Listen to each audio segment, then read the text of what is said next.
start the clock and hit him 8.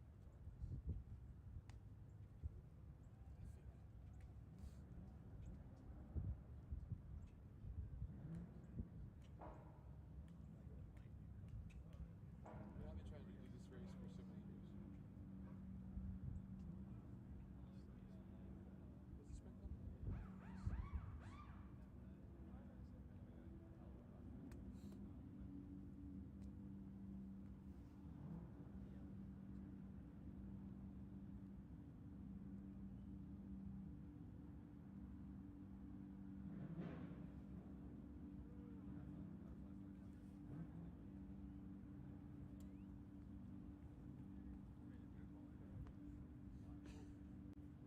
As soon as we're done here today, I have to go take my car to the charger and get my car charged up. But it's great. There's payoffs to it, man. Like having a thing for this is great because last time I was here, I was talking about my Mustang. Outside of like the bumps and everything like that, like my starter, like it stops after a while.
Well, a very good morning to you all for the final time in 2024. Welcome to the National Championship finale of the 2024 World Racing League at Circuit of the Americas just outside of Austin, Texas. My name is Brendan Kazmarek, joined this morning by JT Tammy. Good morning, JT.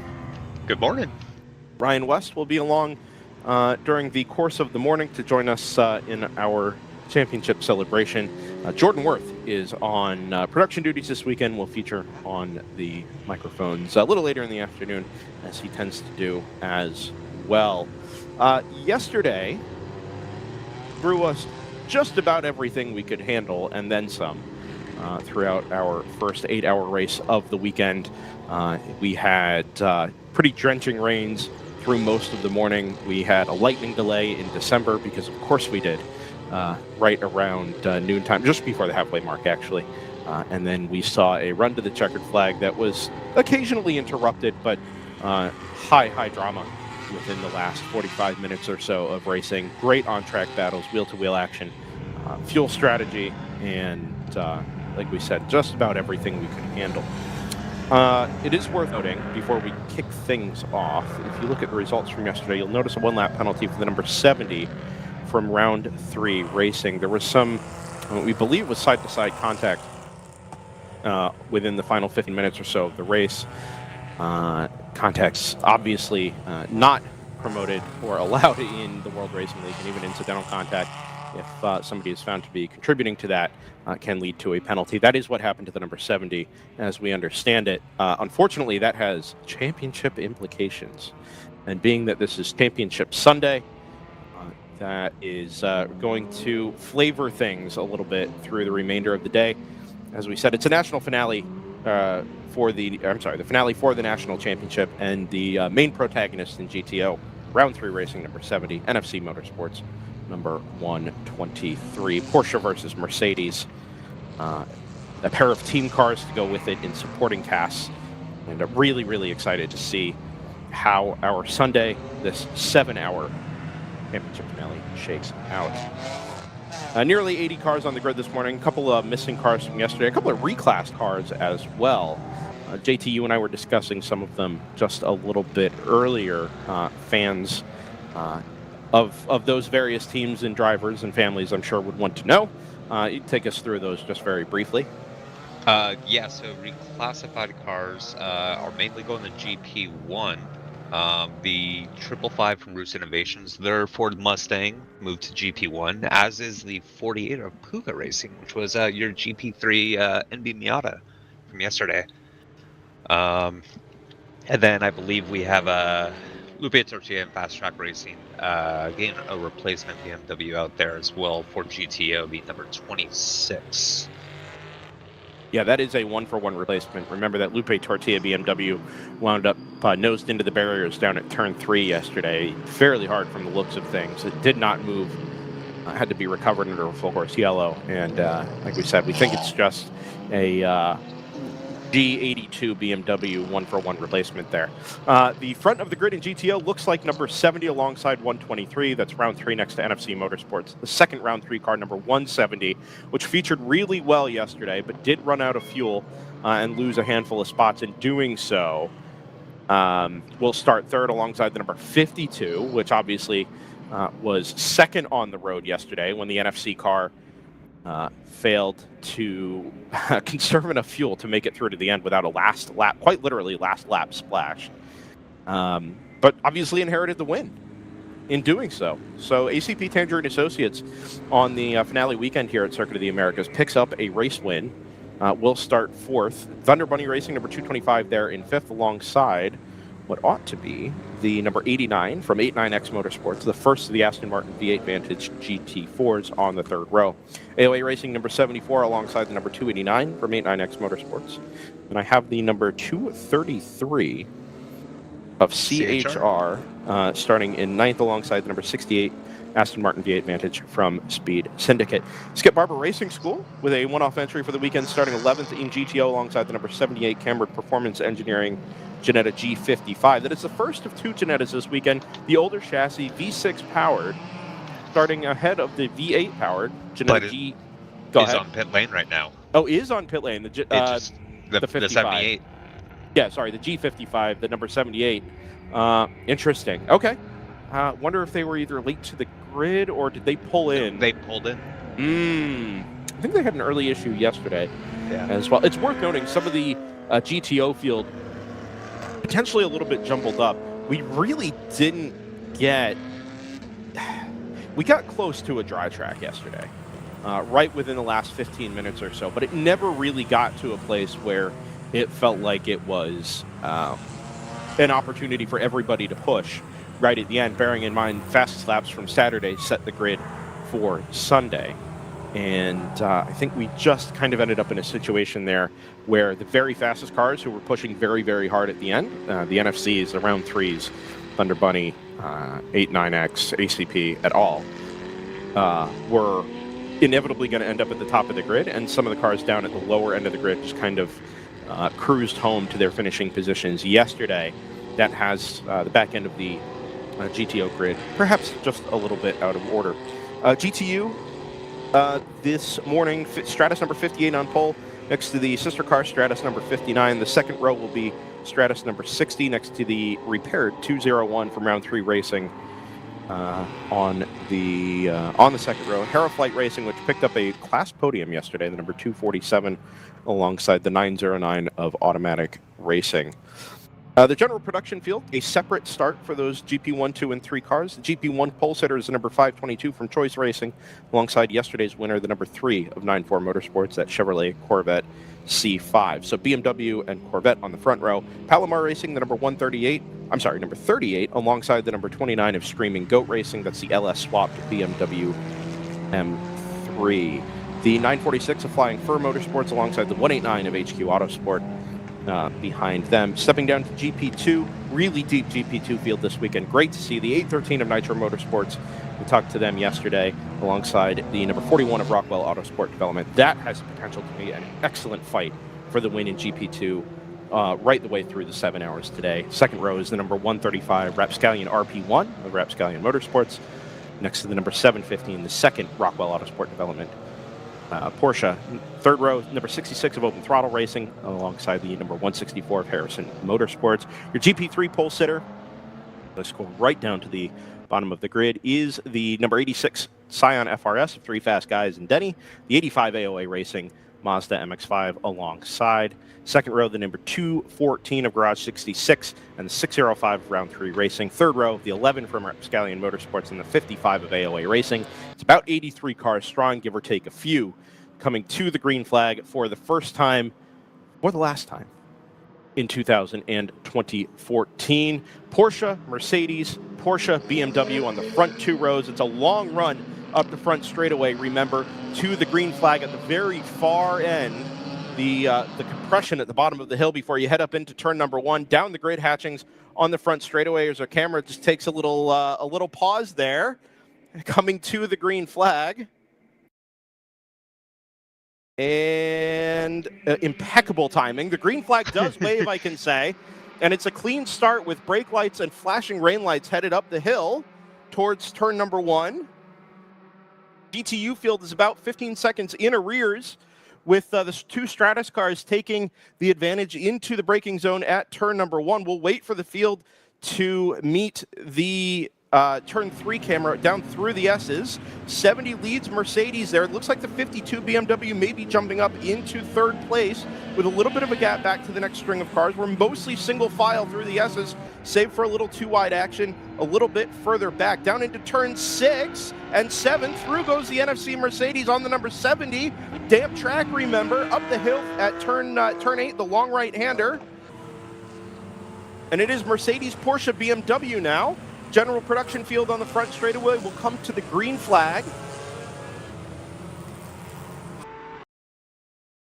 And it waves. 30-plus cars strong with rain lights flashing once again. Heads up the hill into turn number 1. Choice Racing to the left. I can see out my window here. Open Throttle, it looks like, has jumped around the outside. It's a bright green BMW that is on the move around the outside of turn number 1 in GP1. We jump on board with Three Fast Guys and Denny at the tail end of this absolute mayhem in the general production field. Down the hill out of 1, through the right-hander into 2. Not yet single file. On board Flying Horse Motorsports. The Ford Mustang. See some spectators up there on the bridge. Left at turn number 3, right at turn number 4. Clean so far, but still very, very damp through the S's on the first time of asking.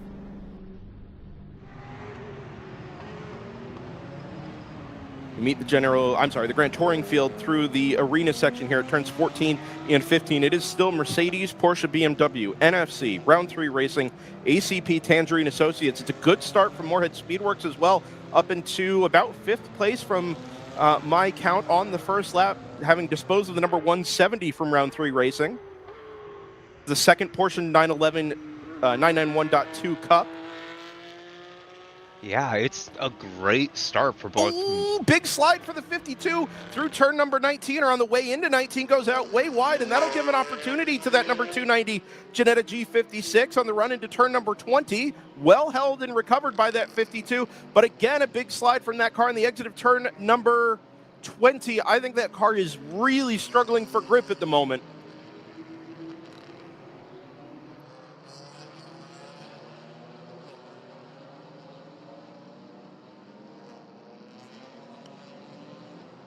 It's a great start for the 124 from coming back from 13th on the grid. Same with that Moorhead car coming from 15th. Working their way all the way up into, I believe, 4th and 6th at the moment. Amazing start for that Ginetta G56. Really, really good. We didn't really see that car feature the way we might have thought yesterday. I don't know if that was just related to conditions or if... well, it did feature at the top, didn't it? They had a strategy call within the last 2 hours of the race that... two or 3 hours of the race that we thought was really going to benefit them. And it did briefly, but then the car sort of fell away and out of contention. And, big slide out of one of their Rapscallion Mazdas there through turn 15. I just never really got what we thought we might out of the out of that Ginetta. Down the front straightaway. Sorry, go ahead, JT. I was just saying, the other Ginetta's stuck in this GP mess right now. Yeah, started behind the general production field. Split starts, as we said. There is that Camberton Performance Engineering Ginetta G55. For the first time, the general production field through start-finish, and a quick refresh of timing on racewrl.io, you will see the number 38 of Palomar Racing into the GP1 class lead ahead of the number 29 from Screaming Goat Racing. The Choice Racing BMW has fallen to third, still with lockstep, that number 3 94 Motorsports Corvette. So 1 and 2 have fallen to 3 and 4. We have side by side there through turn 13. We did not quite anyway. 120. That's a 124 Mercedes.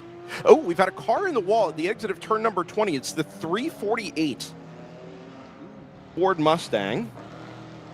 That's Carnation Racing. It looks like it just maybe spun on the wet paint on the exit of turn number 20, and it hooked the car to driver's right, smacked the Tech Pro barriers just past the edge of the gravel trap. Doesn't look like it's left very much behind, but definitely has been into the wall and carried on under its own power up the front straightaway.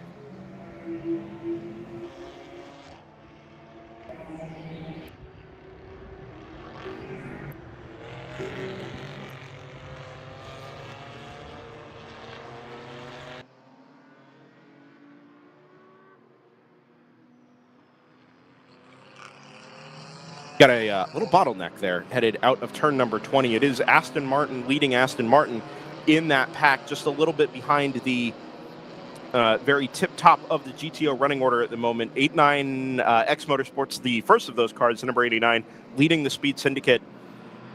Aston Martin, it's 8th in class, 8th overall. And then a host of cars trucked in directly behind them. The 82 from Random Vandals Racing, the number 314 from Skip Barber Racing School up into the top 10, the 172 from TLM USA. So good chunk of the Aston Martins in the field, right down there around that 7 through 11 grouping. A good start as well from the number 119 of Shift Up Now by AE Victory. That's the lone Audi in the field, the Audi R8 LMS GT4, all the way up into 13th on, again, this slightly damp track. We did hear from Sarah Montgomery yesterday that that car really struggled early on, having started on what they eventually decided were the wrong tires for the conditions yesterday. We're much closer to an intermediate type condition this morning, much like we saw through the early afternoon hours yesterday, having avoided kind of the soaking rain for most of this morning. We are expecting a little bit higher overall temperature once we get into the afternoon hours today, but still very cloudy and very, very misty through the early part of today, and quite chilly as well. I don't know that we've even cleared 50 degrees yet here in early December in Austin. It's Ryan. It is. Welcome, Ryan West, to the broadcast first thing this morning. How are we doing, Ryan? We're level with you. I thought the mic was muted. Oh, okay. So I had definitely hit mute. I wasn't actually intending to clear my throat. So well, there's that. welcome anyway. Thank you. I thought you were just trying to get me to introduce you. Like, No. hey, I'm here. Pay attention to Discord, please. Absolutely not. Definitely would okay. not have done that. Okay, that's fair.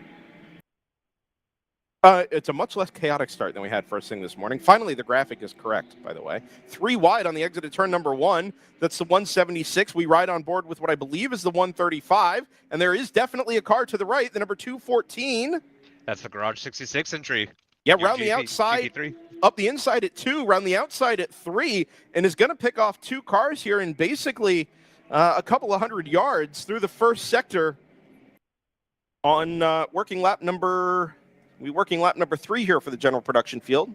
What's very cool is that car ahead, the 176. That's a new car today. We did not have that car racing yesterday. Oh, very exciting. We actually have 2 new cars today. So even though we have lost a couple cars from issues yesterday, we've also gained a couple. So that 176 there's from Grissom Motorsports running GP1. Also in the field today is going to be the 92 from FPRS Motorsports running both Mustangs today. I think we've had an issue for the Speed Syndicate Aston Martin. Big changes in the GTO field as cars come through to complete lap number 3, and that 68 just tumbles down the GTO and overall running order. It's promoted the number 172 TLM USA Aston Martin up into 8th, the Skip Barber Racing School Aston into 9th, and shift up now by AE Victory into the top 10.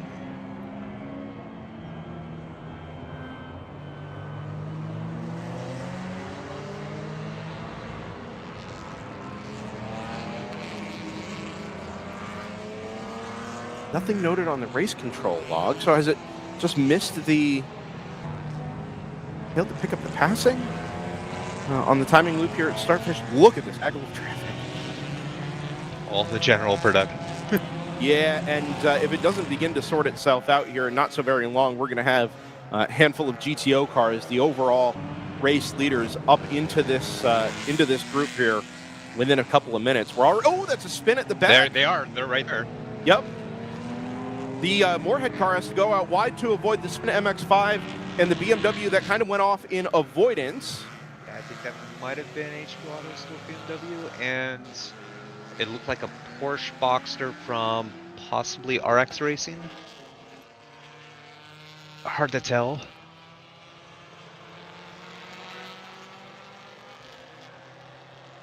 It definitely cost that Moorhead Ginetta a little bit of time this morning, but in the end, you'll take a couple of seconds in Yes. interest of self-preservation there.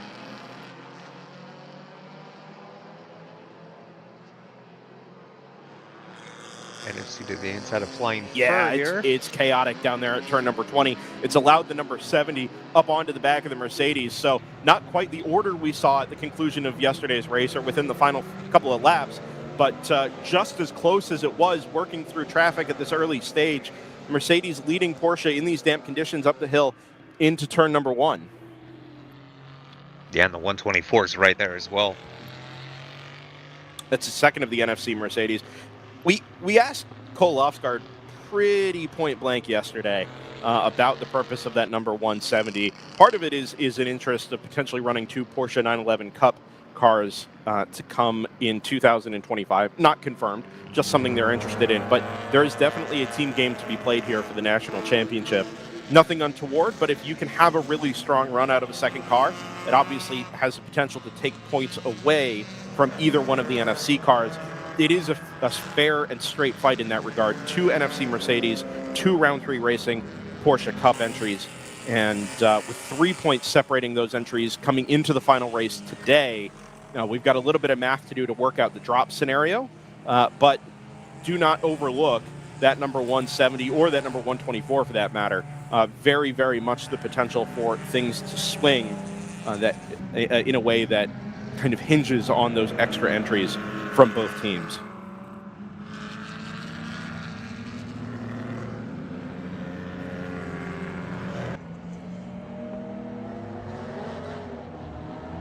FCIC in the chat says another day with the liquid equalizer. Yep, for now.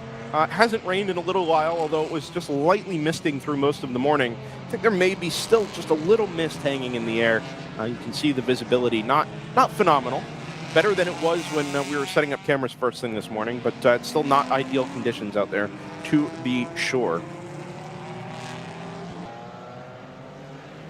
I will say there is a fairly wide band of rain, or was a fairly wide band of rain, just to our south here, down towards San Antonio and closer to the coast, sort of stretched between San Antonio and Houston, that we were just on the fringes of first thing this morning. But I think that's likely to stay generally out of our way, and we should be in drying conditions through most of the morning here in Austin. Still the potential for a little rain shower if that system does build itself slightly northward. Again, through the traffic at the exit of turn number 20. Don't have our top of the hill camera up at turn number 1 running at the moment, but I can tell you it's foot flat to the floor at the front straightaway, trying to clear as many of those half a dozen or so general production cars for your overall race leaders, 123 and 70. They'll be on the damper line headed up into turn number 1.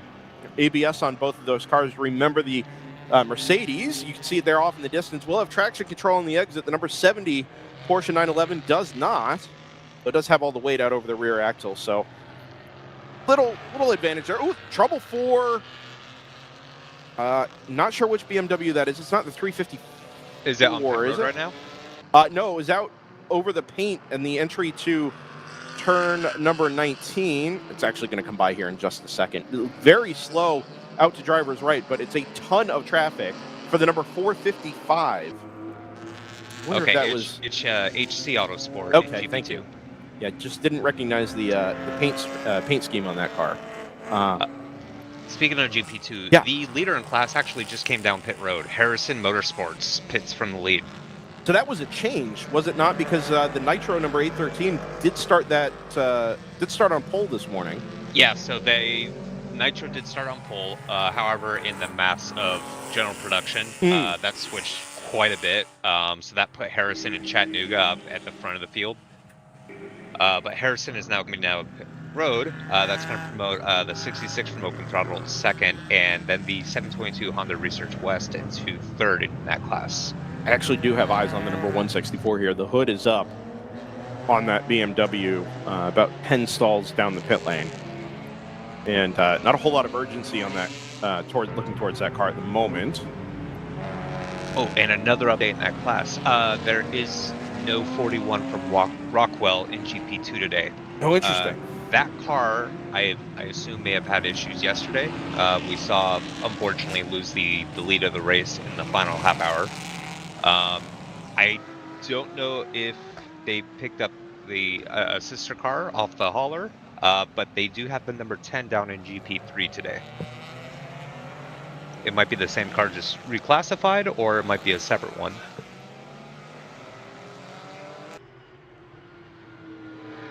I didn't hear much out of the Rockwell camp other than them giving us the driver lineup on those cars yesterday morning. But as you said, right at the end of yesterday, that GP2 car lost what appeared to be a pretty sure victory, 2 laps in hand over the number 813 that obviously went the way of the number 813, not kind of by default, because the 813 stopped in the final lap as well. Did not actually come through to take the checkered flag, but had enough of a margin in hand that was able to hang on to the class victory by the time we got to 4 o'clock yesterday.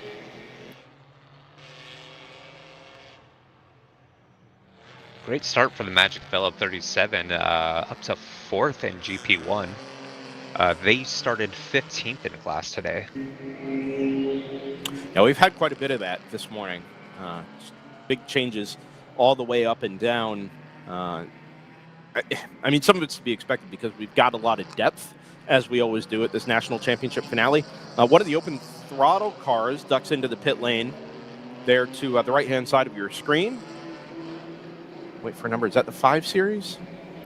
No, it's a number 62. Okay, so mid-pack in GP2, I believe 9th at the time.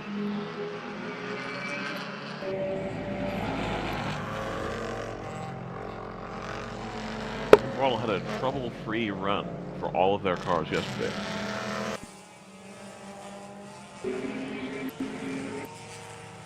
Every single one of them, huh?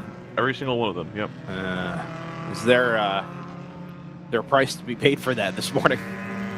Potentially, but or the Unfortunately, flip side is they've figured it out. I mean, I don't know. that's also possible. Maybe the driver of the 62 has to use the restroom. Natural break. Yep. Yeah. What's Phil Liggett up to?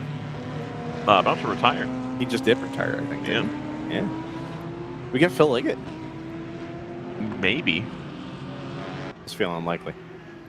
And the lead commentator for ITV is also retired because they're not going to have the Tour de France on ITV anymore. Oh, I don't know who that is.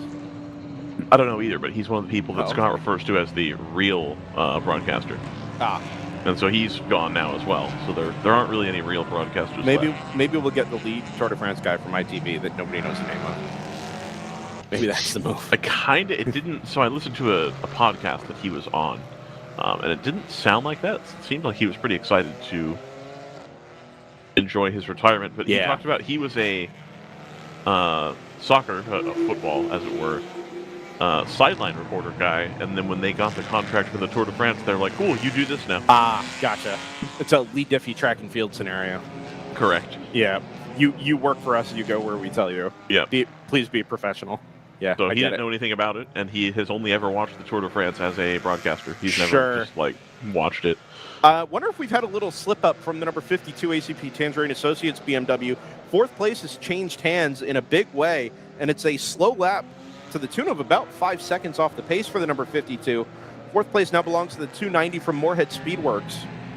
The Ginetta G56 has jumped that BMW G82, the M4.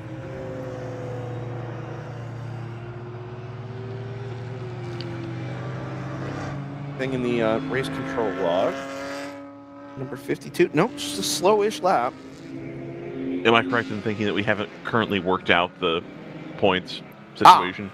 Well, we kind of have. Okay. Obviously, things changed a bit on the one lap penalty for the number 70 at the end of yesterday's race. It's a 3-point margin between the 70 and the number 123. Drops are going to make a difference. We know that because Cole told us so yesterday. That's the 455 again. Out over the paint on the way into turn number 19. It almost looks like the driver is bailing out, basically. That's what that one looked like. That wasn't like an issue. That was very clearly getting everybody moved out of the way here. Not the first time it's happened, though. And it looks like the car just like... I mean, it does lose grip because it's way out over the paint there on the way into 19. I gotta admit, that is my least favorite corner here. I have never felt comfortable in any sim racing or in turn 19.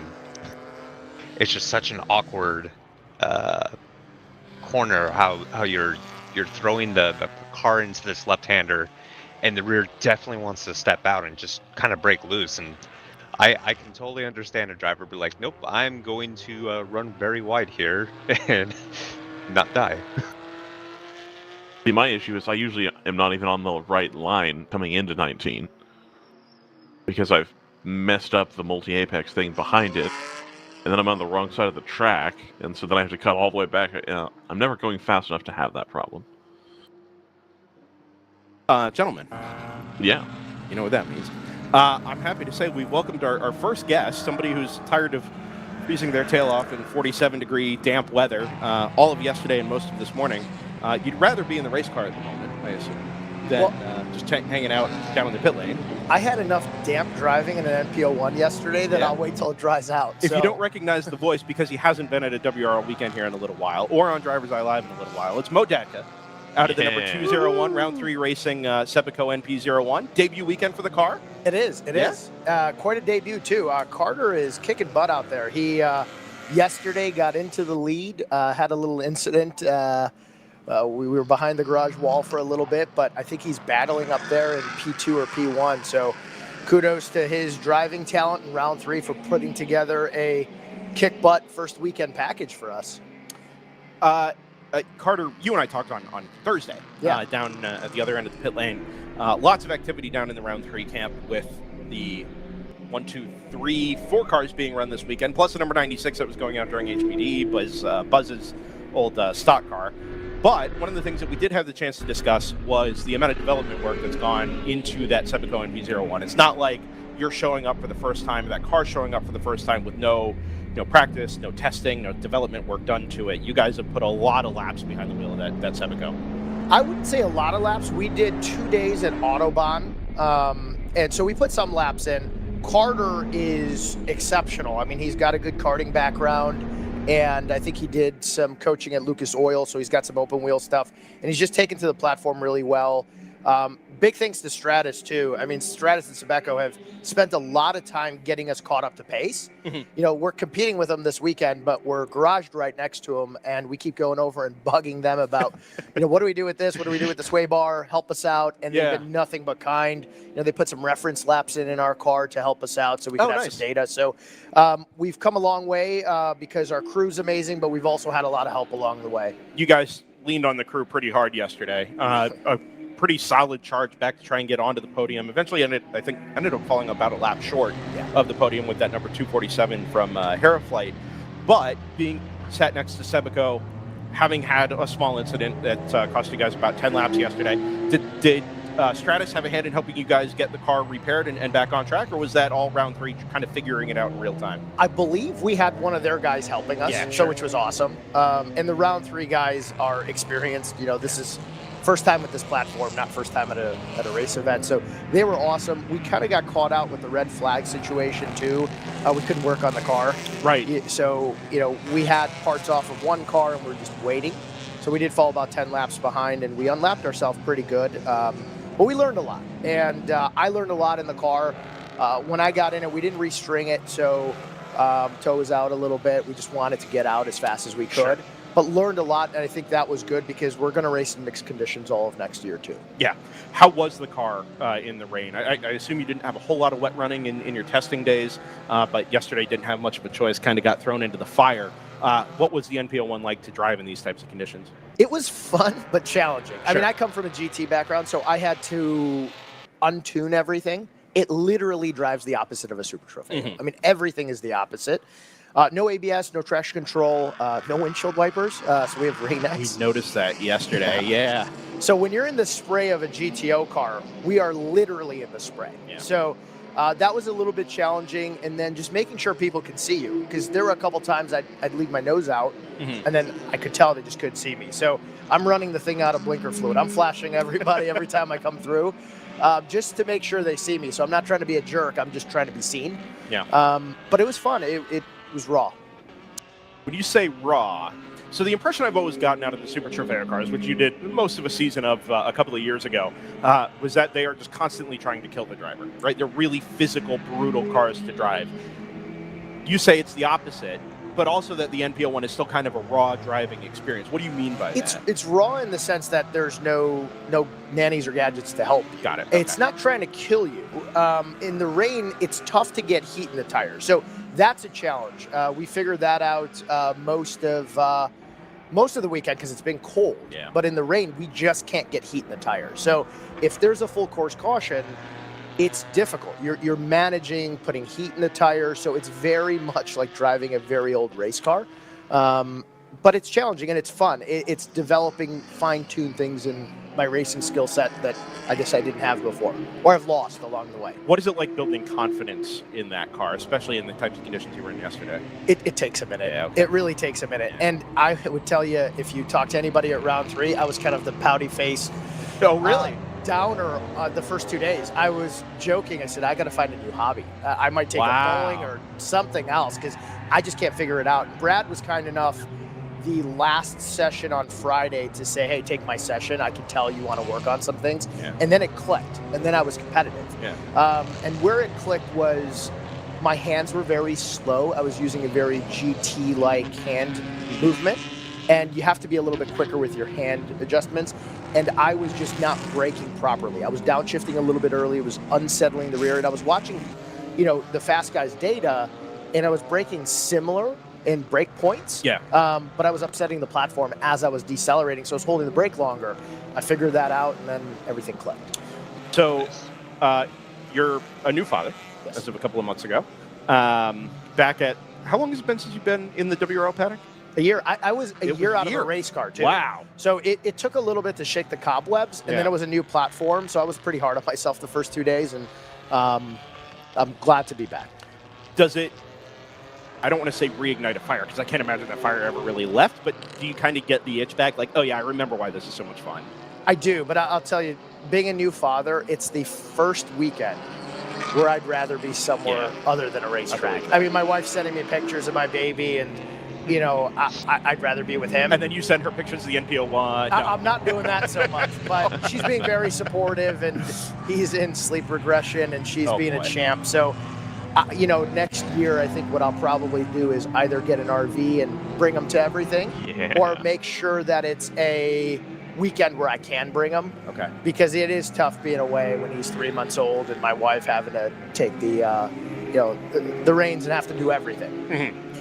Is it,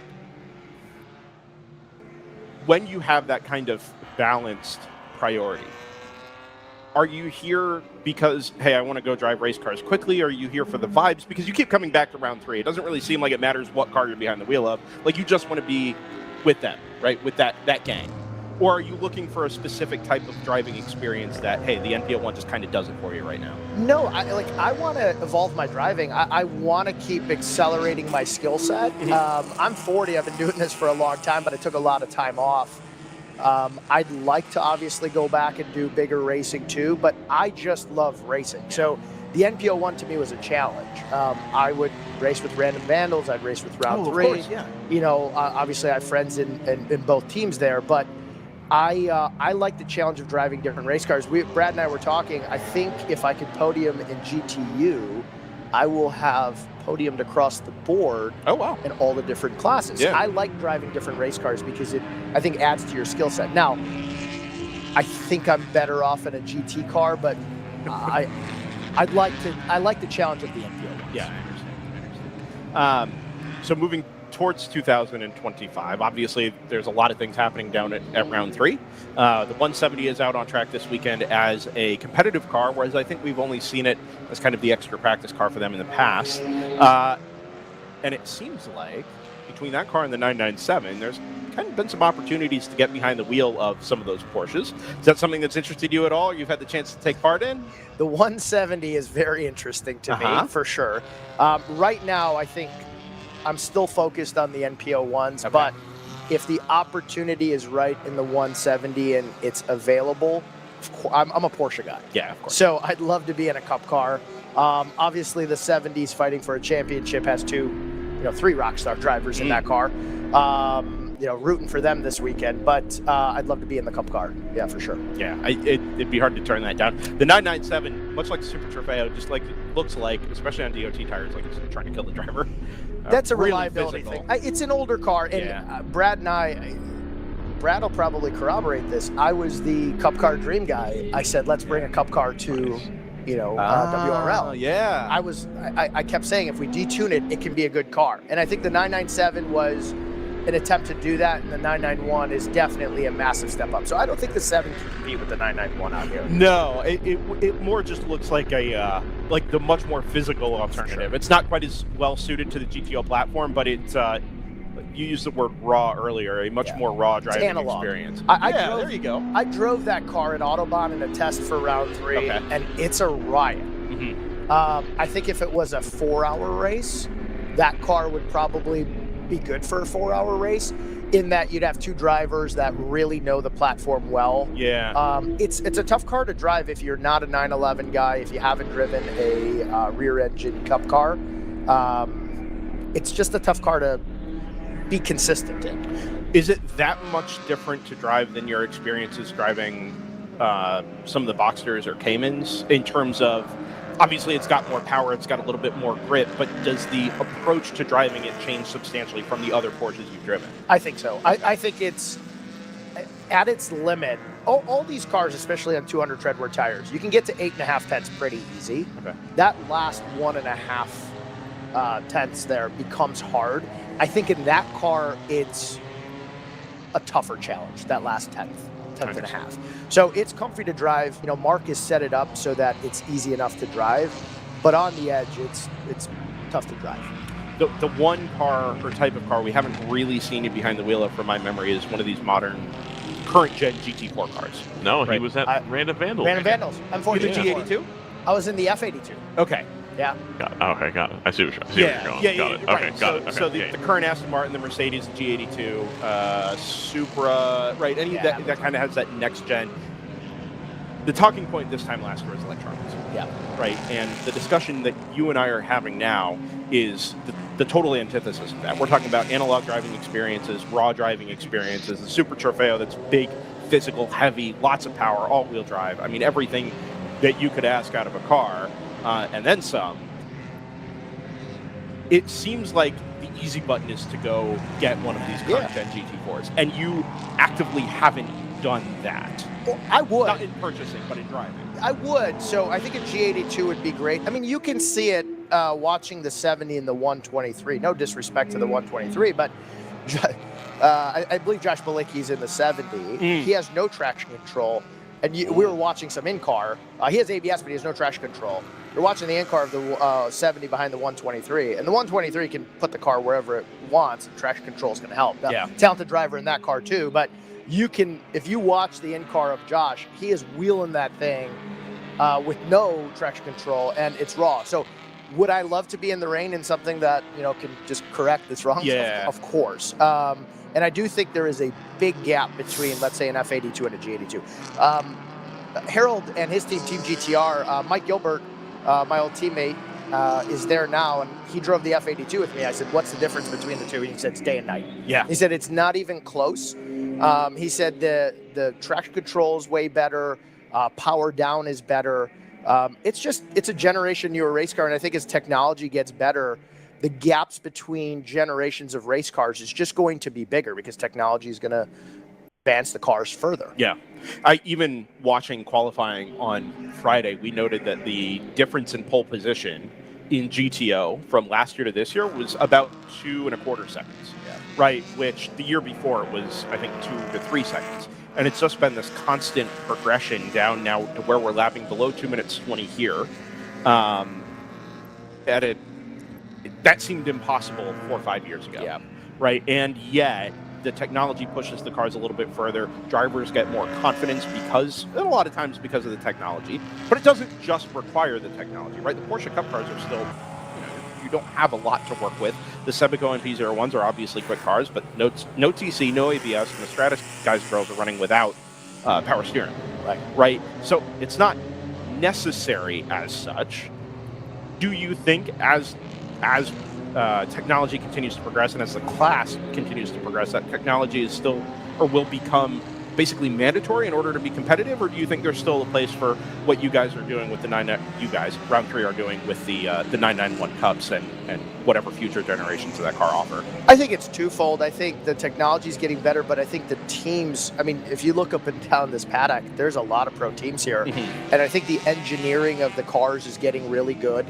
I think people have spent some time with 200 treadwear tires and are understanding setup dynamics to get them to really maximize their performance. Yeah. And the driver lineups at the pointy end of the field are getting all pro level. You have, Josh is out there, Cole is out there, but you have Billy Johnson's walking around here, former Ford factory pro, and, and 50 more names of really good drivers out there who are pro level drivers. So when you put them, good engineers together, good cars, you start to bridge the gap to some of the Pro Series lap times. I don't know what SRO was running out here in GT4 cars, but I don't imagine it was more than 4 or 5 seconds ahead of where we are now. And they're running more power, running slicks, obviously. So it's pretty impressive that these teams are able to get the cars as close to a SRO lap time as they're getting. Last question I'll ask you. You've, as we've said a couple of times now, run the gamut between, the IMSA ladder down to GP, and stints in GP3, right? And have good finishes in the GP3 cars. With as much time as you've had on 200 treadwear tires in 200 treadwear series, do you find that it takes a fundamentally different skill set to be quick on a street tire or a DOT tire as compared to what you were running in the Super Trofeo? No, I think because all the cars are even, it really does it. And I think the driving dynamics, again, because the teams have engineered really good cars. And again, I've been fortunate enough to be with Round 3 and Random Vandals, two teams that obviously know what they're doing. So I don't think so. I think the main difference is tire management in an endurance race. I think the end of the race yesterday, you're on 8-hour-old tires, alignment's a little bit bent out of shape. Yesterday? No, Okay. We didn't do the alignment either. But across the board, anytime you're getting in there, whether it be a GTO car on 4-hour-old Yokohamas or it's a GP car on 8-hour-old Continentals, you just have to be able to manage the tire wear and the grip well. Whereas if you're in a IMSA setting and you're on slicks, yes, at the end of the race, the tires go a little bit, but you have that for about 10 minutes, not 2 hours. So I think that's the main difference for me here. But skill set wise, I think all of it still applies. Very cool. Mo, we're going to leave you to it. When can we expect to see you in the 201? So I will be back at Road America. I'm actually taking the Nevada bar exam, which is an odd thing for an attorney of almost 16 years of practice to do, but got a business opportunity out there. So I'm going to have to take that in February. And after this, I'm just going to head down, study for that, and I'll be back at Road America. Is that a relocation? No, I'm staying in Chicago. Actually, working a little bit on some business stuff with Cole Lofsgaard, some things that he's doing, and their company's based out of Nevada, so getting licensed out there and going to take some studying. So I'll be back at Road America in the NPO1, I think. What about today? Today, second or third, depends on Brad. If Brad wants me in second, I'll go in second. If not, I think I'm going to try to finish the race. Okay, awesome. We'll Thanks, keep an eye out for you there, and I'm sure as soon as we see the timesheets light up, we'll know. Yeah, behind the I wheel don't of 201. I don't know. We'll see. Carter is a tough customer. So, and to Brad's credit, Brad was putting down some serious laps. I mean, he's limping around here. His foot's in real bad shape. He's toughing through that. He was putting down some really nice laps all practice and qualifying. So I think, the green laps might be any one of us. I gotcha. Good luck the rest of the way, and if we don't see you again today, certainly we hope to see you up at Road America in April. Thanks a lot. Dadaka. Out of the number 201 Round 3 Racing Sepico NP01.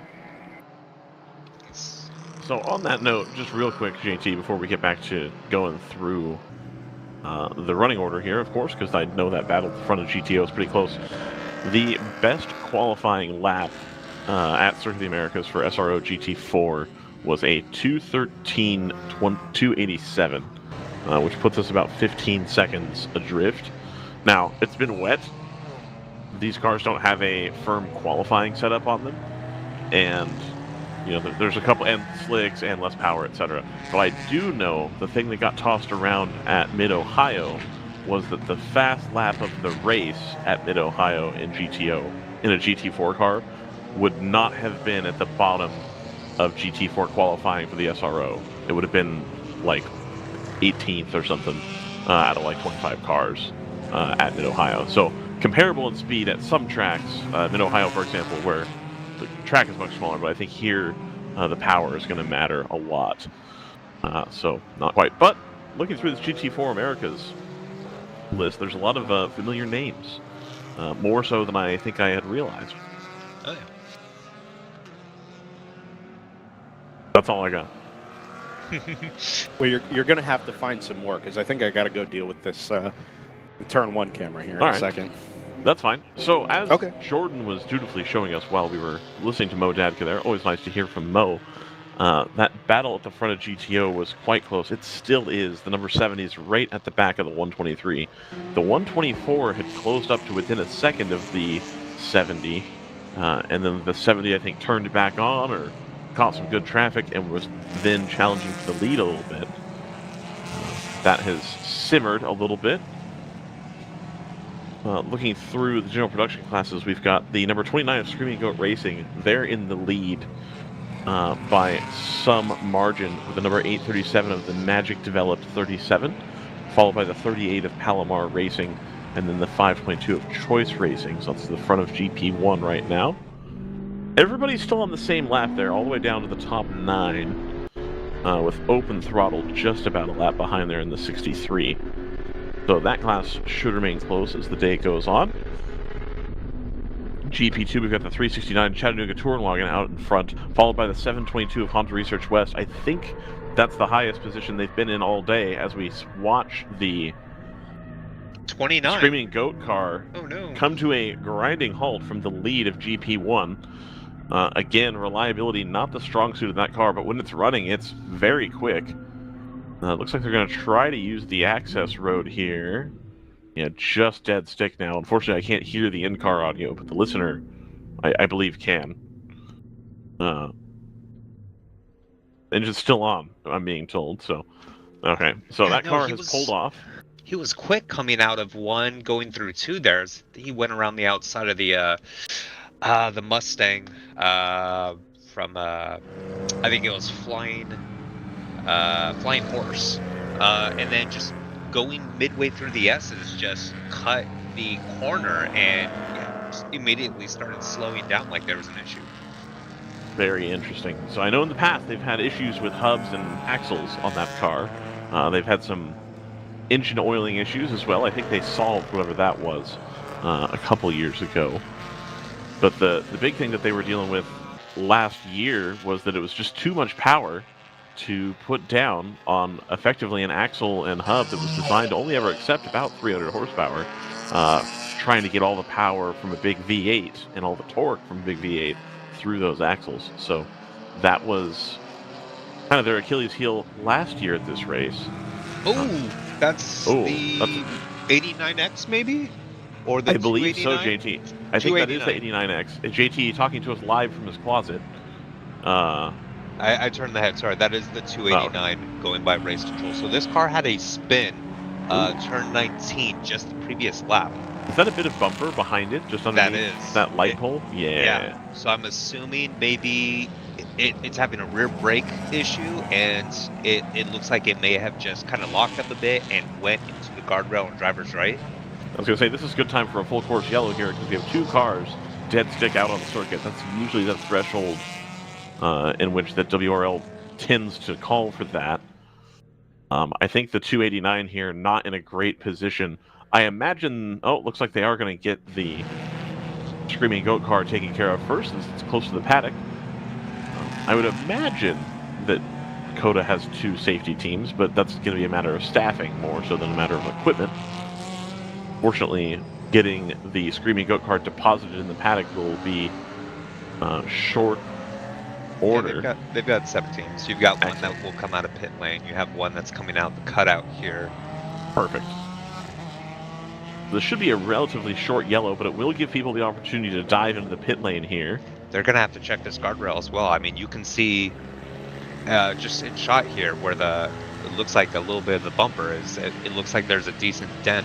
And they are bringing the telehandler out. You can just see it behind the diamond board. Not on today, although I don't know if that one was ever on.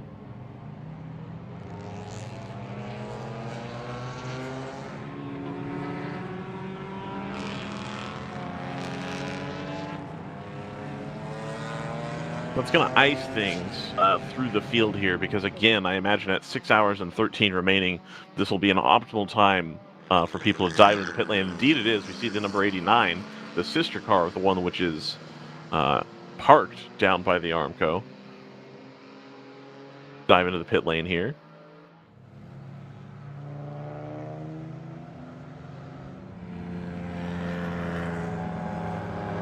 Jordan, let's take a quick break here. We'll get some bills paid, and then we will return, having a little bit better idea of what's going to happen timeline-wise. I'm sure we'll see if the wall needs to be repaired or not. Look at the beautiful flag there in the distance. The boss, I believe someone told me it was yesterday. Just waving in the distance here at Circuit of the Americas. We'll be right back.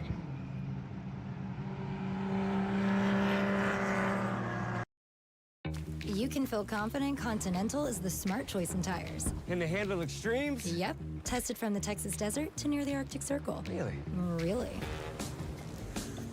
Anything for the guy who finds that one pothole? Yeah, road hazard coverage has your back. For real? Absolutely. Were they made by like a bajillion engineers? Well, closer to 100. Continental. Welcome to the smart choice in tires.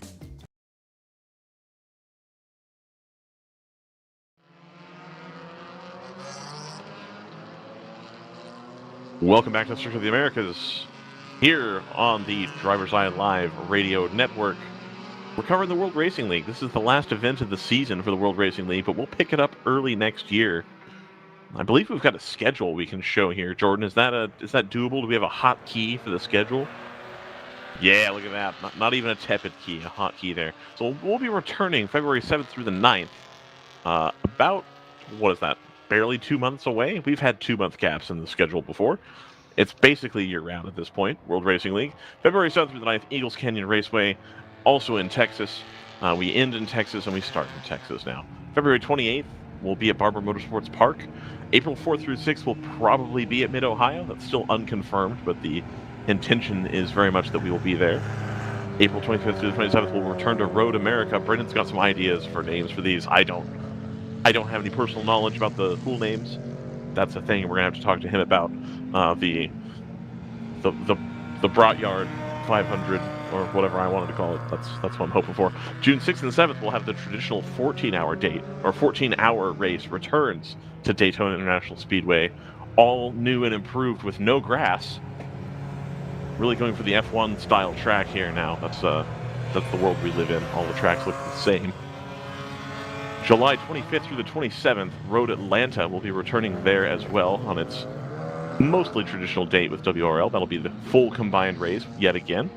August 29th through the 31st will be at High Plains Raceway, where teams will have the opportunity to park their trailers and then come pick them up about a month later to drive them out to Utah Motorsports Campus. October 17th through the 19th, Watkins Glen. Second time we'll have gone there. We enjoyed the event this year. Happy to see it making its return. November 7th through the 9th at Sebring International Raceway in Central Florida. And then December 5th through the 7th, roughly this weekend again, we'll be rounding off that schedule at the Circuit of the Americas. So a packed house with a new venue and the return of some old favorites in 2025. We look forward to seeing you guys next year. Now, it looked like in the background of the schedule that the car was able to be, the 289 was able to be lifted up onto the flatbed, and we are now doing Armco repairs, and indeed we see it there to the right, the car just being towed back behind the wall, and it looks as though they're finished with their Armco repairs as well. You can just see right where it says 28th place on the left side of the timing tower there's a little bit of a wrinkle. And I'm sure on YouTube you'll be able to see it even more because my screen's only in 720 because I don't pay for Discord, and neither does Jordan. And they seem satisfied enough with the repair that they've made. And this is effectively a replay as we're going to tow the 29. I think this is live. Oh, is it live? Yeah. I'm a little surprised they hadn't done this earlier. I'm going to level with you. I thought this would have already been done by now, but they're going to go ahead and pull the 29 up onto the flatbed and return it to the paddock. But again, the paddock is just a quick left turn from where they're at and then down the hill. They almost could have pushed the car and then just cut the clutch in and rolled it down the hill, but that's...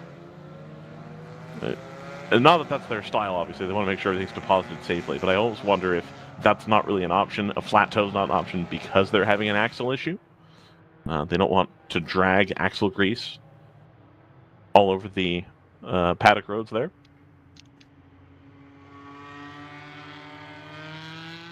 A reminder for those about to do pit stops here. Remember those visors. Don't be on the wall. Get those fire bottles ready, catch pan, all that stuff. Let's have clean pit stops.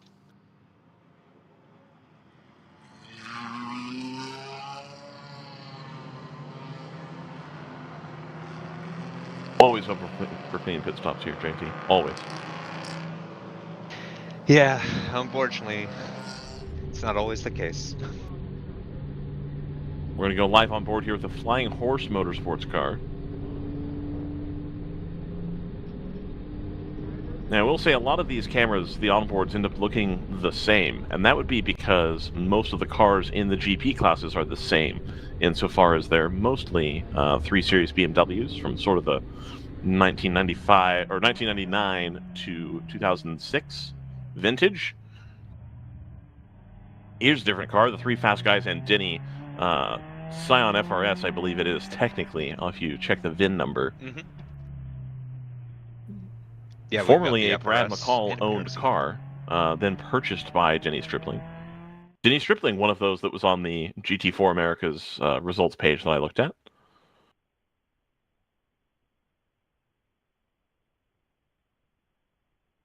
On board the Rapscallion car here, this we're pretty sure an NC Miata, following around a M235i. I believe that is the racing spec one. It's got a taller wing on it now as well. I don't think that's the size of the wing on the normal IR race car. I imagine, and I'll wait to be told I'm wrong by someone who knows better than me, that when you homologate the race car to be in GP1, which in very limited circumstances you can do, for example, this car, that you're already taking a penalty for the wing. I don't think there's a restriction on the size of the wing. So if you're already taking the penalty for the wing, you may as well put a big one on there. And as you can see on that one, they've raised it substantially to try to get it into more of the airflow that comes over the top of the roof. It's much wider as well. So that'll just change the balance of the car a little bit there for sure.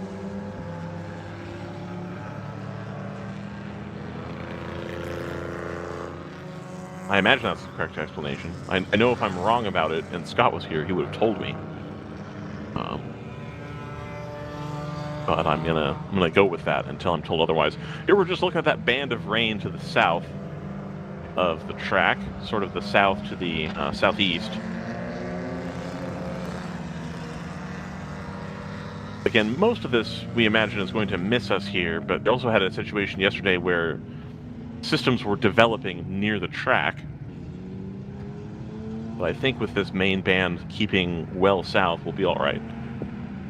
May see a shower here and there.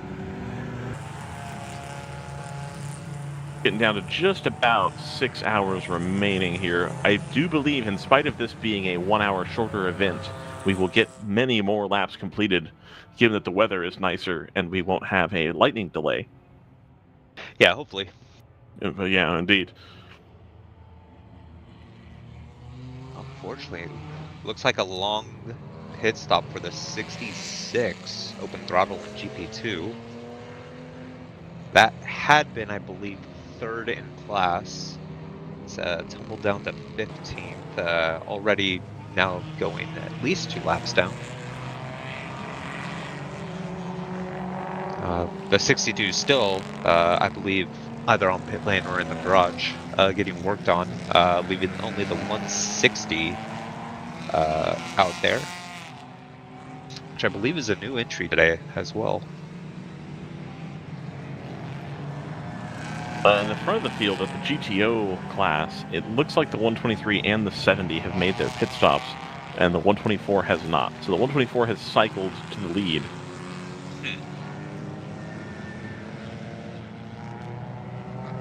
And with the 68 Speed Syndicate currently in the pit lane, I think that's going to move the 290 into 4th, which should effectively be 3rd.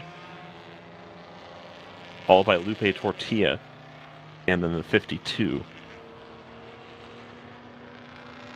Shift up now by AE Victory has now moved into the top 10. PLM USA, another long-time entrant, they're 12th. Fast Track Racing, the 926 in 11th. Random Vandals running 13th and 14th, both of those in BMWs, followed by the 92 of FPRS, and then the 170, rather lonesome down on lap 19, so they're about a lap down.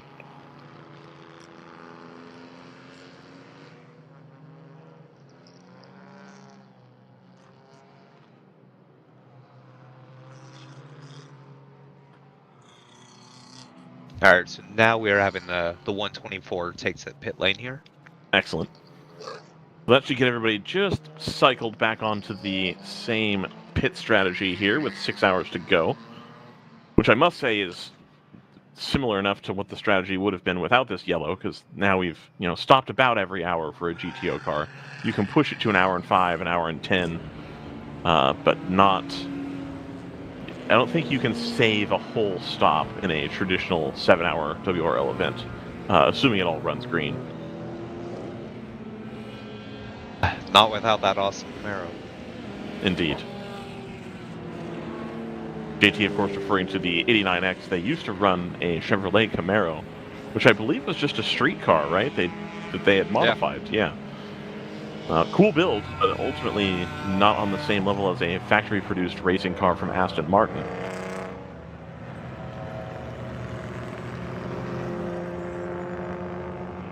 Speaking of cool builds, JT, I don't know if you saw, but there was a what appeared to be like a 2002 Dodge Viper competition for sale on Instagram the other day for $55,000.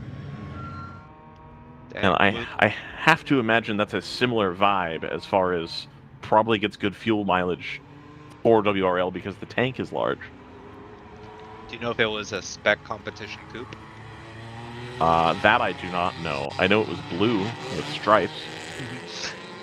I know that in the chat that I have with the gentleman at North Loop, that I exclaimed, "What do you think Justin Bell's day rate is?"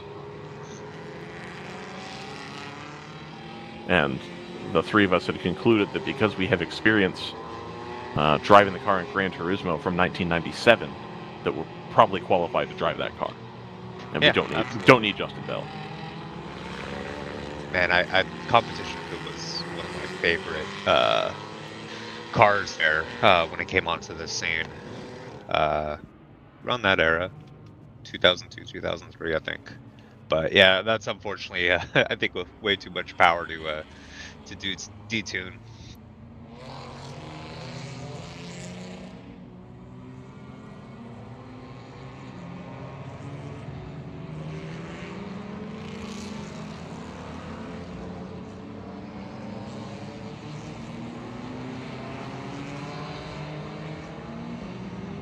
Long stack cars. Got 76 of them out today.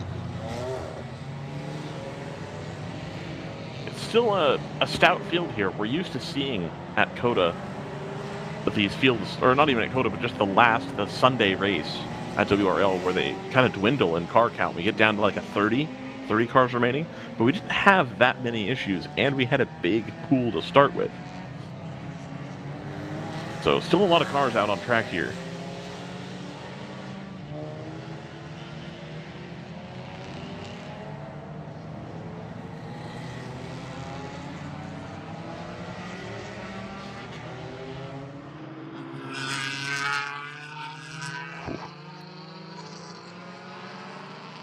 Going back to green here. All right, so we're going to head back to green. Oh no, somebody spun just as we come back to green. That's not what you want to see. I'm going to level with you here. Right there up against the not quite safer barrier. That's the extra random vandals entry today. Okay. Oh, that's right. This is the one with different livery, not the traditional green or the gold. Yeah, correct. This is the white one with a bit of red and blue. So we're going to stay on board here and see what it's like to... Oh, no, we're not. Yes, we are. Oh, that was very close. Yeah, I don't know if that was contact or not with the GP3 Rockwell entry, the number 10. I think the 10 was heads up enough to move a little bit. And I think it was close, but for my eye, it didn't look like they actually touched. It did look like the 10 was head was on a swivel there. The 10 now all over the back bumper of this M4. As they're just trying to get through the field here. Yeah, that was a late opportunistic overtake attempt there, and that's the 112's kind of shutting the door. Ugh. I think this is a case of you spun under yellow, coming back to the green, and so you feel like you have to do too much. As we just see the traction control pull the car back to stable. The throttle trace on the right-hand side of that display you have there is what the driver sees. It's a reprojection of the dashboard system. I imagine he's going inside. That's the GTR 99, not quite in the 99's traditional livery. They're a couple laps down. And the 290, yeah, just dicing through the traffic here. Yeah, the 163 is just having to rethink going to the right of the GT traffic here. Screaming past these GP2 and GP3 cars. Still going to get breakdown in here. Come to the left a little bit.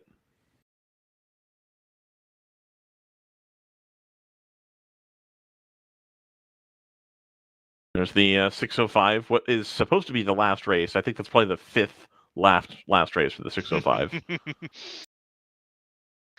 Yeah, no, that car's going to keep going forever. Going to shoot a little wide here. Just gets you a little bit better view, but I think not the line they would have preferred. Oh, yeah, stuck in the traffic there. The 99 chooses early to go around the outside of the slower traffic here. The Random Vandals car just a little bit caught up there, and you can see that's really what it looks like even at the front of the field when that happens with the 123, the 124, the 70. You know, you're in this battle, and just like we saw there with the 99, that's a class battle that this car is undertaking here. That sometimes you catch the traffic wrong. Ooh, that's deep. Oh, no. Oh, so that was a optimistic move in trying to get the pass done on the AOA car. that was horrendous. Yep. Oh, so we now see both of these cars. This is the result of that onboard we just watched. You know, I try to stay really even-handed here, but the 163 had a problem with that corner on the last lap.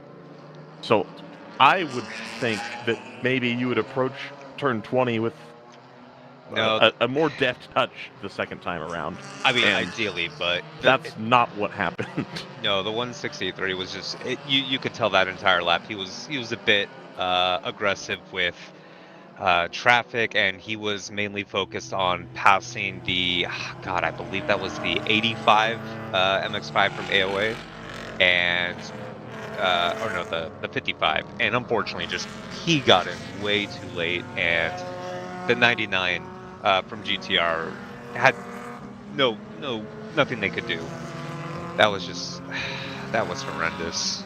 Yeah, that was about as bad as you'll see. I think that's going to be a pretty open and shut case there for the lap penalty that is almost certainly coming. Yeah, it's going to be more than just and depending on the penalty. Yeah, depending on the current status of that driver, there may be more there. Yeah, that's something you definitely do not see in WRL, and it is a bit eye-opening. That was rough. Anyways, that was pretty rough. We'll move on. Well, unfortunately, now we've lost 2 cars with onboards in the last 15 minutes, so that's not what you want to see.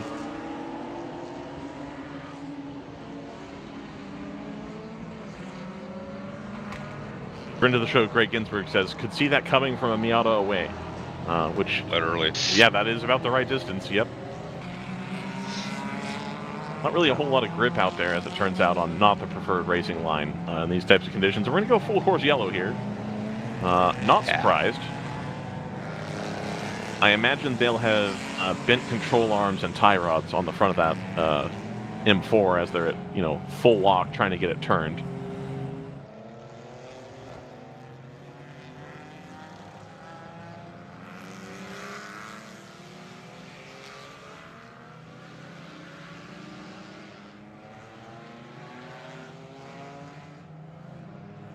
Man, you got to really feel it for 99 GTR there. I mean, they just moved to that BMW. Yeah, and I wasn't sure how much of a deal I wanted to make out of that, because on one hand, it's a brand new car for them, right? They haven't run it before, etc. On the other hand, they just came out of the Supra, and before that, they were in the F82. So, it's similar in a lot of ways. But still trying to get that car dialed in, I think, for next season. And that's not how you want to come out of your debut with the car, I think. That's not great. Fortunately, it looks like they hadn't applied their livery to it yet, so no harm, no foul there. They can still wrap it in the off-season after they do whatever bodywork. No, it has their livery by the looks of it. Oh, it definitely didn't. Really? It looked like it's the same livery as the 163. It's the 100%. Yeah, it's the BMW factory livery. It had their sticker on the side that said GTR 99, but it did not have their traditional blue pearlescent paint with the red stripes. So we'll stack them up here and re-rack them.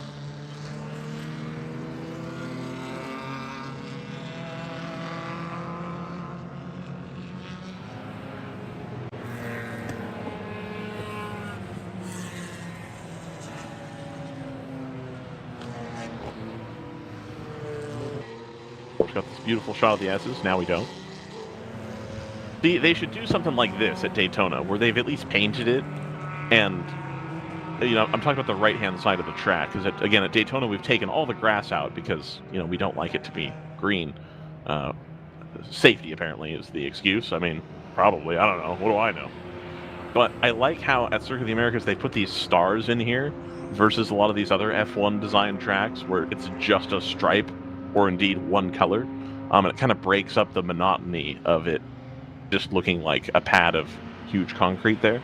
And I don't think they've done that at Daytona, at least not yet. Jordan confirms that they have not done that. Jordan, of course. Just pavement.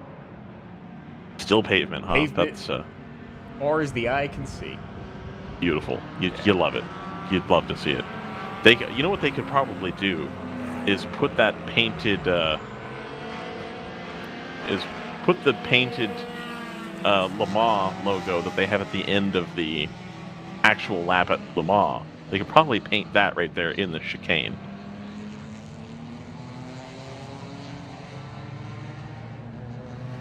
So JT has just sent me a screen capture. Maybe they've changed their livery because that white bit there isn't usually a thing.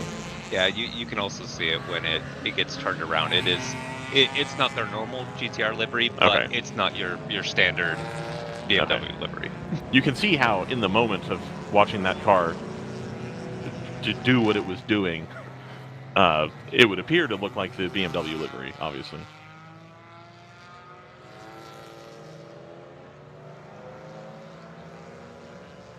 Ooh, the 214 Garage 66 entry in GP3 pitting from the lead.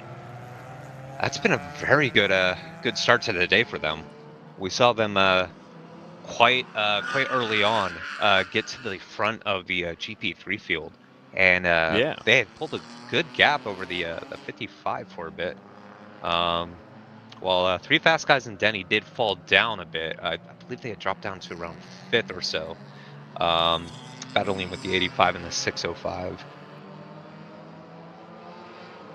So a much better start to the day than yesterday for that Garage 66 entry, which I believe it's their first race with WRL. Oh yeah, Soissons-Six.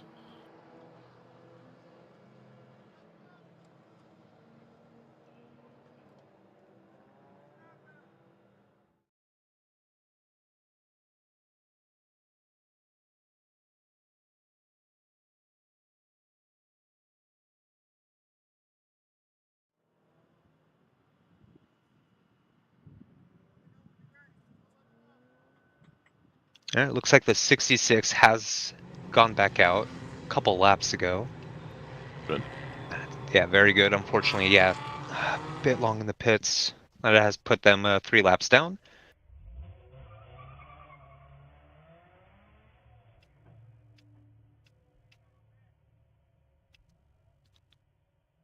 And now this is an interesting strategy call here because depending on when you pit during the last yellow, it's been about 30 minutes, roughly, a little bit less, probably closer to 20 and 25 minutes. If you're in a GT or a GP car and you weren't in the window before, you're in the window now, but I imagine a lot of them stopped anyway because they were enough through the stint that it made sense to stop. So I don't think we're going to be seeing as many people taking to the pit lane here because unfortunately 2 of these in quick succession has meant that you don't anticipate having 2 yellows like this. So even if your car could run an hour and a half, you probably already stopped. See the 123 here. I'd say a lot of your like GP1 and 2 would have probably pit last time, but GP3, as far as I can tell, really did not pit during the last full course yellow. Then this might be the opportunity then. And they all have. Yeah. Except round 3, I believe, has not come in yet. The 605, I think they might be trying to get a little bit of track position at the moment, or maybe they'll come in this time by. We'll see.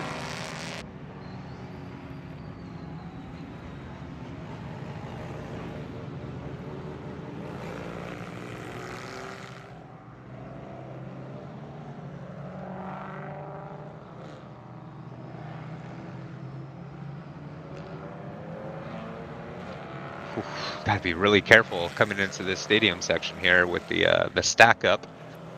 As you go into 15 here, you can just see coming out of 14 cars coming a bit quick, and then all of a sudden having to really check up and pull alongside other cars to make sure there's no contact.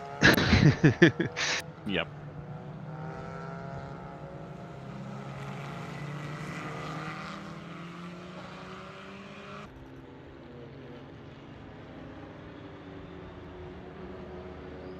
So we've lost 3 runners from GTO in quick succession here.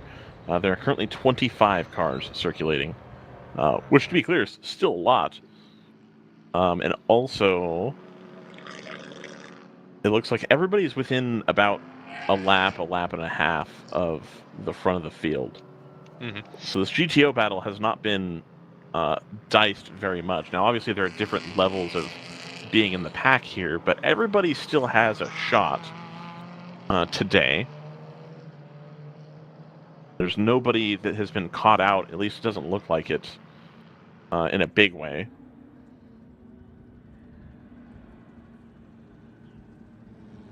And we're just seeing them come through start-finish, so I'll have a better idea of where we're at.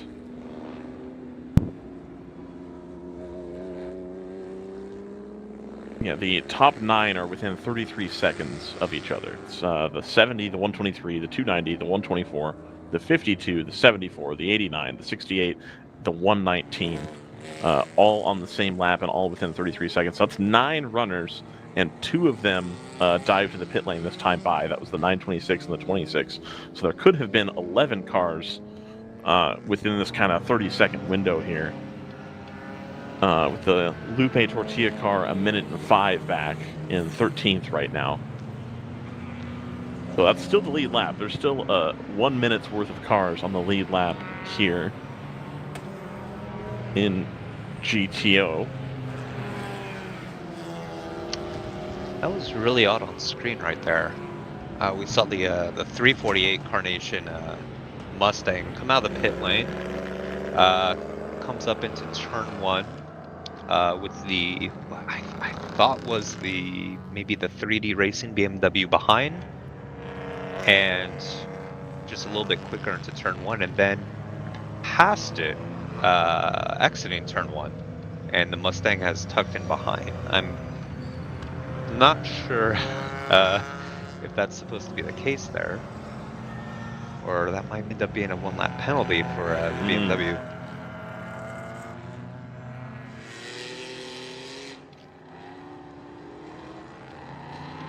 Yeah, the car coming through shot there. I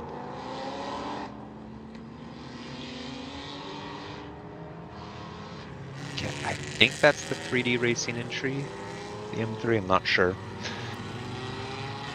All right.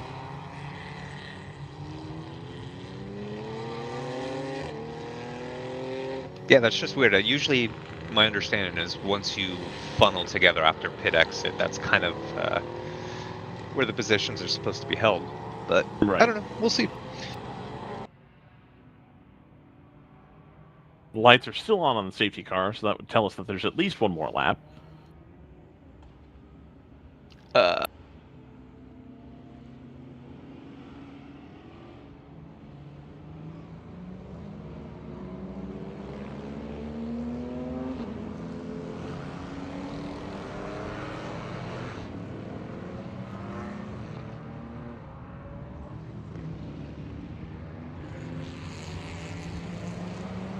I say, really happy to see the Audi from shipped up now by Victory up in the top 10 in GTO. Yeah, having a good run here. Yeah, they've had a very good start this morning. I believe they started 17th in GTO, and worked their way up, knocking on the door for the top 10 pretty early on, I believe, and yeah, have been there and holding ground. Well, we had heard from Sarah Montgomery yesterday that they weren't pleased with the tire choice they had made in the rain yesterday. And so while it is still a bit damp, the track is relatively dry. So I believe that they're going to have a better time today with the tires that they've chosen. Now car we're going goes to come in. back to the green here. We sure are. The 70 and the 123 are at the front of the field. So this will be a good battle up here into turn 1 and all the way through the S's. We'll take a look here in just a moment when they come up onto the next camera. And indeed, looks like the 123 is going to move out to driver's right. The 70 is going to take the inside line, but that's going to make sure they're on the wrong side headed into turn 2 here. The 123 can't get it done. It's going to tuck back in. Showing the nose both sides. And it looks like the 70 is going to make their escape here. As we see the tail end of the field here. Indeed, the 70's got about a car's length lead over the 123 through the S's. Oh, and then was that fast track going off track on the inside to make the overtake around the Supra. Yeah. So now that I've returned to the booth up here, Yeah. just very briefly, Yeah. have we mentioned the trials and tribulations of GTR 99? We have. Okay. Yeah, We were So live what on did board. happen? We were live on board with that, Brendan. Oh, what did Um, happen? Someone, after spinning in that same spot on the outlap or on the final lap of the yellow car of the yellow flag, my goodness, the on the final lap of the safety car coming to green, they had spun on the inside of turn 20, got the car back going. We then followed them on board, where they decided to just make the biggest lunge to try to clear a GP3 car, and then tagged the back of the 99 Okay. in a big way. I assume it caught the 99's left rear Yes. suspension. Yeah. Yeah. So I don't know if that car did a whole lap, but it parked itself right at the bottom of the hill at turn 1 behind the guardrail. Uh-huh. Imagine my surprise coming down the hill on the photo road when I see GTR 99 with its headlights pointed directly at me at you on the photo road. Right. Yeah. So That's fun. Yeah. Well, so I opened a gate for it to see if they wanted to drive it back. He got it outside, but apparently they're waiting to have that car come back on the tow. Ew. Yeah. So whatever damage is done there is pretty significant. yeah, Yeah, there's a nice screenshot in the chat. Oh, I see that. Yeah. There was a pretty big speed delta there. Like that. Yeah. that's, to be fair, that's before the contact. Well, like just before. Yes. Yes. Immediately before. Yeah. Worth noting, we are back to green here. The Race Hero has not updated with the flag condition as yet. But we are getting passings from race cars, which is a good thing. Yes. Call Brian and complain. What the hell's going on? I don't think it's a Brian thing. I think I got to text Dave. Oh, okay. I don't know who Dave is. Dave McDaniel? Timing guru? That Dave. I thought we were talking about some other Dave. No. Okay, got it. WRL timing group. WRL guru, Dave. Dave Yeah, McDaniel. Dave works hard. You know, I'm not in a hurry to yell at Dave. No, it's never a yell. You can't yell at Dave. Dave's like the nicest guy in the WRL paddock. He is. Everybody else in the WRL paddock, awful. Not what I said. But Great, thanks. All right, so Dave has fixed it to green flag. Yeah, All Dave. showing the middle finger. 4 seconds so- after. Yeah, 4 seconds after I sent the text. Well done, Dave.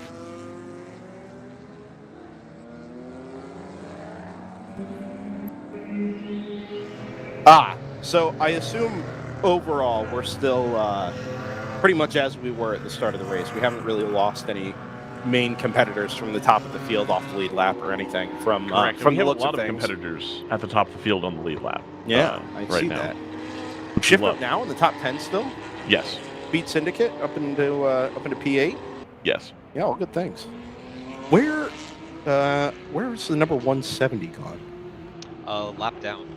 Oh, It is coming through shot here. So it's technically 4th position wise out on track, but they are a lap down. very interesting.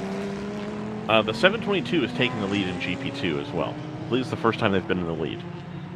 They're 4 seconds over the 369. Yeah, I believe that was pit stop rotation. You see them coming into shot, I believe, right here. No. Yes, I'm sorry. It's hard The to way tell with them delivery in the was, it sister almost car. looked like a BMW. Yeah.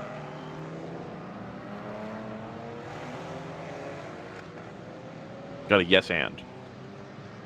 It's just hard to tell if it's the 722 or the 723. I haven't been able to tell the difference by the livery. The other car is now coming, I believe, through shot here. Yep. We are sub 230 for the first time today. Indeed. From round 3 and NFC. Yep, 229.5 for the race leader, 229.7 for your second place car, and then personal best for both the Moorhead Ginetta and the 52 ACP Tangerine Associates BMW. I don't know if you heard, Brendan, but we are about 15 seconds adrift of the SRO qualifying times. At 2 minutes 30-ish. Yes. Got it. Okay, so 2:15 for GT4 cars, give or take. Like the slower ones are 2:18. Okay. Pole was like 2:13. That's not bad. Pole in the GTO class on Friday was it 2:18? Yeah, something like that. Yeah. Okay. It was mostly drivers. If you look at the qualifying results, it was mostly drivers in SRO GT4 that we know. So I just had a driver appear here in the booth and absolutely scare the pants off me over my shoulder because he did not announce himself. He grabbed a headset. You were busy talking. I didn't want to announce myself. It's Dennis Neal from Round 3 Racing. All right. On board the 605 this weekend. Yeah, in the 605. Yep. Yeah. And getting to scare the pants off you is a great pleasure. I genuinely had no idea. So I can't hear the door open because it's pretty loud here, and obviously I got the fans on. So we chatted on Thursday, Dennis. Yeah. Very briefly. Yeah, I got to test the MPO1s on How'd Thursday. that go? That was amazing. Yeah? So it was a lot of fun, although I will say the weather conditions on Thursday morning are much like what we see right now, where it's misting and kind of starting to dry, but not getting quite the dry line that we're hoping for. But yeah, the MPO1 was amazing. Drives a lot like a go-kart. Yeah. So I know you had Mo up here a little earlier. He's been learning the driving style of those cars. And yeah, we took out the second car that their round 3 is going to have next year. It had just been delivered from Civico from the factory, like really just came off the trailer. We pulled the cellophane off the windows and set it out on track. So very nice. Yeah, it was a lot of fun. Definitely a different driving style that you can brake later. You do need to be a little more aggressive with the car, and it has aero, so you can actually like rim shot some corners, and you can see some of the MPO1 cars here doing that right now. A far cry from the Porsche Boxster you guys are running in GP3? Oh yeah. We've been a mess with the Boxster this weekend. Just we've been chasing the setup on Friday. We had a car that was it was not really compliant to the track. Interesting. And so we spent all day Friday trying to get the setup on it.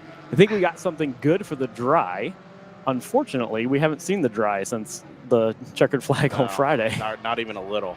Yeah, I was wondering what was wrong because usually I see the 605 run very consistent, out of trouble, and usually has no problem working towards the front of GP3. But I just really wasn't seeing that yesterday. I was so curious, like what was going on there? Yeah, so yesterday we made a gamble with tires that did not play out, and so midway through the deluge, I'll call it, about hour and 45, 2 hours in, I said, I'm done with this. We've got to make a change. We got to throw something at this car. So we got basically your street car winter tires, and we threw them on. And oh wow! Immediately, the next driver goes out, turns the fastest lap that we had done all race with those tires. The downside is when you get to these conditions, those tires are not great. So the analogy I'm using is we either have Formula One slicks or we have Formula One full wets. What we want is intermediate. We don't have that right now, so we are compromising one way or another with our setup. So right now we are back on the tires I started with yesterday, which is more towards the dry setup. Yeah. And we are anticipating the track to get a little drier than it has, but the mist kind of is holding the moisture, and we keep getting these little fog rolls in, and it helps hold the moisture on the track. And it's chilly too. It really hasn't warmed up yet. Yeah, we need about 5 more degrees in air temperature and a little bit drier of a line to form, and we'll start coming in. It's interesting you mentioned that you guys were kind of chasing the setup on the 605.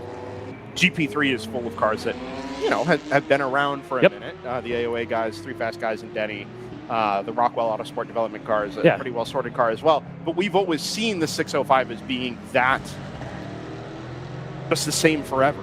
Yeah. Right? And it's been competitive here in the past. It has. And we're I would just say we're on our back foot right now, trying to play catch up. We played catch up, got a good setup on Friday, and then the weather changed, and we didn't have the right setup on the car yesterday. We gambled with what we thought was going to happen. We did not expect. I mean, I think you guys even said it. Who expected a lightning delay in December in Texas? So we didn't expect it to be that wet. We expected it to stay like this and eventually maybe get dry like it was doing at the end of yesterday. That setup would have worked for us. If that happens today, we've got the right setup on the car. We didn't have the right setup for what it was yesterday. So it seems like tires are playing a bigger role this weekend than we otherwise might have expected. They are. Is that a GP-specific issue with the offerings from Continental being just better suited to full dry or better suited to full wet? There's a backwards car at turn number 20. That's the 68 from open throttle. Oh, no, it's the other green thing, isn't it? I think 68. Okay. So you know 68 is Speed Syndicate in GTO. 168. Okay, 168. Yep. Sorry, it's the patchwork colored BMW. It's mostly green, but It's not the okay. green thing that likes to look at, like Mike Gorman. The green nose and then all the other colors working its way progressively behind. Yes. Correct. It's the every car. So is it? I don't want to call Continental out and say like, well, they just offer a wet or a dry, but I think everyone's been struggling with setups just because the conditions have literally been changing since we got here. Okay. I mean, we have had, Thursday was warm, yeah, but wet in the morning and then dry in the afternoon. Friday was not as warm as Thursday, but still warm compared to what we're sitting here right now, where we're all in multiple coats and freezing. And so, it was just dry all day, and then we get to yesterday where it's pouring rain and it's mid 40s, and everybody's been chasing it. I think the GTO cars, you've seen that. The front runners are definitely have an advantage, but and I think GTO has an advantage that they get to pick from more tires, but I think everybody's been trying to figure out what is the right tire and what time to be on that tire. They talk a lot about being on the right tire at the right time. I think that's what we've been chasing this weekend as a series. Yeah. Trying to figure out what is that right setup. So it's setup plus tire option basically, and trying to mix those two. Yeah, and you can see it through the S's here. There is a slightly dry line starting to form, and this is that weird part of where we're transitioning. And if we could, for our car especially, if I could get a couple more degrees in air temperature and that line to dry up a little bit more, I think we have the right setup. You'll start to see us chip away. The problem is we were hoping that would have happened about 20 minutes ago. Yeah, sure. And it hasn't, so we're still kind of, I think we're still in the right choice. Our other choice would have compromised us as well. Which tires are you on now? We're on the normal Conti dries. Okay. We've done a little siping to them to try to help, but it doesn't really help that much. Gotcha. And they should last. I mean, especially in these. They'll last all day. Yeah, okay. We won't have to do a tire change. Do you know what the other GP3 runners are on at the moment? Which direction they've gone? We've seen a couple of them. I know the first place car who's running about 4 or 5 seconds faster than everybody. They look like this morning when I walked by that they had a more of a wet setup on. Interesting. Okay. And I'm not sure where 3 Fast Guys and Denny's ended up because they were leading the field yesterday. Mm-hmm. I think they've gone with something similar to what we have, where we're thinking things are going to dry and nobody wants to make a tire change. Yeah. Because with the GP cars, you got to do the 5 lugs and run around, and it takes a little bit longer. So you're looking for a full course caution to be able to do that. Yeah. Well, and with the full course yellows we've had to this point, your chances of building up enough of a margin to make that tire change without giving up positions or potentially a lap, that opportunity is not really there. Yeah, we only had 1 extended caution. They've been trying to do the other ones as quickies. I know the last one they called a quickie, but it took a little bit longer to get the car out of the kitty litter than I think they anticipated. The thing looked like it was digging into the litter on your video. I didn't have a chance to see it. Was that over here? Yeah, it was over here. You guys had it on your video. It looked like it was making a nice flat line in the kitty litter. Yeah. So... much of the buzz down at Round 3 Racing and the folks we've talked to this weekend is obviously about the new cars. It's about the national championship hopes for the number 70, the extra number 170. This number 605 has had a lot of years in the World Racing League, a lot of successful years in the World Racing League, but it's not really being talked about the way the new cars are. Is there a future for that car? Is this potentially a swan song for them, or for that car? What does the future look like for the, let's say, the production ladder that Round 3 has had over the last couple of years? Yeah, I think the next year the focus is going to be on the GTO and the MP cars, and I think that's where coming into here, the big test day for the MP 01, the 201 car. out there. Carter's been learning a lot, Mo's been learning a lot, Brad's been learning a lot, and the crew's been learning a lot. So I think that's where the focus is going to be next year. 605, maybe it comes back out and does a couple of things, but it wasn't supposed to be here this year. We were supposed to still have the 701, but we ran into a lot of technical problems there, and it just was, we can keep chasing ourselves every weekend, or we can go back to tried and true 605. And so that's what we did as a team, and that's why it's here again. It was never the plan, but sometimes plans change. Is there driver interest to continue with running some of the general production cars, if not specifically that GP3 car? I think, most everybody's excited about going to the MPO1s and getting into the GTU. And that puts really then the whole team is at the pointy end of the field running GTO or the GTU cars. So I think that's where the team is going. I think we've shown that we can do that. It is going to take another level of just focus to be able to have 3 to 4 cars running at the pointy end. It's more pit stops. I mean, the nice things about the 605 is we go, at least 1.5, maybe 1.8 times longer than the GTO car. So, at the first caution we had this morning at 50 minutes, we didn't have to pit. The entire rest of the team did. So, trying to get that many cars through the pits is difficult, especially on a tight pit road like you have here at COTA. Yeah. No, that makes a lot of sense. What about you personally? What is your future hopes, if not future plans, look like for Dennis Neal? We'll see. Brad's given me an offer to run a couple of races in the MPO1s. I might do some of that. I'm still trying to figure it out. I would love to find something that, gave a little better schedule, but, it is what it is, and we'll see what opportunities are there. And schedule as in the season schedule? Yeah. I mean, right now the races on the MPO1 that I could jump into would be the beginning and the end of the season, and so we'll see. I got to go figure that out. I got to figure out what I want to do. I've got my family with me here this weekend. We got Sam sitting here listening to us while we're chatting, and we got to figure out what we want to do too with him. And he's growing up, and I would love to see him doing some of his sports and things like that. And I travel a lot for work, so it's always a balance of family and what you're doing. But this series is really good. I'm really hopeful that the series can work on the consistency of calls and make sure that we're always calling things the same way, so that way we can continue to grow and continue to attract the top talent. I mean, we all come here because you're racing against the best, and we want to have the best drivers here. So, as the series grows, there's growing pains that you go through to try to figure those things out. I know this year was a big focus on, cutting down the car-to-car contact, getting that, reputation away from the series. And, there's been a lot of chatter on the social medias and things like that of things. And, I think in the last couple of months, RJ's done a great job of tamping that down. Now it's just, okay, we need to have consistent calls across all the races from race to race, from incident to incident. And I think the series will get there, and I think it'll be stronger in the next 12 months than it is today. I think that's reasonably well said. Whatever your future looks like, Dennis, hope you do stop by and see us. If we do see at the beginning or the end of the season next year, maybe behind the wheel of a Sebago and B01. Yeah, may happen. Certainly would love to chat and find out about your experiences, and hope for all the best for you moving forward. Yeah, and appreciate you guys. You always are willing to have us come through and be able to shout out different people. So I definitely appreciate my sponsors as well.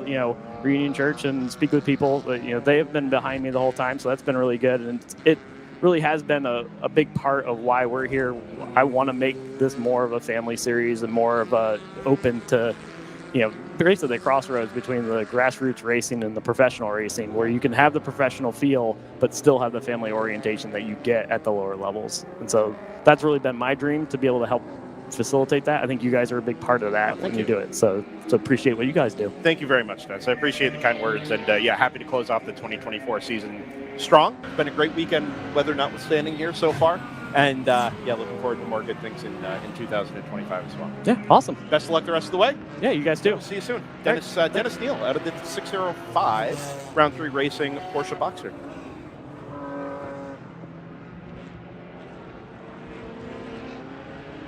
I just want to point out for the paddock, if you're a non-Round 3 Racing crew person, you are also welcome to come up to the booth and come chat with us.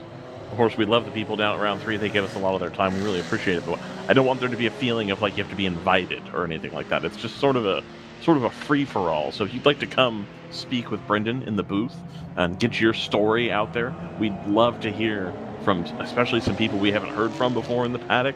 We always love that. We had the folks from HQ Autosports with Rob Henretta up there yesterday. We'd like to see more of that in the future, too. So we love hearing from Round 3. They're fantastic. I just don't want anybody to think we only want to talk to them. We'll talk to whoever comes to talk with us.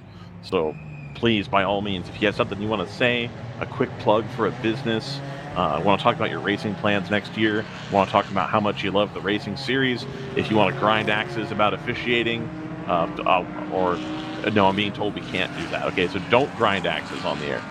But if you want to come chat, we're actually up in the timing building, which is sort of behind the paddock. So if you're looking at the pit garages, it's the actual tall bit at the end. And you go up to the second floor and then walk through the cubicle farm all the way to the back left. Cubicle farm, thank you. Closest to turn 20, basically. And then you'll find Brendan in there in a large room by himself with some tables. That's correct. Yeah. Got all kinds of stuff in here. Indeed. This round 3 NFC battle has been relentless. It's not been like a scrap, but they just will not. The 123 will not let the 70 go, and is not interested in making the move either. I mean, are they saving fuel? You know, like what's the angle here? My guess is, well, what's the point? Oh, well, I say that. Oh, yeah, he showed the nose on the way into 13. Drop to the outside and stand the thing on its nose to try and keep the momentum up on the way into the corner. I get the sense, or I get the feeling that these cars are so evenly matched across any variety of conditions that there just isn't enough pace differential. Even if the 123 is marginally quicker, there's not enough pace differential there to actually make the move. So I mean, you can maybe make the case that the Mercedes is being held up ever so slightly, but where do you make a move? We saw it yesterday too. In the closing 45 minutes, well, it was less than that, closing 15 minutes or so, 123 had its chances and, seemed to be maybe a little bit better on throttle application out of some of the slower corners. But by the time they actually got into the braking zones and the passing areas, the 70, the Porsche had the legs and had better braking performance, where the move was just not ever really on. Pit stops for 352, 369, and 135 is a good portion of your GP2 field, including your class leader.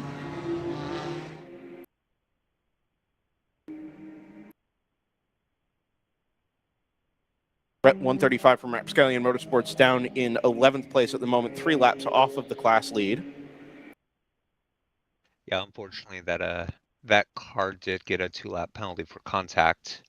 I was going to say, it hasn't really seemed off the pace. I wondered if something else had occurred there, but that makes a lot of sense. Yeah, we were riding on board at the time. It's one of those things where how does Jordan keep doing this? Jordan's awesome. We know this.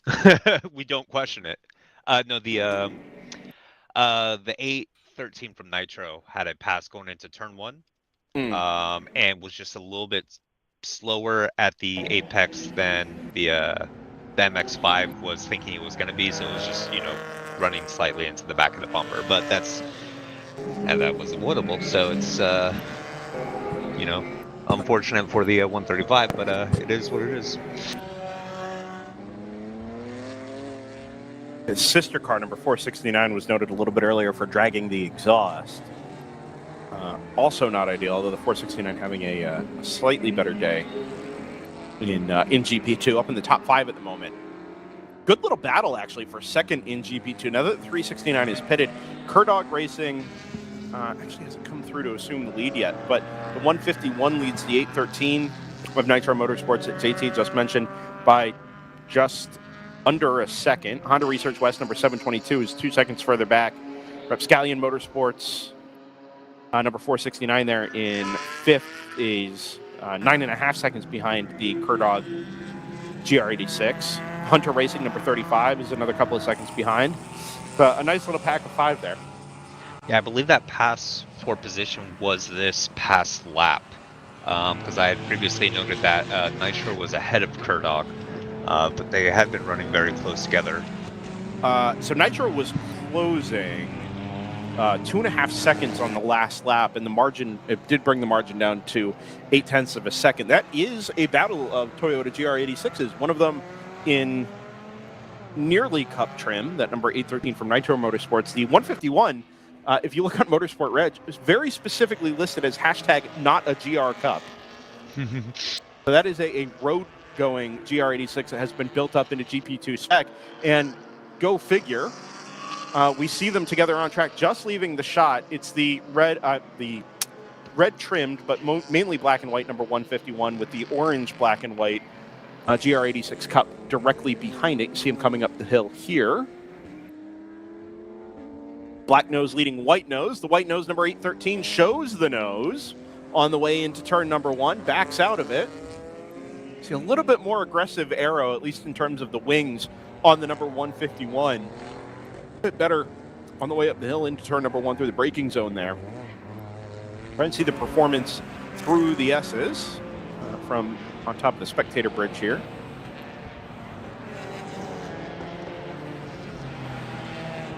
If you're a fan of or have been watching the Toyota GR86 Cup, is it just Toyota GR Cup?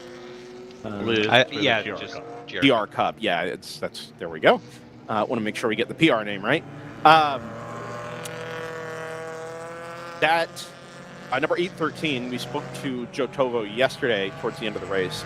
The kit to get one of those GR86 Cup entries into WRL GP2 spec is actually now an offering from Toyota. Toyota Gazoo Racing North America was able to get a restrictor kit and I think it was just restrictor and ballast. Oh, and brakes, of course, was the other word we got yesterday, to get one of those cars into GP2 trim. Remember this time last year, Ryan, we were sitting up here with, I think, Brad McCall talking about the future plans for Round 3 racing, and that was one of the things that was very specifically mentioned, was the opportunity to bring some of those GR Cup entries into general production racing in WRL, and really didn't come to pass until this Nitro Motorsports entry. You know, there's still some concerns surrounding the longevity of that car that I don't think have been categorically addressed. In terms of whether or not the road car will be still under production. No, that part actually is very firm. It's more to do with the design of the oil baffle in the pan. Oh, longevity as in reliability. Yes. Got it. So there are a number of solutions that allegedly work, some of which are practical for this application because there's a fixed amount of power. And I don't want to go into more specifics than that. But, you know, there's... As much as I applaud Toyota for basically from scratch building a customer racing program they appear to be supporting quite heavily, there are some concerns among these GR86s and the BRZ that Toyota has not done a good job of rectifying or taking accountability for, which has scared a lot of people off of what should be the default modern platform for endurance racing. Why do you say that? Why do you think that should be the default modern platform? For starters, it's a closed cockpit. The Miata, of course, traditionally is an open cockpit car. The Cup Series, of course, uses the open top with the roll cage. I think for driver comfort, I think for endurance racing especially, you want a closed top car. That's how I feel about that. You don't see a whole lot of open top cars here in WRL, and we haven't in some time. They're all typically closed. Yeah. Some people's insurances for their various employment situations require a closed top car. You say closed top as opposed to what we see with the Mazda MX-5 Cup cars, correct? Correct, yeah. Yeah, okay. I think there is more space for a larger driver without having to modify the frame, which now is a solved science. I'm not acting like that's an impossible thing to do. Indeed, it sounds like Rapscallion's done that on theirs. But you don't need to do that in a GR86. It's already done. It already fits large people. And, you talk about, oh, well, Ryan, you'll say that because you're 6'4". It's like, that's true. But there's a lot of people who fit in a Miata road car that if they had to have a helmet on would not fit. Yeah. Now, the seat obviously has a little bit different ergonomics to it, but I do genuinely believe, as we've seen with BMW and their cooling system, their pedal adjustability, things like that, that driver comfort does come into play. And I think if you're over about 5'10", getting into a MX-5 Cup car is hard. It's not super comfortable. So I think there's that. You have a longer wheelbase, which makes the car a little bit more stable under braking. It means that when you get the sort of momentum change as you're sliding the car, it's easier to catch than something with a shorter wheelbase. I think that's a big help. It's a 2.4-liter engine as opposed to a 2-liter, so you're naturally making a little bit more power, or if you detune it, it's not working nearly as hard. That engine is mounted really low in the chassis, which is not the same in an MX-5. I'm not saying an MX-5 handles bad, I'm just saying it's different. The weight balance is a lot different. I have driven both of these cars at speed, the road cars at least. So I genuinely think among, and we've talked about this before, we'll talk about it again here, if we're looking for what's going to replace the BMW E46, if you look at the size, if you look at the amount of power that it makes, if you look at the amount of space it offers for the driver, the GR86 is right there, man. Like, if you get out of a GR86 and into a E46, they're about the same size.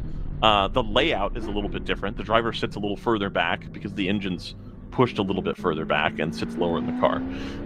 But as far as, like, speed in stock trim, it's pretty close.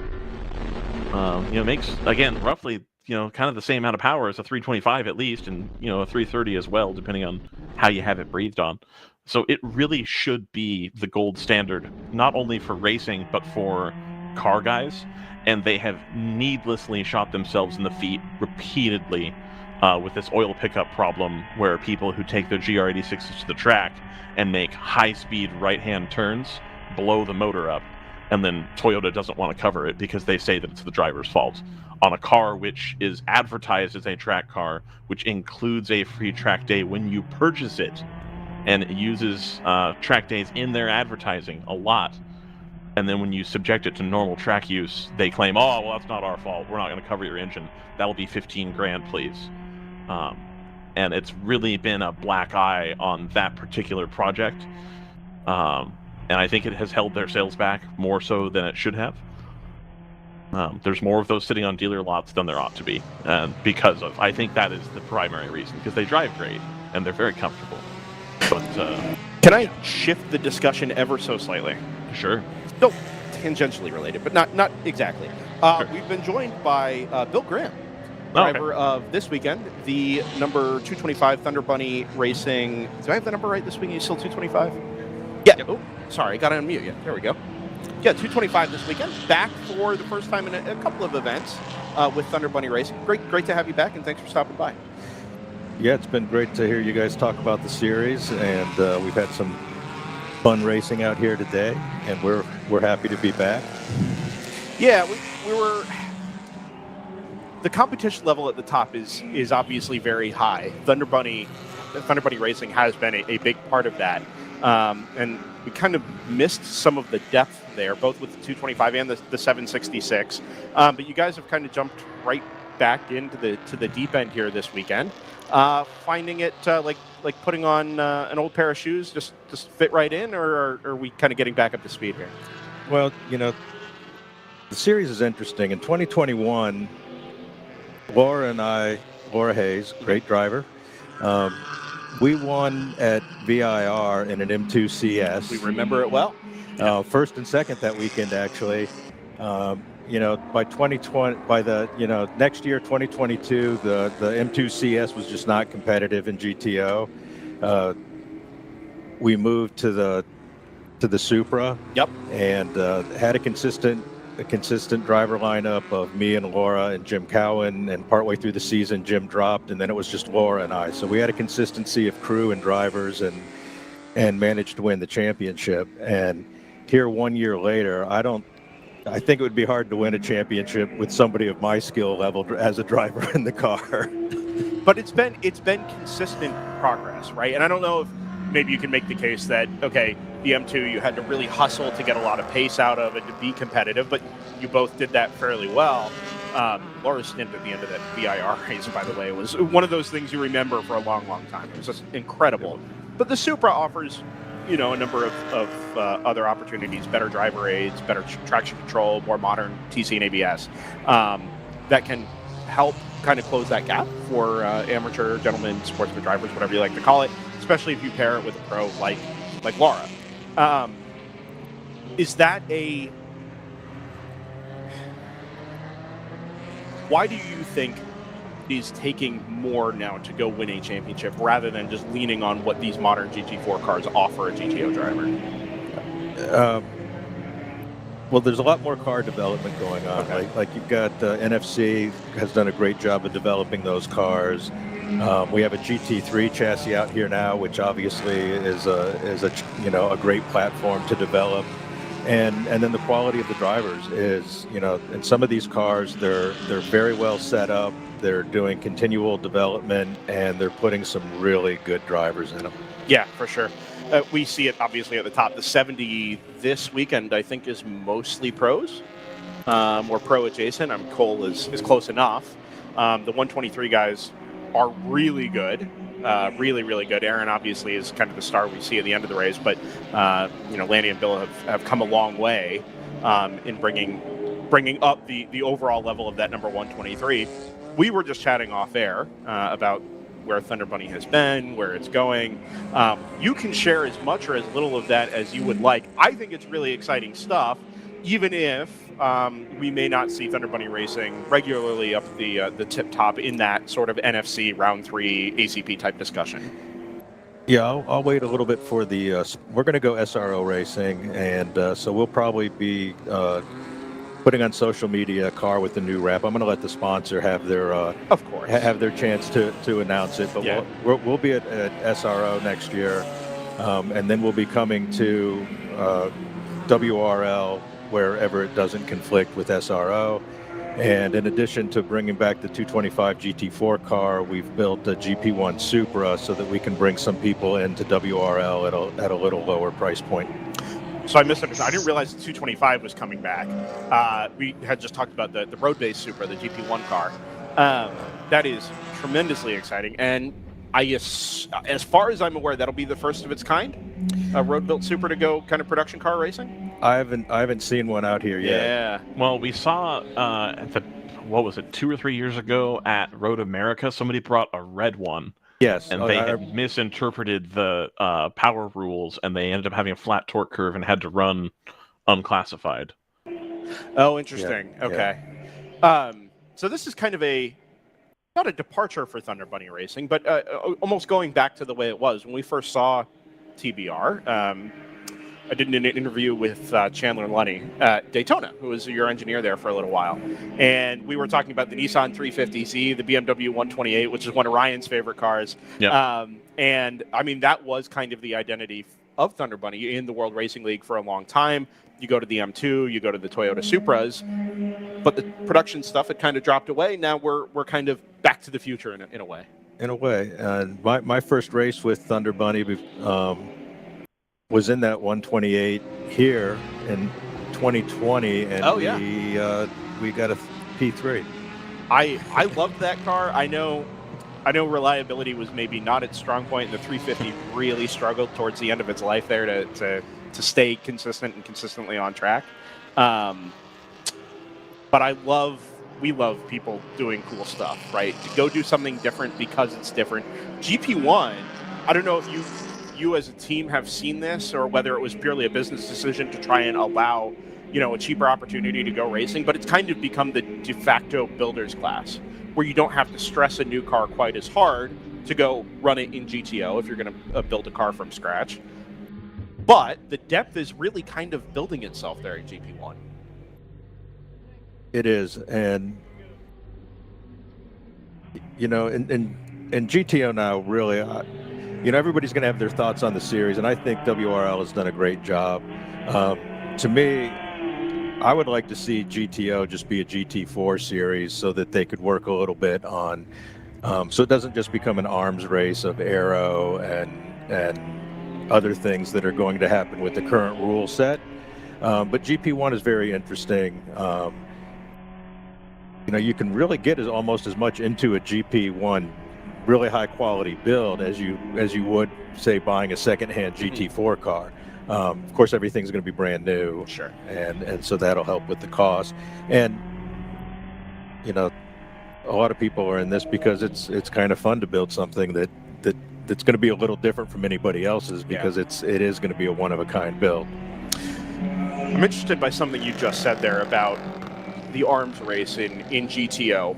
I think you could make a case that we were there, maybe still are there, but it was about going and buying the next thing, the better electronic suite, the better driver aid suite, that would help close the gap and or help a driver with confidence level, let's say, right?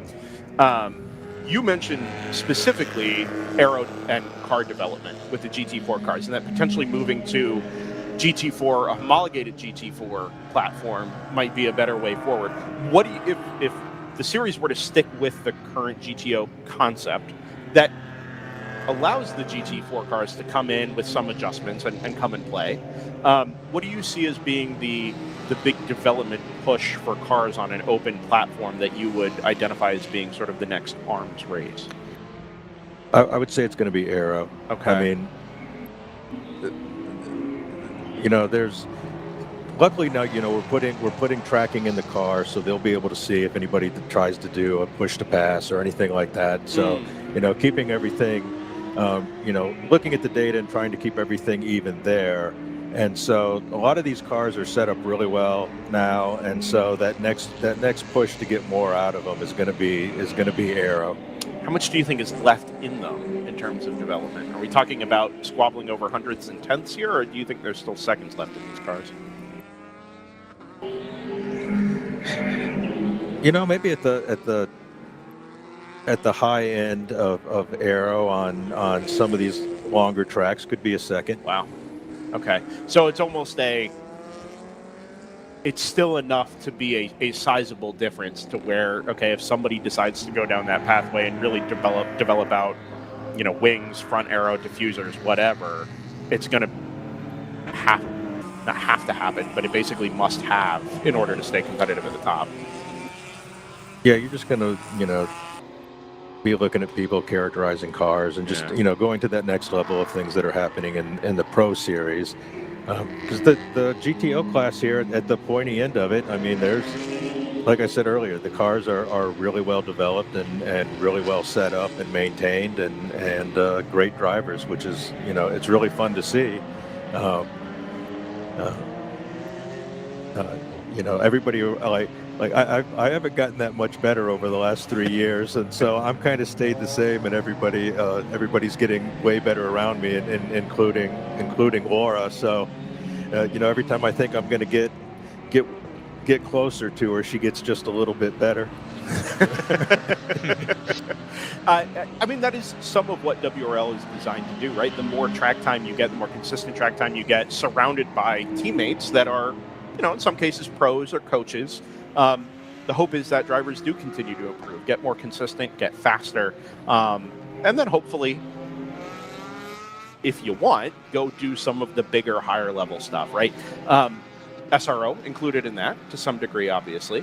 We've had discussions internally over the years and with a handful of drivers about the next big thing, right? If you have been in WRL at the top level, GTO, GTU, whatever that might be, what is the drive to say, okay, we're doing endurance racing here and getting reasonably good value out of the way we're running? What is the drive to go do an SRO or a sort of a professionally promoted series? For me, the drive is I got involved with Thunder Bunny. I retired from my previous job, and so I got involved to try to develop the team into a full-time endeavor, which we are now. We have 16 employees in Greenville. We have a car club opening this year coming up. We do car storage. We have a lot of race cars in the shop, so we get business from other teams in WRL, and then we do a lot of work on street cars, primarily BMWs and Porsches. Okay. So it's a full-time facility, really nice facility. Like I said, with a clubhouse for a car club and car storage, and we have events throughout the year, BMW, Porsche Club, other things like that. So my drive was to get it to be a full-time business, and now we have a customer, and Alan Patton came along, great guy, was doing Time Attack, now has been driving with us in WRL, and he wants to go SRO racing, and so it's just a perfect fit, and the right time for us and the right time for him. And that'll be with the Toyota Supras moving forward? That'll be with the Supra to start out, and then we'll kind of see where it goes from there. Exciting stuff. I'm really, really excited to see the GP1. Did you have your hands dirty in the build of that car? No, more in the. I haven't been turning any wrenches. I'm more the specification of what I want to do. No, still. That's good stuff. And then Cale Fortenberry is he's great, and so I tell him what I want, and he goes to work and starts to make it happen. So we've done a lot of things with safety in the car. We've got a really great cage. We did a fixed seat with a movable pedal box just to make. Nice. Just trying to increase the safety level on the car to be very comparable to the GT4 car. And the electronics is you guys were talking about it the other day. The electronics is challenging in a modern car. Yeah. And there's a pretty big modifier if you go to a race ECU and traction control and ABS, and we're trying not to do all of that. So it's challenging, but I think we'll get it worked out and have a pretty competitive car. The race ECU is an interesting concept. I'm not a car builder. I'm not a wrench turner. I am a guy who likes to follow racing, talk about racing, and share it with people. We've had a lot of discussions about whether or not the E36, E46 platform for BMWs has any longevity in it. People are doing different things now in GP1, yourselves included. The number 24 just went by the BMW 2 Series. They've had similar issues with electronics, right? And trying to deal with the challenges that modern road car electronics present to race car builders when you put them on track at a performance level like GP1 runs. Is that race ECU concept, you think, going to become a necessity as street cars get more complicated in the future? I think it's something they could look at in the rules, because at some point it becomes more expensive to try to chase down and zero out everything you have to in the factory ECU than it would be just to add one. Mm-hmm. If the modifiers are big, then it might be worth the effort. But if you want to look from a purely cost perspective, it might be that modifying the rules a little bit makes the builds easier and cheaper, actually, than trying to leave things stock. So there's a case to be made that the not pursuing the race ECU is an active hindrance to people going out and trying to do different or unique things with current road car platforms. Yeah, we've got Gabe with us, and he's really brilliant in that area, and so it still takes a long time to track each thing down. Once you tear the car apart and you look at it and the harness, and there's 7 different controllers, and there's controllers on the shocks, and there's just all kinds of things in the car, and getting it to go full traction control off, and you can't leave the traction control on. It's just going to be way too invasive. Sure. There's just a lot of things to zero out, because the modern car has so many sensors and so many different processors in it that there's just a lot of things to zero out to allow it to behave properly on a racetrack. That makes sense to me. Bill, I appreciate you coming up and spending some time with us. Really excited for you guys moving forward, the team as a whole. The GP1 car is going to be really exciting. Excited to see you in SRO racing as well with the Toyota Supras. We'll look out for announcements to come regarding sponsors and participants over there on that side. And yeah, best of luck to you the rest of the day here. Great, appreciate the time, and hope to see you at Barber next year. Oh, we'll be there for sure. We love Barber. Bill, thanks for stopping by. We'll see you soon.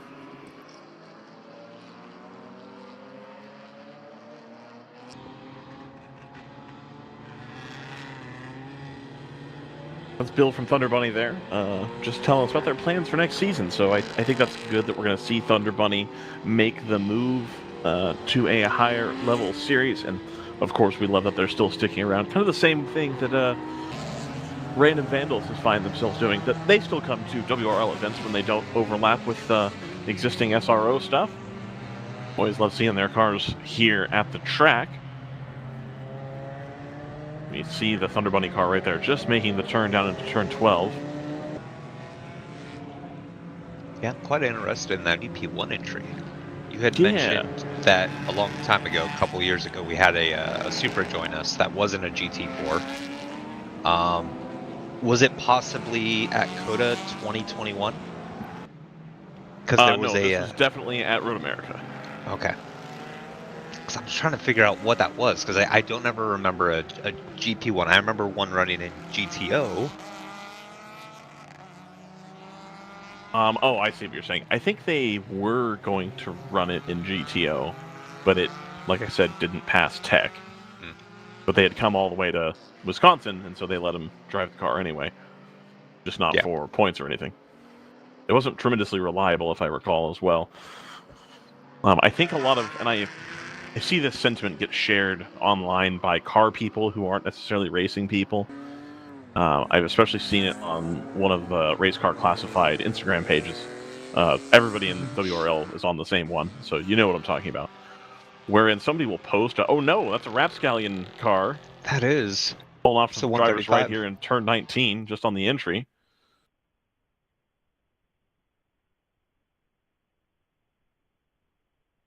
So they're just kind of trundling here. We're not quite going to get to see the flag worker change flags in that frame.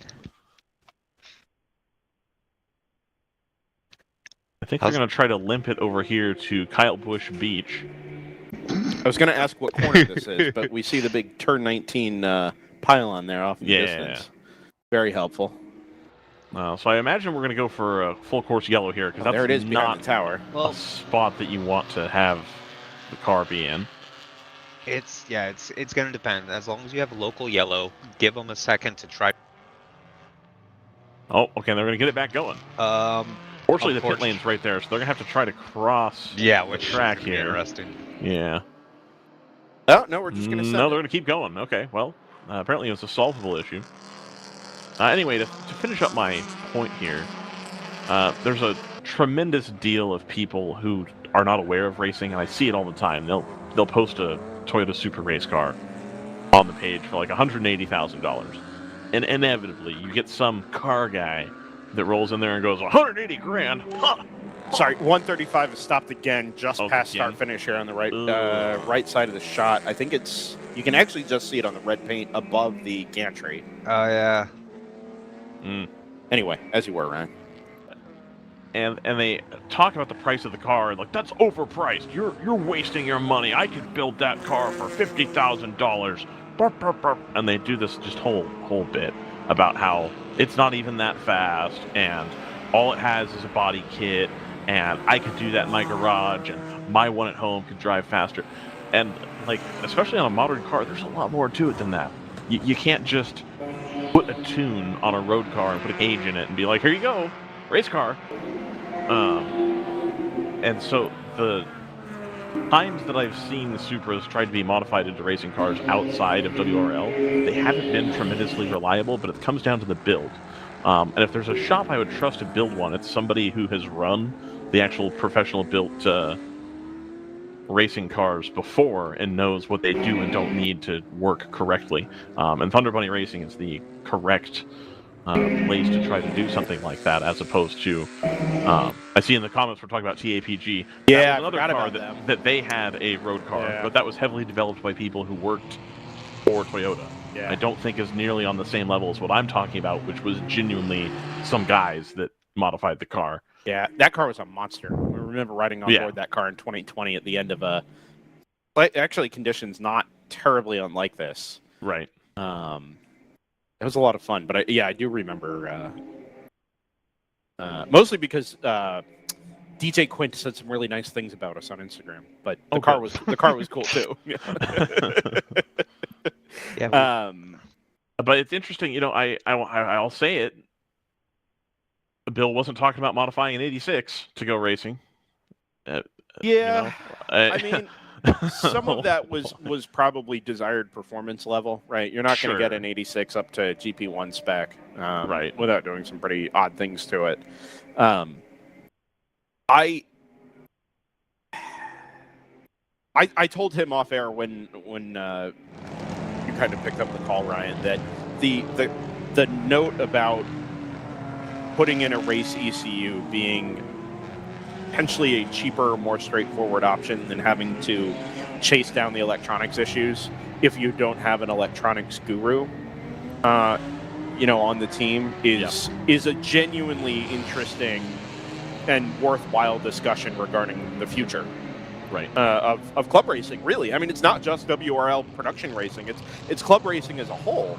And I'm sure the ECUs aren't cheap, and the installation isn't entirely, straightforward and simple. But at a certain point, the more complicated road cars get, the more it swings the pendulum in the favor of putting race chips in road cars to make them race ready. And there are a number of racing shops that are able to do that project, especially in like the Porsche world. If you want to go outside the realm of, and it's what makes what Brad has done with that car very impressive, because usually when you're doing a Porsche build like that, where you're operating it outside of its intended operating window, they just switch it to a race ECU anyway, and then it's then they program all the stuff back in that they want to program back in, and it's whatever. But it takes a pretty big race shop to do that. For example, I don't think the Chattanooga Tourenwagen guys, as good as they are at getting that car built, I don't think they're going to rush out to put a custom ECU on that anytime soon. That's just not their bag. But it's not a platform that requires it. True, but my point is, if we're talking about 5 years in the future, for example, sure, where you get to where, you got to use one of these newer things, and we've got to do this custom ECU thing. It's like that's out of reach. Or even really good teams are going to have a hard time doing that themselves unless they have a guy who knows how to do it. And unfortunately, it's not something where there's an application outside of racing so much. There's applications for it in like drag racing and other different types of racing, but not for, was quite a lot of smoke coming out of the back of the AOA car there. I don't know if that was a mock-up or an actual exhaust thing there. But yeah, I think that's coming down the pipe. I genuinely do. Most of the GT4 cars, I believe, are on some variety of custom ECU versus what's on the road car anyway. So that probably is the direction forward. But it's going to take a lot of people learning how to do that sort of stuff and learn how to do it well before it becomes more normal.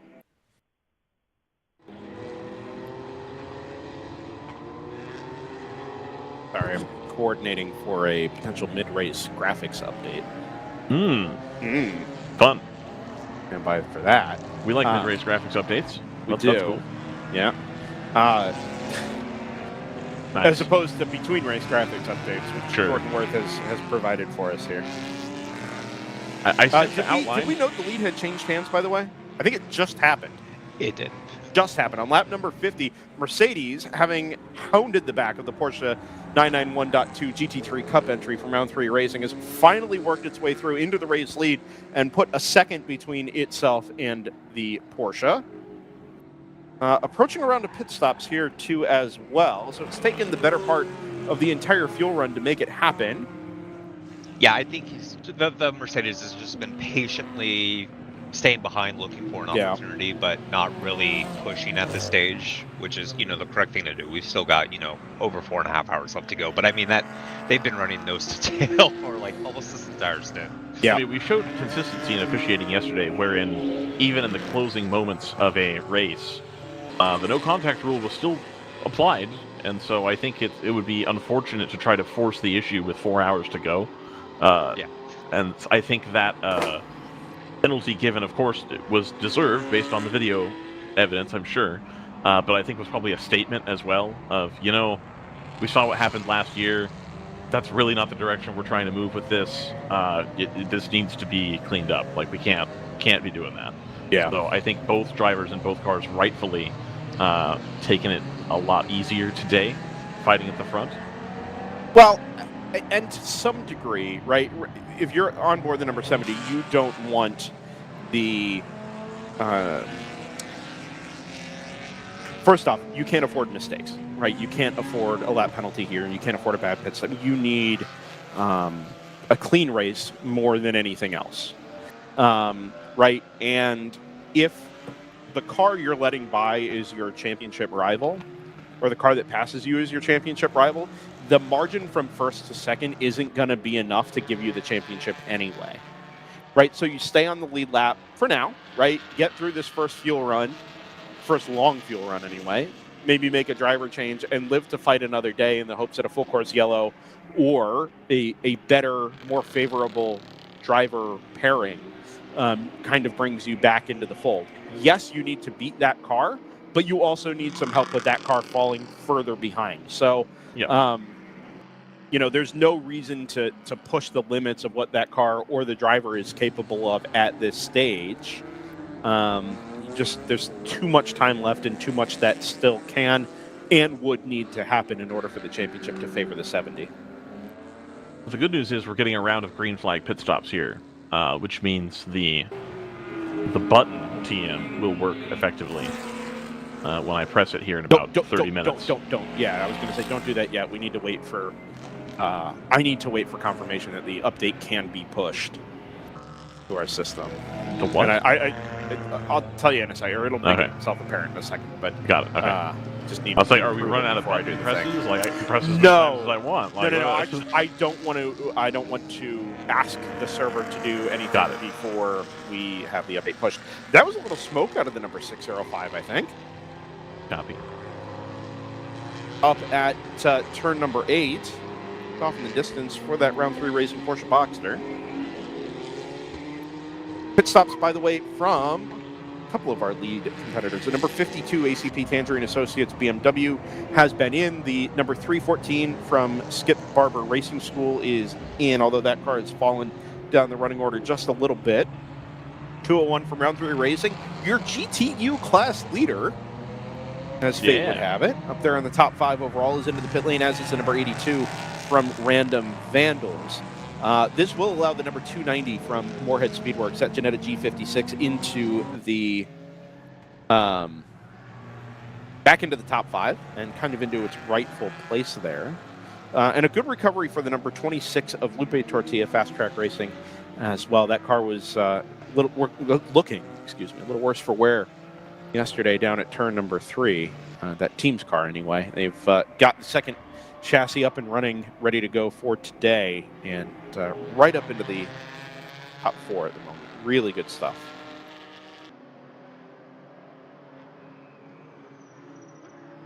Step away just very briefly and go address your envelope. No, it's the graphics thing. Just give me a second on that. All right. The 2 race leaders are in, so that is of significance. It is indeed. And the 124 earlier was off the pit rotation with the other 2 cars.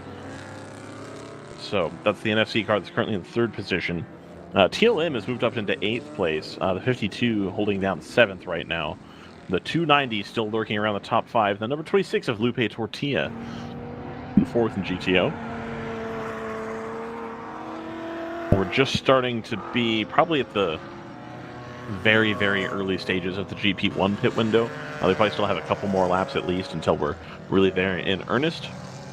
We're actually there. Are we there? Yeah, so the first one to come in was Choice Racing out of the lead about 10 minutes ago-ish. Interesting. Okay. Since then, we did have 9-4 Motorsports out of second place.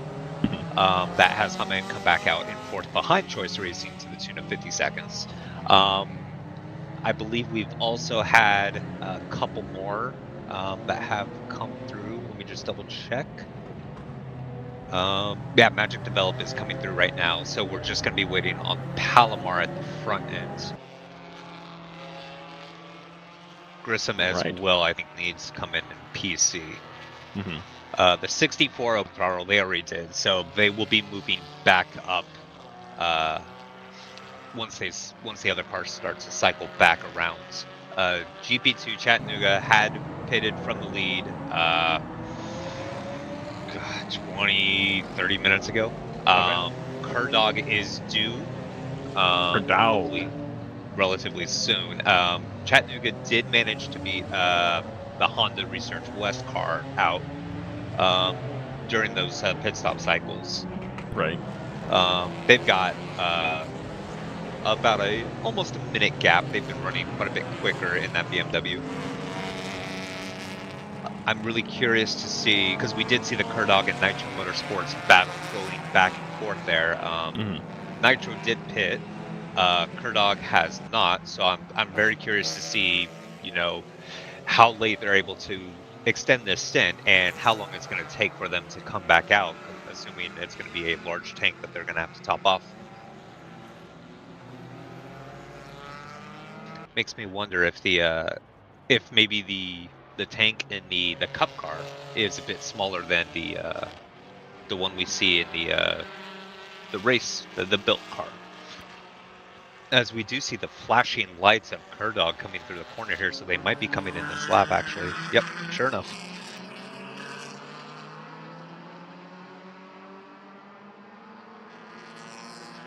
Excellent. As Honky Tonk points out in chat, GP1, the 9-4 Motorsports entry is also Briggs Motorsports. I believe they had actually built that car, that Corvette. That entry being crewed this weekend by, I believe, G-Speed, one of the local shops here. Nice. I'm just looking at the GP2 field. I like what I see in that it's GR86,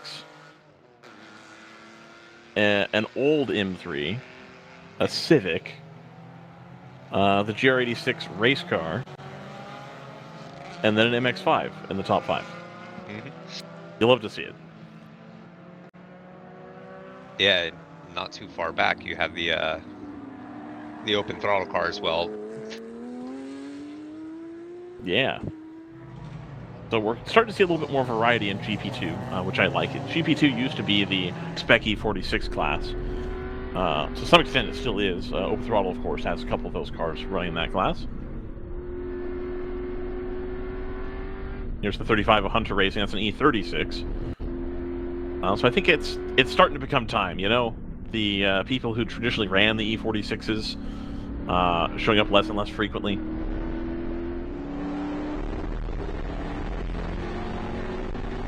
And the changing of the guard is taking place, I think, among club racing in general, I think, as well.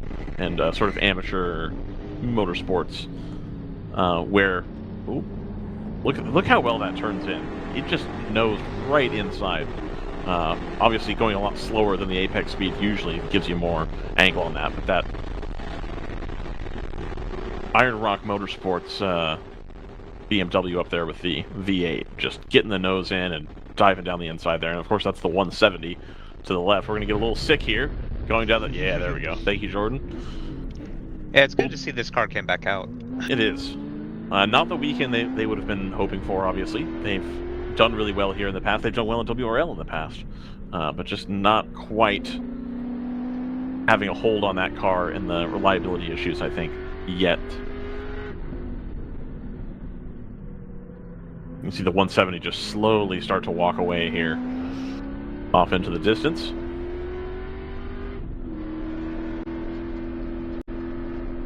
We should have asked somebody at Round 3 Racing if there is an Isringhausen sticker above the window on the 170. So I don't know if that's being run by Round 3 and it's an Isringhausen car, or if it was purchased from them and they just haven't changed the sticker out yet. That's a good question for Brad. Speaking of Round 3 Racing, the 70 had about a 20-second longer pit stop. Ooh. Do we think that would have been enough to change tires? No, maybe one, but I don't know if you would do one. Not sure. I mean, theoretically, could have been maybe just slightly less fuel in the Mercedes, so they would have clear track to go push. Sure. Because they do seem to be a bit quicker at the moment. Perhaps a driver change in the 70 as well. Yeah, could be.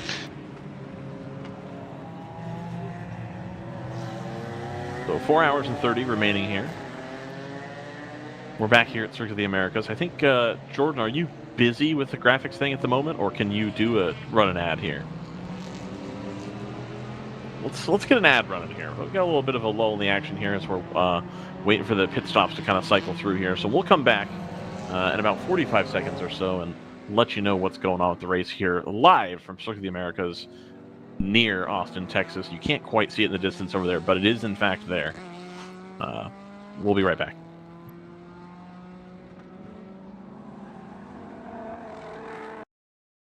You can feel confident Continental is the smart choice in tires. And to handle extremes? Yep. Tested from the Texas desert to near the Arctic Circle. Really? Really. Anything for the guy who finds that one pothole? Yeah, road hazard coverage has your back. For real? Absolutely. Were they made by like a bajillion engineers? Well, closer to 100. Continental. Welcome to the smart choice in tires.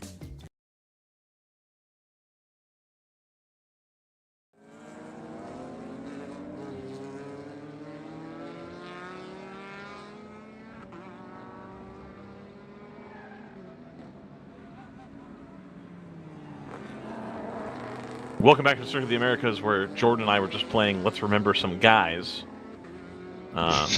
Baseball guys, obviously.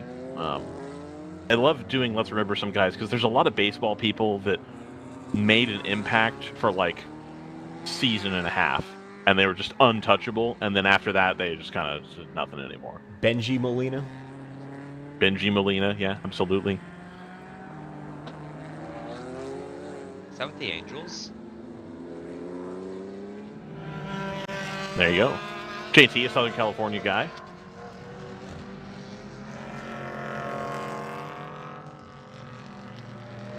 Jimmy Rollins. Probably not quite a guy. He's actually like somebody, you know. Oh, it's Phillies. Oh, sorry. Can't mention the Phillies. I just noticed Off the Leash Motorsports has started the race today. Excellent. Unfortunately, 2.5 hours late, roughly. But it's all about track time, man. Hey, they got the car working. It's back out. That's awesome. It is.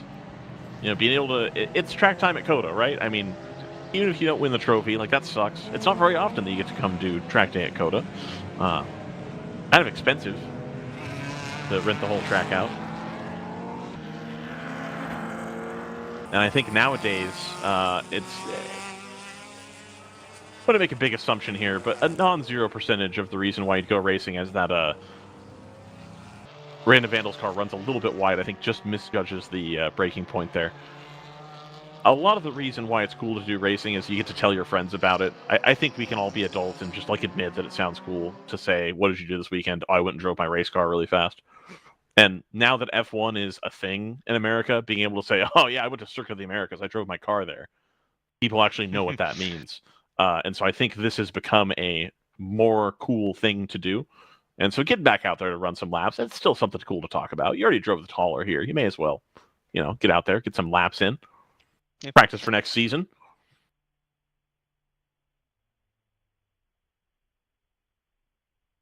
Low pressure low.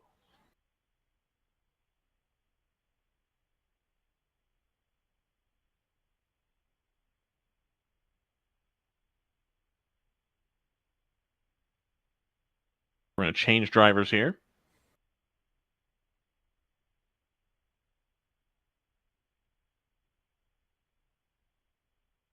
Just slipping into the cockpit of the NPO1, a sports racer, which a little bit different from professional sports racers, only has one seat, whereas the intention of like a racing prototype that you would see on NBC Sports for like IMSA, for example, were designed quote unquote as two-seaters, so the cockpits are a little bit wider.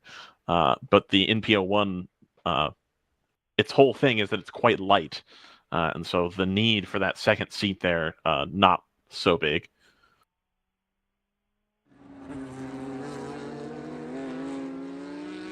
I always thought, JT, you'll be able to understand what I'm talking about here.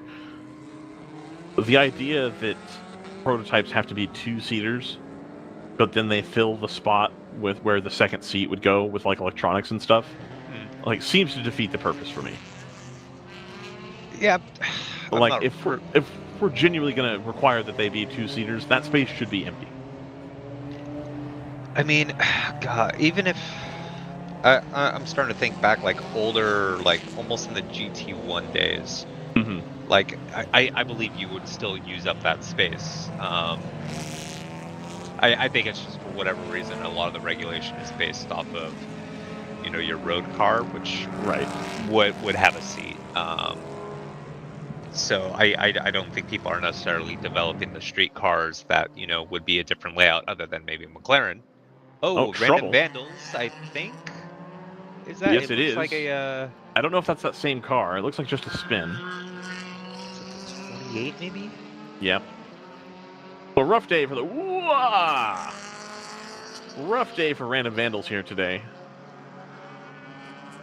They pulled out a little bit right in front of that other BMW there. Don't know if they were unsighted or if I don't know, man. That was an interesting call.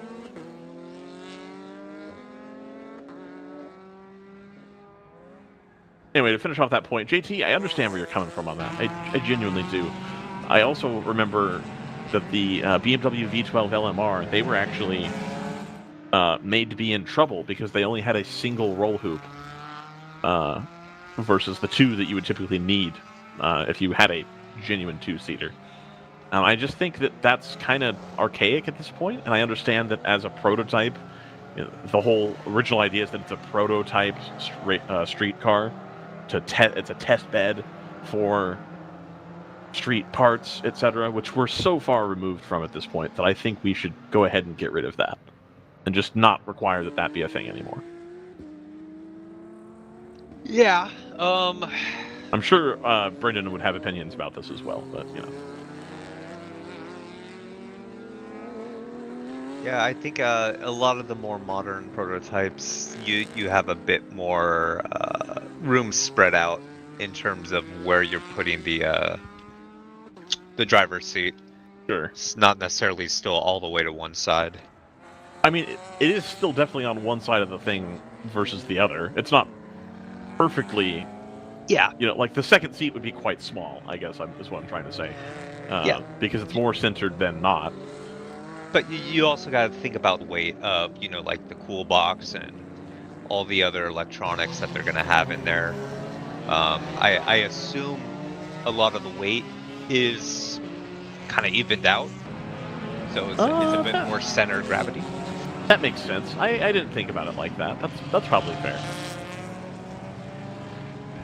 I guess when I'm picturing this in my head, I am thinking of open type prototypes, which we don't use anymore at all. I think it's unfortunate. I think having the variation and people making the decision that they wanted their driver changes to be fractionally faster versus the aero disadvantage was neat. But I also think once Audi decided that, like, no, it really is better just to have the closed car, that kind of sealed the deal for that being how you want to do it anyway.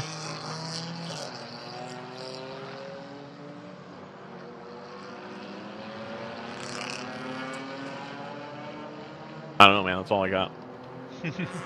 We had noted earlier that we had saw a little bit of smoke from the 605, unfortunately. Mm-hmm. That car has come to pit road, and it has not left. Oh.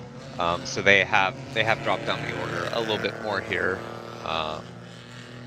Now 7 laps out of the lead in GP3, which is still the Garage 66 FRS, or sorry, BRZ. It's the FRS from Through Fast Guys and Denny that is now in second place, just minute 20 out of the lead, having set their fastest lap this last time through. Excellent. We're going to go on board the Three Fast Guys and Denny Miami Dolphins inspired livery. I think that's genuinely what Brad told me he did. He wanted it to be a Miami Dolphins livery on there.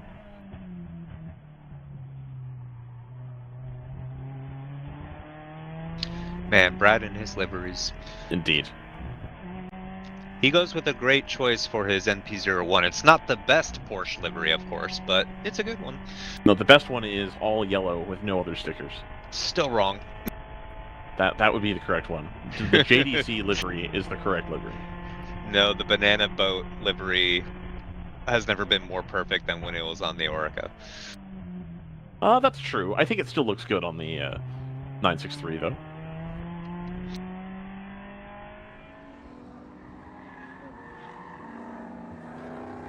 Alright, so, having watched the GP2 pit stops play out, Kerdog, after coming in from the lead, after going quite further than the rest of the class, did fall back down to 6th. Yes. After a very long stop, with the in-lap coming to, nearly 7 minutes, so that's a full minute longer than Chattanooga, 2 minutes longer than Nitro. Yeah, so a bit of a lengthy pit stop there, so that could be why they've fallen so much down there. Right.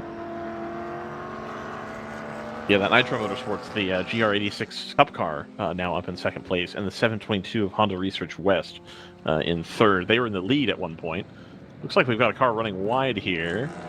I think just missing the braking point a bit. Yeah, that was the Nitro Motorsports getting around the Honda Civic there. I believe his last lap.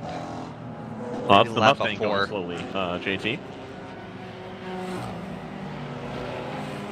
One of the SPRS is the blue and black one. The 92, yeah. Yeah. That one did not race at all yesterday, which was unfortunate, but came out today, though.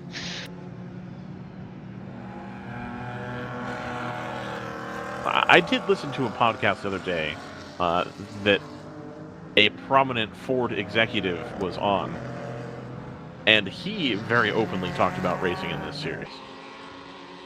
So I don't know if it's a secret, if it's not a secret, because we've been also told not to talk about it. So like I don't know what the deal with that is.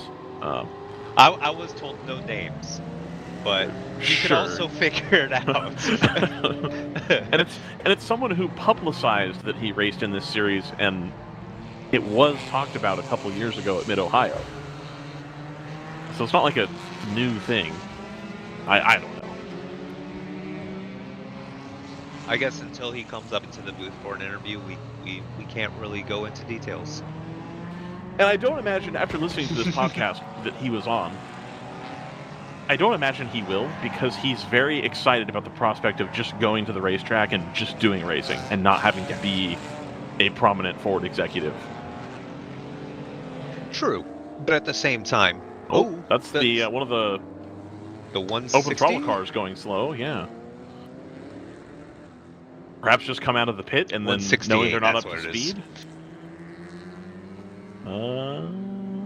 Yeah, they were salmon, so I think that's leaving pit lane.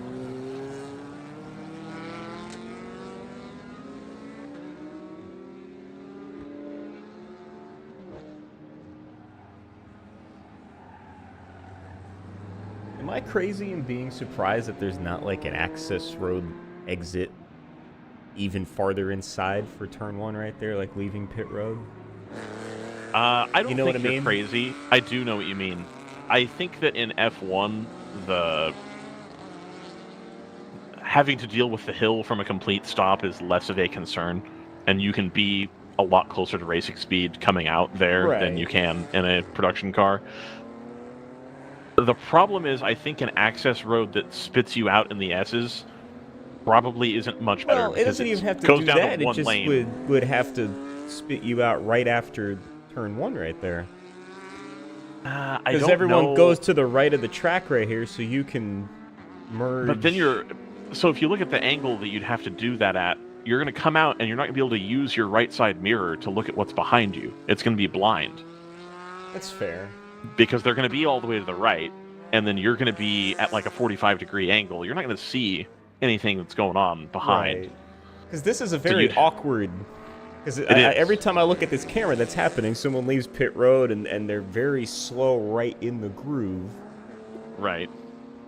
And I'm like, I think that's an artifact of this track being designed for a faster car. That makes sense. Like, just genuinely. Well, that one was fine, but that's also a V8, you know. Right.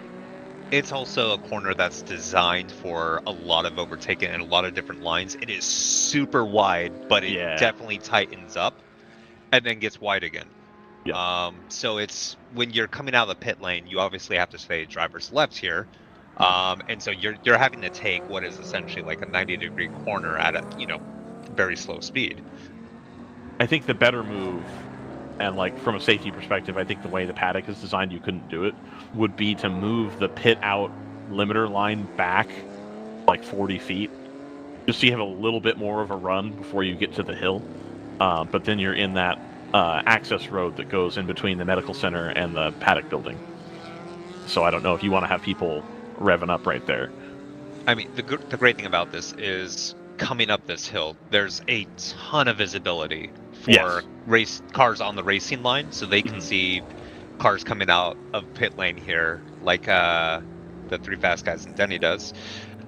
So it does suck how slow cars do have to go and take this apex when you come out of pit lane, but the bright side is you generally are not going to have a lot of issues unless that car makes a mistake, because the cars on the racing track can clearly see someone's coming out and can plan accordingly. You've also got a situation where there's very rarely this many cars. And so I think when that happens, you're seeing like a gaggle of like 5 or 6 cars that are all trying to pass each other anyway. And that doesn't happen tremendously often. And when it does, the speed differential is so high that it doesn't matter. Like for a World Endurance Championship race here, for example, you'd have a GT car, which again is going to be closer to up to speed coming to that apex anyway, in addition to the prototypes being substantially faster. So they're going to be able to deal with that traffic a lot more quickly. But yeah, it is a little goofy. I agree with that, Jordan. I think that's reasonable.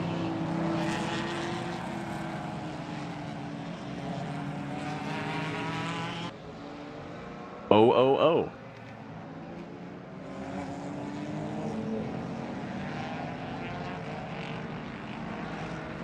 I have to think that somebody has that backwards, and that's not what they intend. What if they couldn't put the H where the O is? What if... Maybe, but like, why? What if what the would left the side technical is, limitation be? Maybe the left side is just numbers? Yeah, but you can see it's a dot matrix thing. Like, right, but maybe just numbers. I don't know. Maybe. I don't know, man. That's a good question. Couldn't tell you. Oh, you know what? It might be because... Well, no, because you need the same cross to do like an 8. I was going to say it might be because it's like car number and then the 3-letter designation for the driver that F1 uses. Yeah. But like the lights are still there because you still have to have 5s and 8s, 6s. But can you manually input an H into that? I would be astonished if you couldn't. That would be a huge oversight. It's the same thing here in the front stretch one. You can see it in the background. Yeah. I just think I really think that's an input error as opposed to a technical limitation. I just can't imagine that that's something that they limit. Are we talking about the pylons? Yes. Yeah, I think they just assumed like, oh, row 1 should be an H, row 2 should be an O, right? Ho, ho, ho. But The problem is that on display, you read it left to right. Right, not top to bottom. Right, but that's not the... You can have numbers all the way across the first row. You know, like it's not like there's a limit. It's not like the only spot where you can project something is all the way to the right, and then for second place it's all the way to the left. Well, I agree with you, but I think if they're trying to spread it out vertically, it should be opposite, where the H is in the left field, the O is in the right field, the second row, right? So it's basically just transposed left to right, not necessarily top to bottom. Okay, but why? Why have they done that? It's the Peppermint Parkway, man. That's why it's triggering, Ryan. It's like Speedville. There's no laws. That's true. That's true. You're absolutely right. There's no laws in Speedville. So I'm really curious if NFC did slightly short fill. 40 seconds? Well, so they came out 20 seconds ahead. So they had a 20-second quicker pit stop. Since then, they have doubled that gap. I'm wondering if maybe they just wanted slightly less fuel, come out clear track. Or I don't maybe think perhaps, you would. Yeah, I don't think there's any advantage to that. I wonder if they didn't change driver, whereas the 70 did. That's another. And it took a little too long.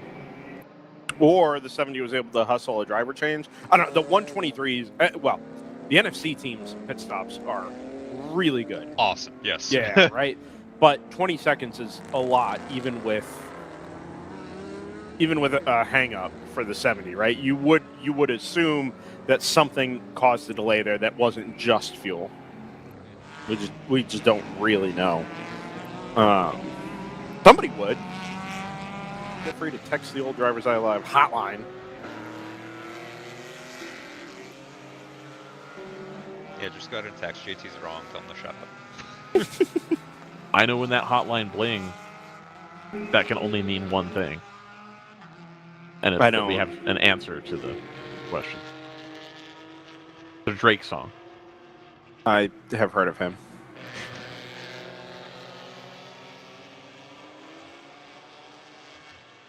Isn't he in a feud? Their feud? A feud that he's losing because he's now resorted to using a lawyer. They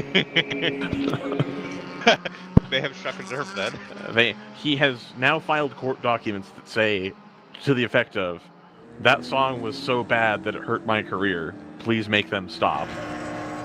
Which is an L, like straight up. There's no question. I don't think it's a feud anymore so much as him whining about it, but you know. I just you get a lawsuit. I just can't really make myself care, you know.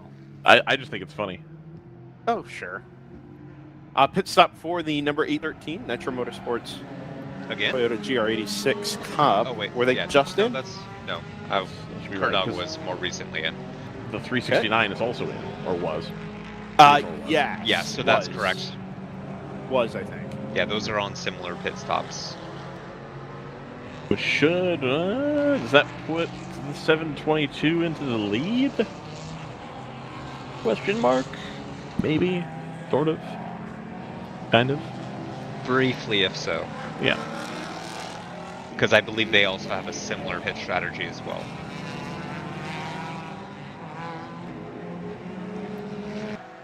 I do want to say, Brendan, I don't know if you heard me earlier, but I called.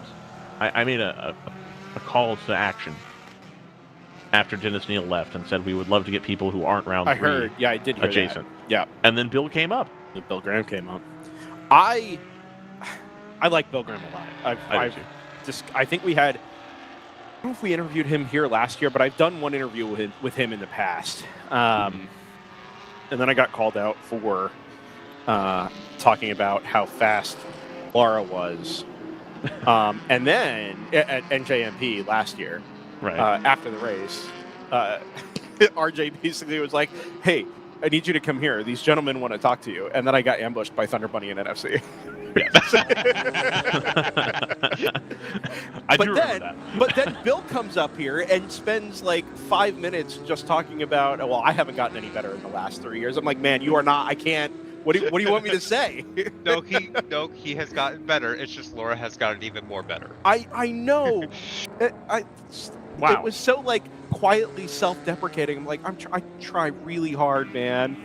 You're not making this any easier for me. I think that's also Bill being humble. So I for sure. And I think even, you look at we talk about Bill and Lenny in the NFC cars, right? I think they would probably take a similarly humble approach to the whole thing, but everybody's made progress. It's obvious, right? You can't race these cars as often as both of those teams are racing these cars and not get better, like almost by accident, right? Bill's obviously gotten better, and the NFC cars, they're so consistent now, so hard to beat. something we don't really touch upon too much is we touch upon the fact that there's an arms race in a sense in terms of the cars, but we don't really talk about the arms race in terms of the drivers, in terms of their own development, in terms of how they're having to really try to get better themselves just because their competition gets better as well. Well, it's tough because you've got a hard limit on the amount of time you can spend doing it because you still have to pay for the racing. Well, true, but in terms of physical fitness or getting more track days, getting more seat time that way, not necessarily the same car in a racing environment, but just trying to do things yourself, or even your crew, just trying to be more efficient with your pit stops, that sort of thing. It's the entire environment we see in a race weekend that is, in a sense, constantly going through small variations of evolution.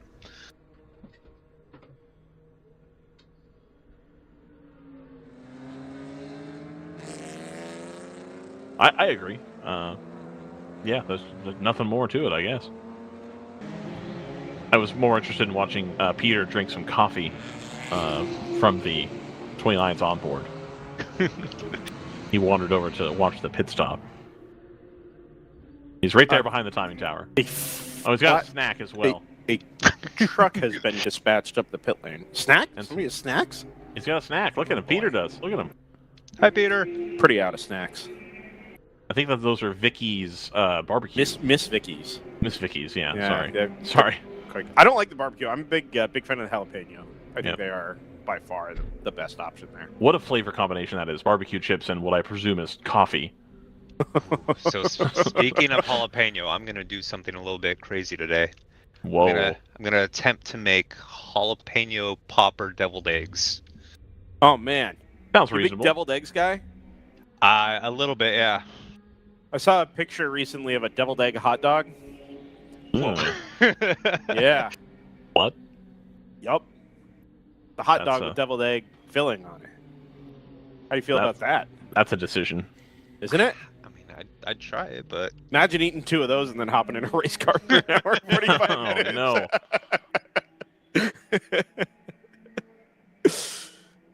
No. That's how we're getting viewership up to yesterday's totals. We're just going to talk about deviled egg hot dogs. Indeed we are. The way we talk about the Formula One United States Formula One Grand Prix. Sponsored by OnlyFans. No, I'm kidding. No. No. You got to be like quick how on that chat button. Places have completely given up the pretext of OnlyFans is a good platform to support any creator. Yeah, content you can. There's people who cook. There's people doing crap. Like that has completely vanished. No, I mean there are platforms for that stuff. Yeah, family-friendly content. I forgot the other trigger words. We need to say cryptocurrency. Crypto. And It's no, crypto. no, it's AI. It's AI. AI Yeah, like 3 years ago. It's AI now. Oh, sure. Artificial intelligence. A bubble which is rapidly deflating. I must say.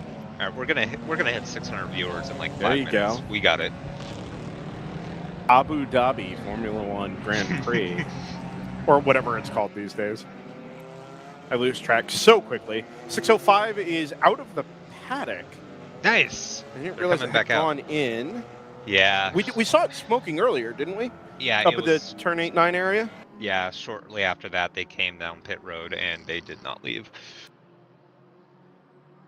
So yeah, seeing them come back out, that's good. Unfortunately, they're 12 laps down. But, hey, the important thing is get the car back out there, get it going, because, we still have 4 hours to go on a Sunday after already doing 8 hours Saturday. So there can still be some attrition to, get that car moving back up. And, at the very least, go out there, have fun, get that seat time.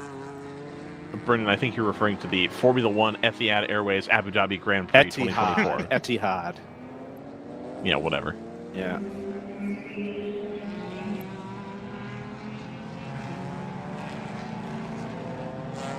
Continental Tire. I'm telling you, man, we should be in. We should be all in. We got to make it happen. Get LA Toyota World to bring a car to WRL. Or whatever they call it. LA Precision. Honda World. No, it's not LA Honda World because they run a Toyota and an Audi. Oh, it's sure. something else. It's LA something. So their Precision does run in the Toyota GR Cup Series. Yeah. See. So I mean that this is a perfect time to get a little bit more track time, get some drivers prepped for next year. Come do WRL for a bit. Screaming Goat getting absolutely swamped here on the way into turn 20. So the other way around, because the Screaming Goat car was actually going around the outside of a couple of the cars there just because it had the grip. There's an actual dry line having formed now. Yeah. Yeah, I mean, these are the best track conditions we've had all weekend. I mean, the best track conditions. It's Friday. Nobody has because track conditions. NFC's broken into the 218s. Thank you.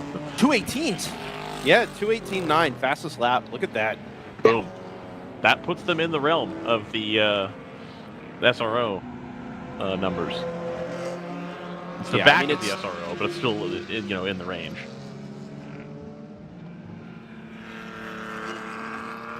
I agree with Bill. I do think that GTO should just become a GT4 class. Just run it straight. Not currently the position of the World Racing League. That's editorializing on behalf of DriversEye Live. However, that is. So here's the problem, and I actually didn't know this, but obviously it makes a lot of sense. You have to pay for those homologations. Oh yeah, like the series has to pay to use the moniker GT4 to use the BOP. Pay SR4. Yeah. SRO, yeah. Yeah. TCR was the same thing, right? If you could run a TCR wherever you want, but what? If you say TCR, then or TCR classing, then you have to pay. It's licensing. Exactly. Same with the BOP, right? You have to pay, and it's not cheap. I mean, it's. Yeah, but how are they going to check? Like, they publish the BOP table. Like, it's. Do they? Like, Well, yes, but I'm sure it is an use of that table for other purposes. It's intellectual property, right? Sure, but like you can use that as a guide, and then we've already done our own BOP in GTO. Sorry, it's not actually BOP. Not supposed to say that, but they've already done mild adjustments to the weights of the GTO cars to try to get them to even. So it's not even going to be the straight SRO thing anyway. I mean, I don't know. Like, I feel like there's a way where you don't have to nerf the cars. Some might say the best balance of performance is just open competition. Sure. Some might say. Some would say. But my point being, can we get them to run at something closer to what they would be running at? It doesn't necessarily have to be the SRO's, specs, but we can get it a little bit higher than it would be. I don't know. That's why I'm not in charge. I don't make those decisions.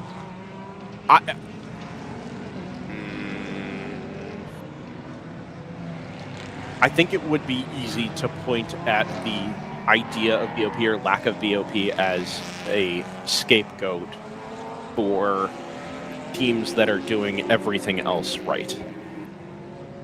Sorry, that aren't doing everything else right. Right? The level of competition at the top is very, very high. And our good friend Tim Myers would, I think rightly, to some degree, rightly point out that, look, we focus on pit stops. We focus on execution as a team.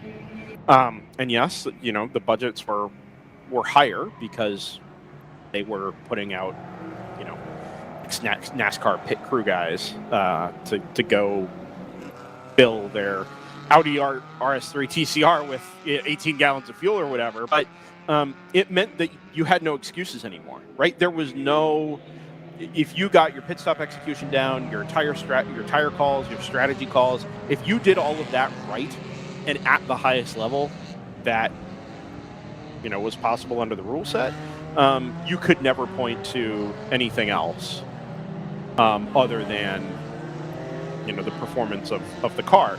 I don't think GTO as a whole is there. Right? I don't think the whole GTO field is, eking out the last tenths of seconds on their pit stop. So how do you realistically go to the series and say, hey, you have to go spend $400,000 on a car in order to be competitive when you're also giving up 12 seconds every pit stop? Just going through shot there real quick, coming into the final corner here. Notice the Palomar car going the inside second car in shot just behind the white, red and black BMW. I believe that is the Magic Developed 37. It is 837. Yes, 837? Yeah. The 837 car, but I believe their name is Magic Developed 37 on the entry list. Sure is. Yep.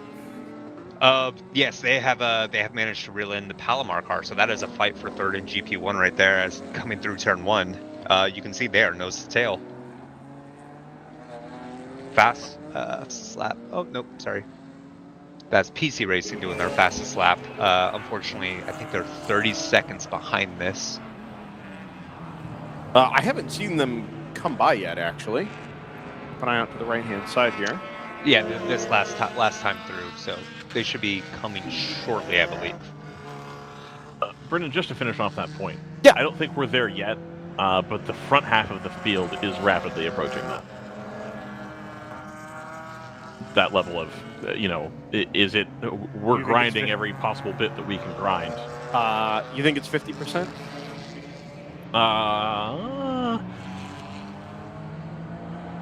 Probably the top 30%. Yeah. I'd say it's closer to especially 30. when you think about runners that come to every race. Yeah. Well, but that's a big part of it, right? Is the teams that are at the top, round 3, NFC, Thunder Bunny over the course of the year, GTR. Obviously, they've been taken out of the running today, but you take those types of teams that are here basically every single week. You are naturally going to get better at things. TLM USA is another one, right? They're here all the time, maybe not 100% of the season, but you're running 2 cars, fielding 2 really high level entries. You are going to chip away at initially seconds in pit stops, and then you're going to chip away at tenths of seconds in pit stops and really close that gap the more you do it, like anything else. I think, again, it's difficult to point to other things when strategy calls, prioritizing driver time, driver sharing time over strategy as a whole.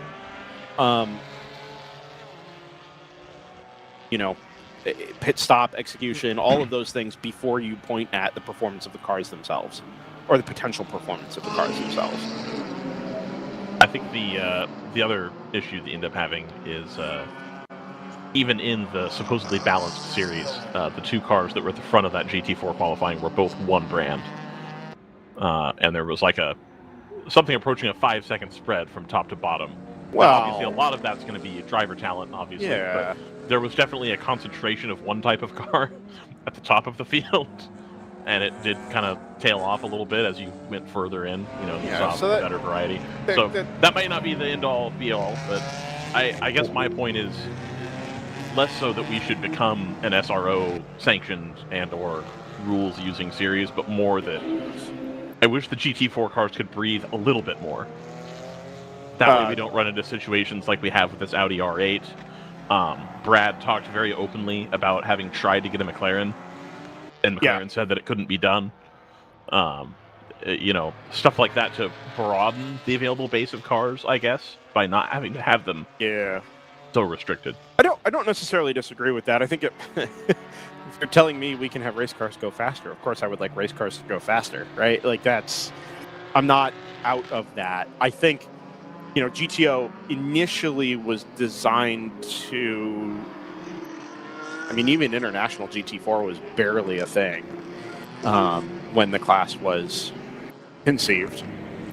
And it's sort of just adapted to this over the years, and the class gets pushed forward every time a new generation of car comes out, right? Or somebody is willing to go buy a new car, spend money on the new thing. Not saying it's time for it could be time for a refresh of the class, but it is currently accomplishing something different than it was designed to accomplish. And I think there may, in the future, be room to look at tweaking the rulebook to help further the cause of what it's already accomplishing. Like you say, basically open up the rulebook to suit the platform to better suit or more directly suit the platform that is already becoming the best, or has already become the best option, right, for the class. I think you'd also have, frankly, if we opened up the power a little bit, I think Brad would be annoyed having spent as much money as they've spent on trying to get that Porsche down where it needs to be. Sure, yes, right, and that's a big part of the reason you don't want big changes in rule books, right? Right. It's because every time something changes, everybody has to go spend money. Not somebody, everybody has to go spend money to get back up to the desired performance level or tweak their car to suit the new rules or whatever the case might be. And you want to avoid that as much as possible, especially in an amateur racing series. But that being said, so many classes and concepts of cars have spent themselves out of existence. Yeah, GT3, GT4, and if the ACO does things right, the current hypercar formula, specifically LMDH, are probably some of the only examples ever. TCR could be there, but all of those classes are so tightly controlled by balance of performance, by the ability for manufacturers to actually upgrade their cars, and the organizers and the promoters are so desperate to prevent that arms race. It has worked to some degree. It has. You just got to work the refs right, No, I mean, unfortunately, there's a big non-zero portion of that. In terms of having the category spend itself out of existence. Right. Yeah. That has achieved the desired goal, and it's a big part of the reason racing has gone that direction. So, I don't know that there's an obvious relation there to how WRL manages GTO, and for that matter, other platforms and classes moving forward. Right. But I guess we'll see. It's not like GTO is hurting for interest or entries at the moment. No, it's not. But there are more vocal voices, like Bill was earlier, vocal voices about what can be done or should be done moving forward.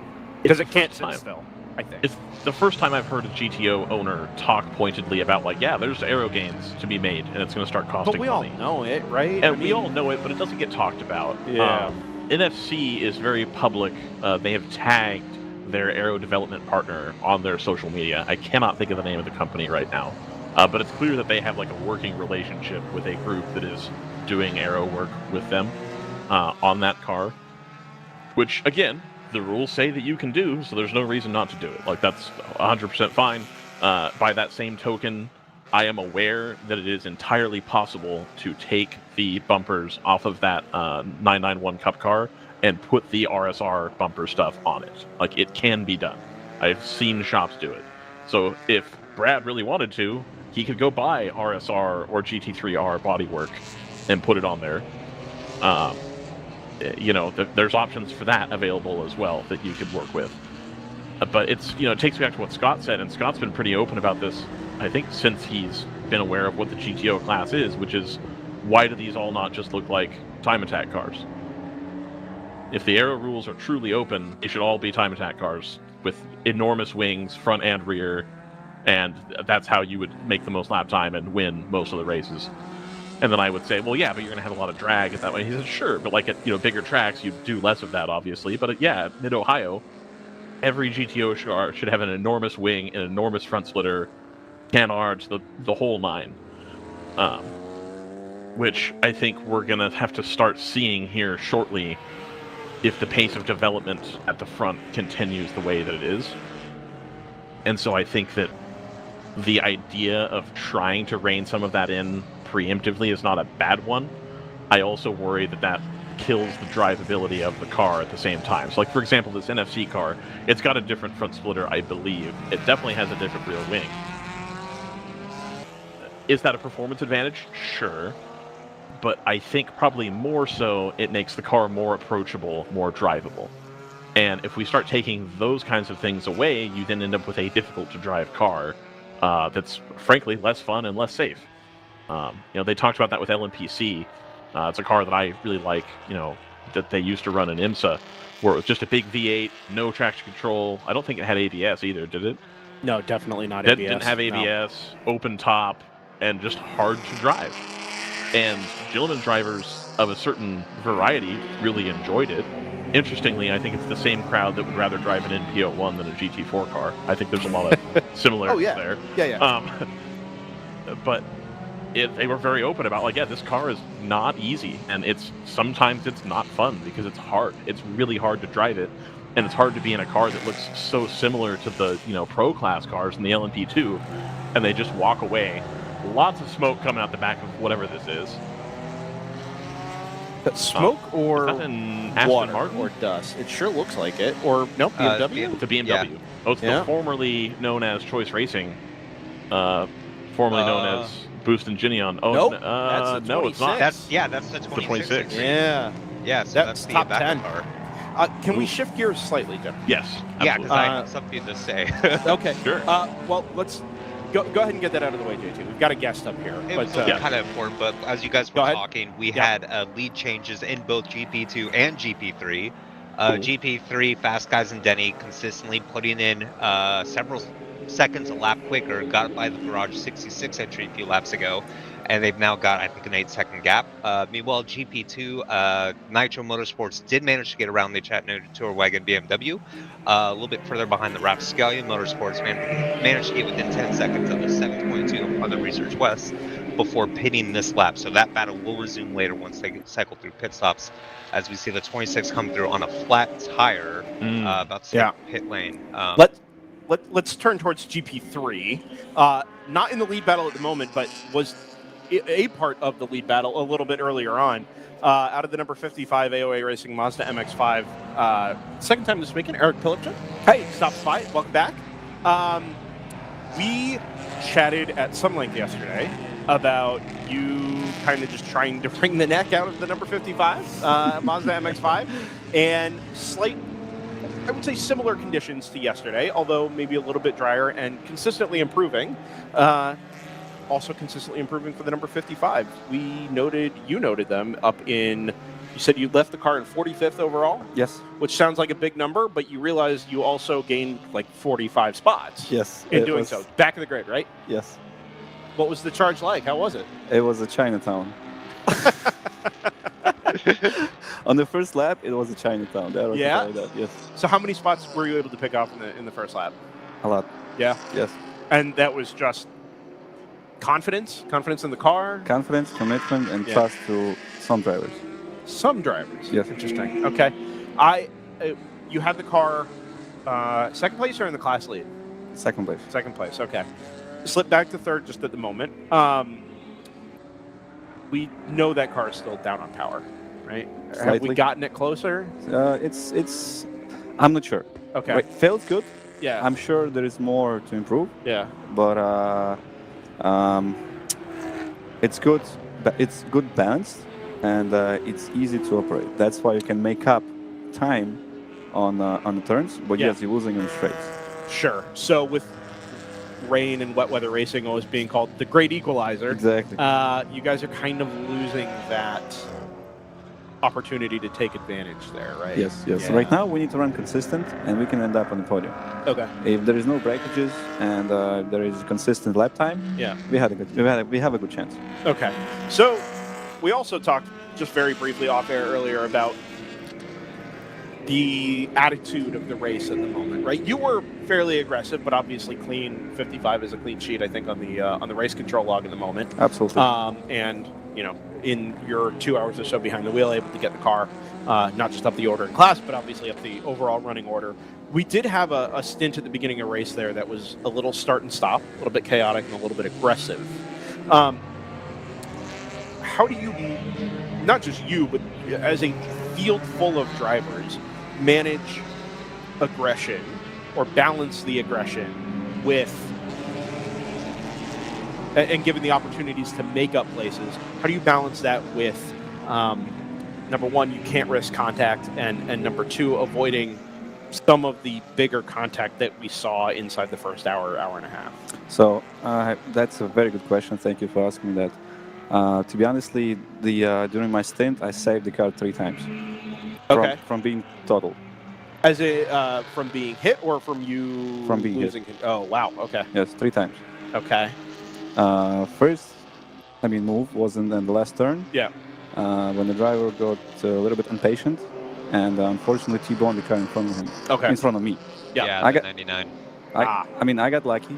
But that was, to me, it was like you couldn't wait half of the second, and then the straight will pass, and everyone will be fine. But unfortunately, this is what I think the drivers overall need to manage their aggressiveness level. Mm-hmm. Like, you want to be aggressive, but how much risk do you take? Yeah. And how much information you know with lap by lap. How much grip is the given corner?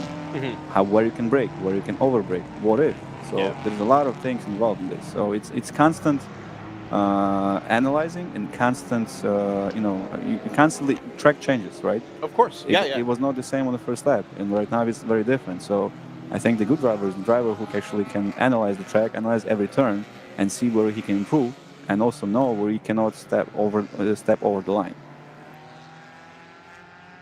So what is drawing people to step over the line? It's been a reasonably clean weekend for some reason, except for this first 90 minutes this morning. I don't know if people thought, it's the end of the season, we got to go get everything we can get, or whether it's national championship. Right. It seemed to be playing a big role in things, but obviously this morning was kind of an outlier from what we had seen even all day yesterday. Yes. Where do you think that comes from? Well, I think, in a good or a bad way? I mean it. I don't want to say it's in a bad way, but I want to, as somebody who watches and follows the series, obviously, would like to understand where that,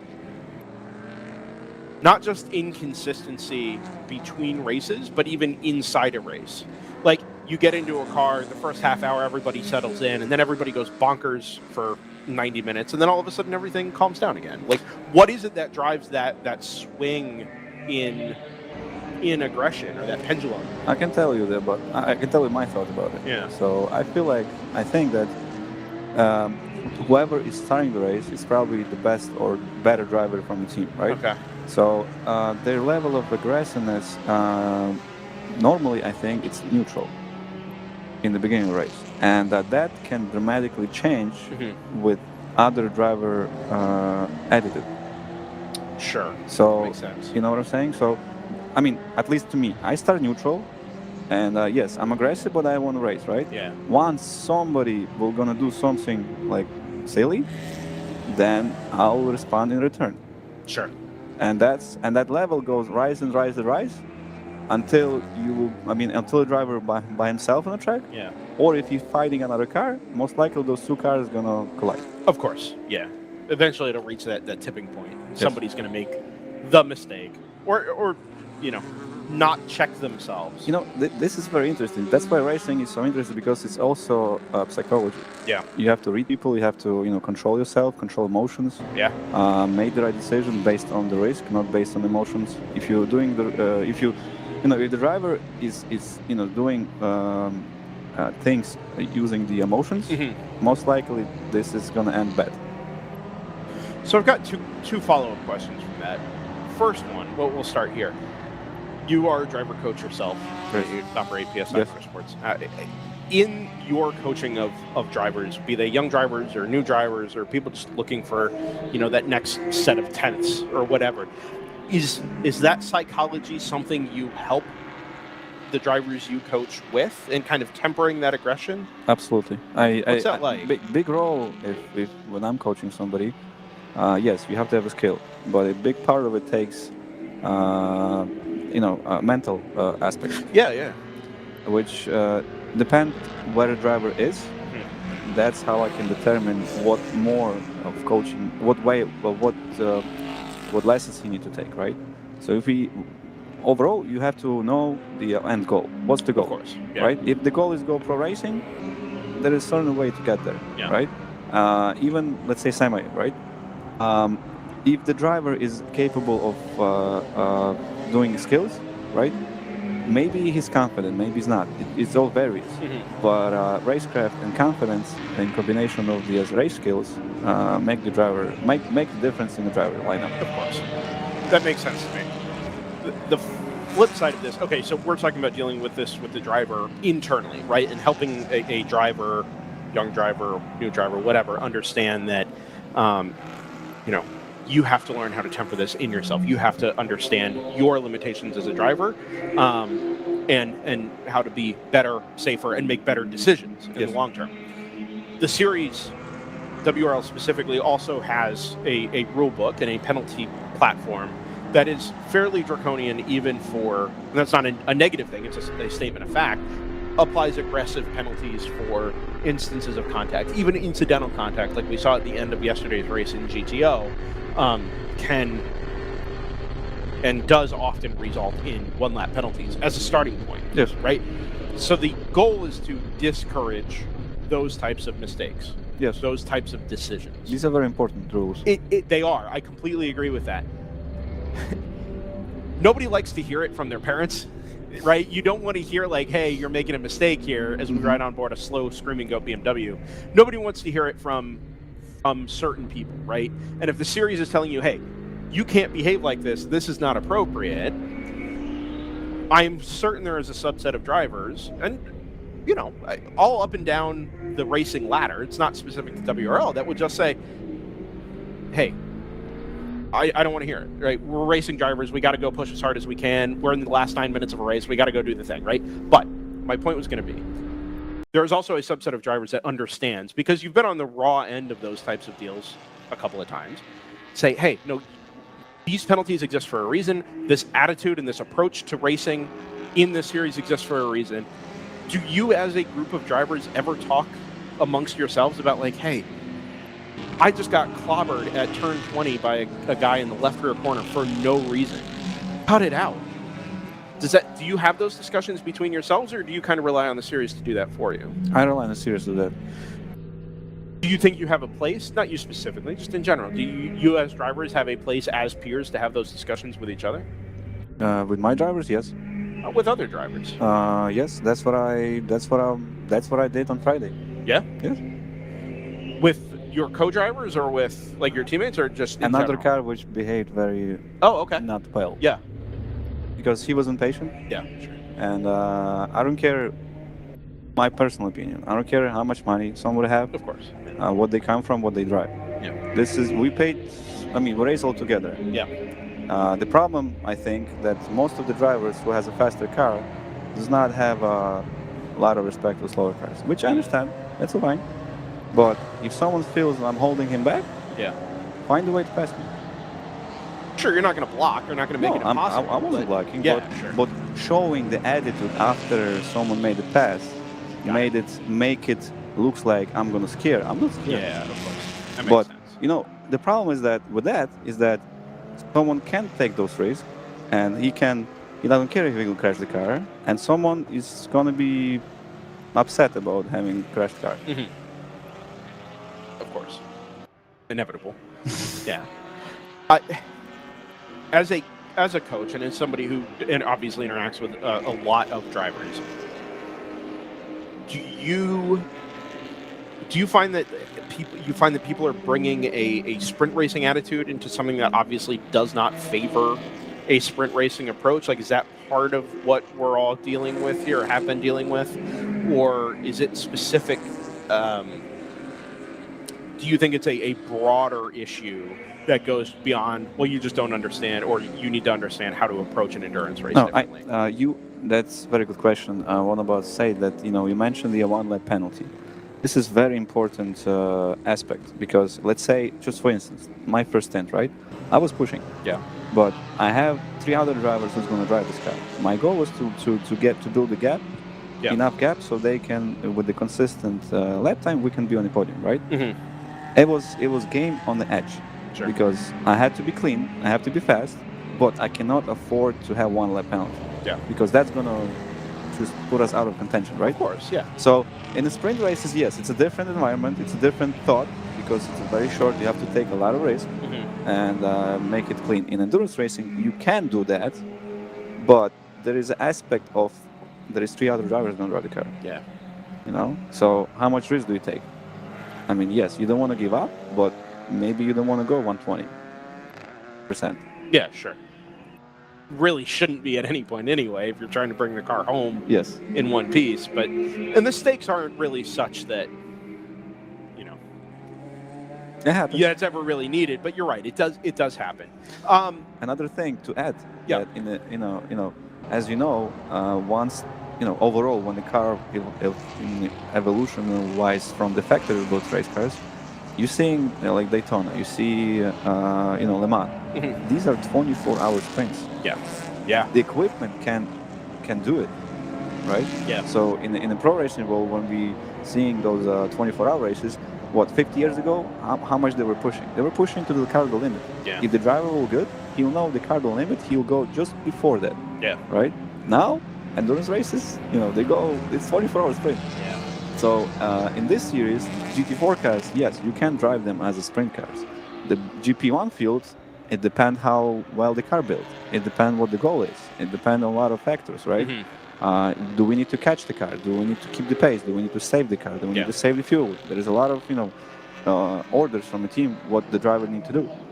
So, what's that like? I mean, AOA Racing obviously has been around for a long time, running cars from the very top up in GTO down to GP3, which is currently the lowest class we've got in WRL. Is there a pretty hands-on approach from the guys at AOA about what the best way to get the car home is? Are you kind of left as a team to discuss that amongst yourselves? And what's kind of the level of involvement there from a team? Oh, sorry, spun Heraflight, Sepico NP01. It's like maybe just lock the rears on the way in, trying to pinch the entry just a little bit. Is there sort of a hands-on approach to getting the cars home? Yes. John's doing amazing work. He's very passionate about racing, so he put a lot of effort into us. Yes, we had some misfortune sometimes, but that also explains because these are a little bit older cars. Sure. So I see a lot of effort. I see competitiveness, which is really good. Yes, we always strategize. We always see what we can do, which driver is going to go next, and what's the end goal. So we see it through.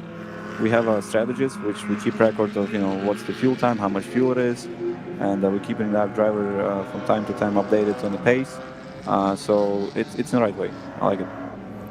I'm glad to hear that. Excited to see where we go with GP3 in the future. The depth in GP2 this weekend is phenomenal. GP3, where we had 6 cars take the green flag this morning. The competition level is still obviously there. It's good. It's good. I like it. Yeah. Today's competition, I'm enjoying it. Big time. So as somebody who obviously comes back to GP3, and we talked about this to some degree yesterday as well, is this something you're going to continue to come back to, that sort of lower end competition, or do you have goals for I have goals to be GP1 or GTU. Yeah? Yes. Next year? Next year. All right. Any you say goals? Yes. Do you have are you So I have a few ways. What are your plans? Let's ask. Okay, I'll tell you. I don't want to tell everything, but I'll tell you some. So plan is at least to do a few races in the GTU cars. I'm not sure which team with, but I'm gonna be looking. Okay. And the other goal, which I set up last year, but couldn't make it this year, so maybe I can do it next year. I have a Street Supra. Oh wow. Which I'm planning to convert into the GP1 car. Yeah. Red flag. Sorry. Okay. Whoa, there's been a waving yellow flag out of 11, and we saw quite a bit of white smoke. No report yet of what car it is. But if you look... smoking and then stopped. Wow. Yeah, so this is not obviously not the first time we've had a red flag. It happens on a fairly regular basis here for safety concerns. And in almost every case that we have smoke and potentially fire, it is a pretty instantaneous reaction from the series to make that decision, right? And say, hey, response, safety, driver safety is the most important thing. And it's, I think the best thing I can say about the World Racing League is there's zero hesitation when it comes to issues like this. So that's a good call. When you assume that where there is smoke, there is also fire. We don't have the details yet, but this is not necessarily a panic or spur of the moment decision. This is a policy that has been reinforced over and over by the folks downstairs in race control to prioritize the safety and the recovery of drivers and cars in these situations. So things have gone quiet here at Circuit of the Americas, obviously in response to this red flag. And still no information as to situation up there at turn 11. Tony Abram is a photographer out on course, says it was a black BMW. So I'm trying to narrow down which of which, because unfortunately the second place in GP2, I believe, is in a black BMW this year. Quite a few of them out there. We saw the 36 as well in GTO that was smoking a little bit earlier. That'll be a black BMW. So many cars. Choice Racing, I mean, you name it. Yeah, Choice Racing. Yeah. They're Chattanooga Palomar car. We shouldn't speculate here, but it's obviously has a tendency to turn these sorts of events kind of on their head. A randomly timed red flag, especially for safety concerns. So we'll await the details here and get confirmation that everybody up there at turn 11 is all right. Eric. Yes. I'm going to let you go. All right. I want to finish with the Supra. Yes, please. So, I have a car. Am I going to look for somebody, maybe possibly to partner up in terms of investment money into the car? So if I find a person, if I find a person, then I'll build the car for GP1. Gotcha. We actually just had a chat with Bill Graham from Thunder Bunny Racing about a Toyota Supra. I've seen their car. Yeah, it was out here on Thursday. Yes. Did you take a look at it? Still there. Did you take a look at it? Absolutely. You like it? I like it. All right. I'm excited to see what it does and how it. Obviously, Thursday was untimed.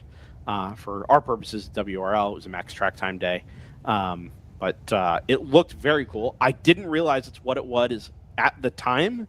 So knowing now that was sort of a view towards 2025 and a little sneak preview of what's going on at Thunder Bunny and what's possible with the Supra platform in general production racing is very, very cool. Yeah, very well built car, nice cage, nice pedals. I mean, everything that they'll build the same way. Yep. Yeah. I hope you're able to get yours out on track as well. Another GP1 level competitor, and if not, certainly hope to see in GTU next year. It's a very good field. GP1, I think, very good field. Oh yeah, absolutely. So the depth is there. There was a time where there's a lot of E36s and 46s. It's like, okay, so it's kind of look the same. They function the same. But that's not the case anymore. It is really now starting to build good variety in that class as sort of the ideal car builders class, right? If you love to do that sort of thing and play around with designs and specifications of building new race cars, it seems like maybe the ideal platform for doing it. Yes, I like the platform. Yeah. Yep. Awesome. Eric Right. Pilchuk, thank you for stopping by. Thank you. Best of luck the rest of the way. Thank you. Do you too. Probably a good time for an ad here, Jordan, and we'll rejoin when we have a better idea of what's going on here at Circuit of the Americas near Austin, Texas. Still can't quite see it, but it is right out there, just in the horizon there. You could usually see that just a little bit. You could see the skyline over there. We'll be right back.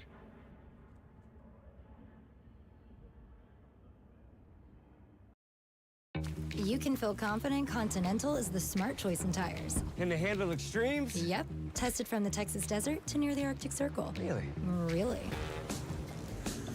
Anything for the guy who finds that one pothole? Yeah, road hazard coverage has your back. For real? Absolutely. Were they made by like a bajillion engineers? Well, closer to 100. Continental. Welcome to the smart choice in tires.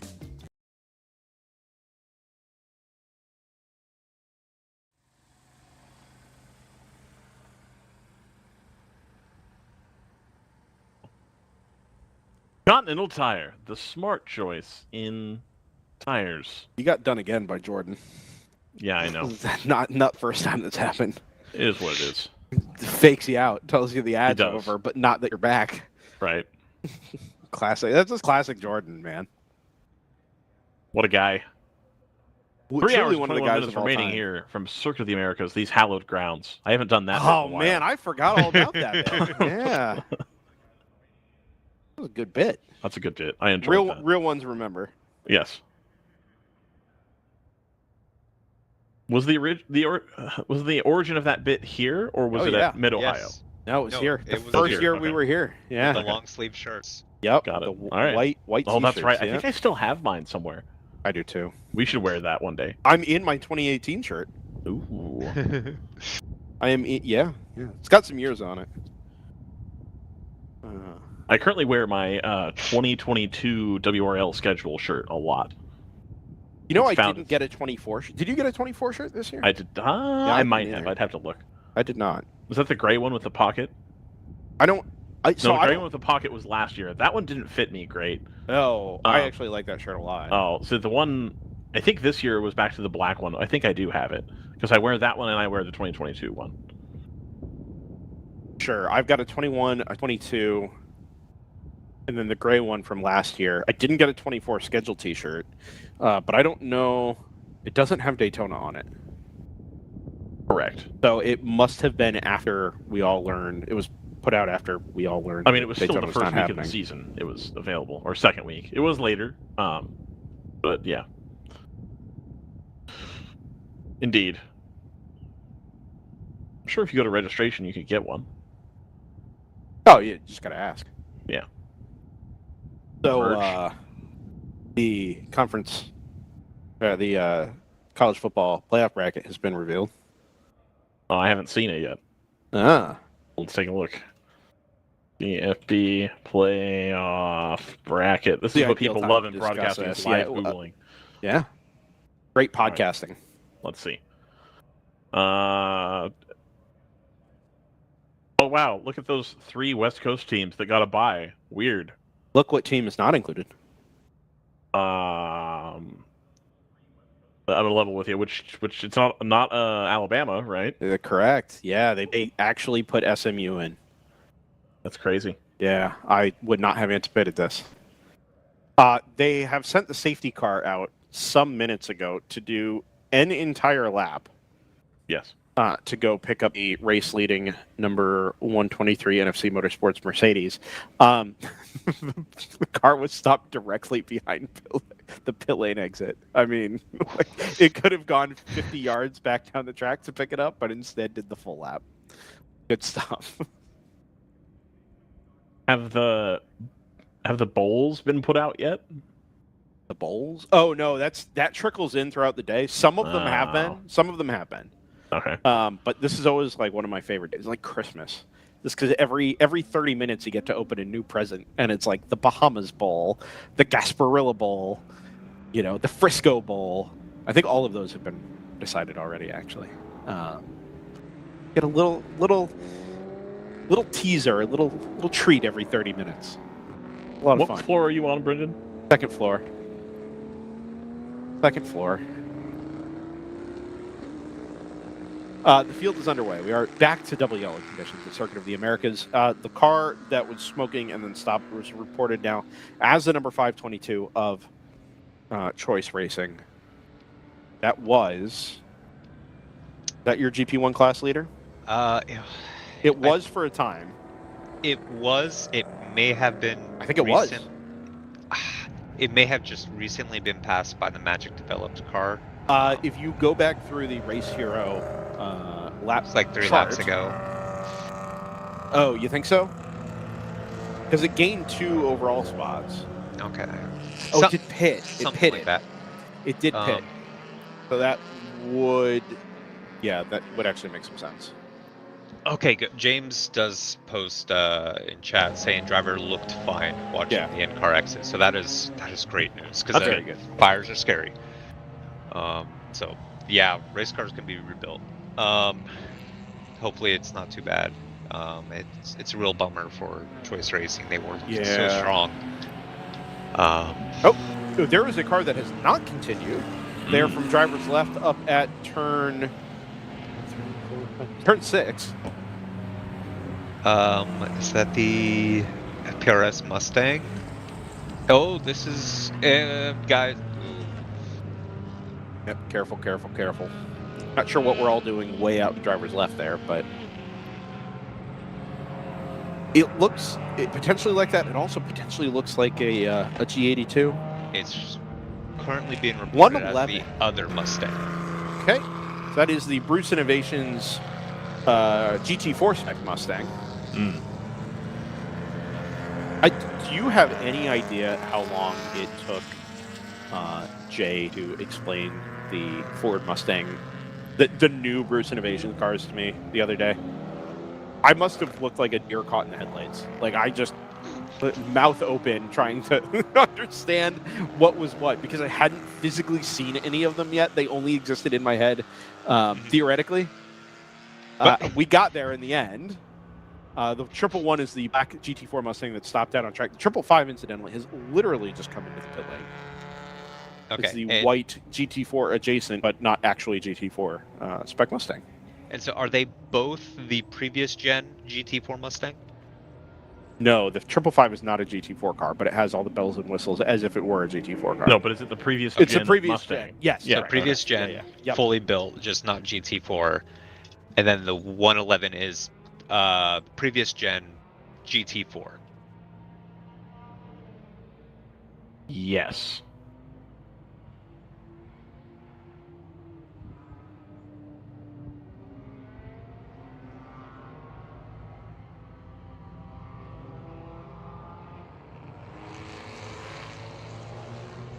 I think I will predict that this is Gino Manley coming to speak with us. How did you know that? Because he texted me asking what it was. texted Ryan? Oh. Yeah.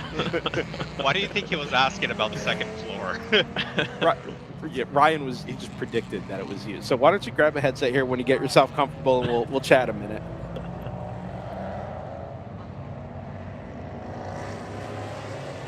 No, Ryan's remote. We got you now. Yeah. Hello, Gino Manley. He's here. I just love that. I'm sorry, Brendan. What? Every entrant being like, "Where's Ryan at?" Like, it makes me feel good.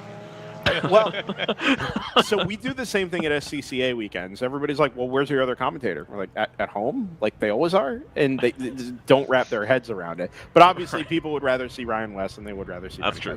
I'm a little disappointed because I thought you'd be up here the whole weekend, and I thought, man, Ryan's up there from the big tower watching this great event, but no. Wasn't meant to be. Wasn't meant to be this year. All it takes is budget. Yep. Just talk to RJ. Let him know. Need more Ryan, apparently. I've got a fever.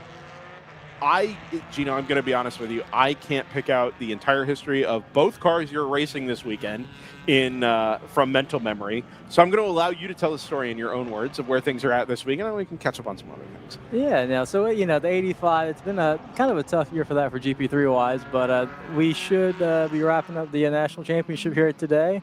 And then obviously on my open throttle dudes, I've been bouncing around from a couple cars here where we need some coverage. So the 64, I think, was third nationally for GP1, but I could be wrong with that. So it's just making sure, trying to get the cars to have a good showing for the final race of the year here. So you sound like you're doing them a favor.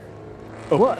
No. Well, listen, there's nothing wrong. I got to drive the opening double stint yesterday in the rain, and people don't realize, again, that is immensely fun, but the concentration not to make a mistake is tough, especially on the E92s, on the M3s. They're not, GT4 style cars, so we don't have that fancy traction control. So it's really kind of all your right foot. So we ended up, I think we went from 9th to 2nd in GP1. There's man, there's some hot shoes in GP1 this weekend. So a lot of those cars up front there. So it was some of the best racing that I've done in a long, long time. So.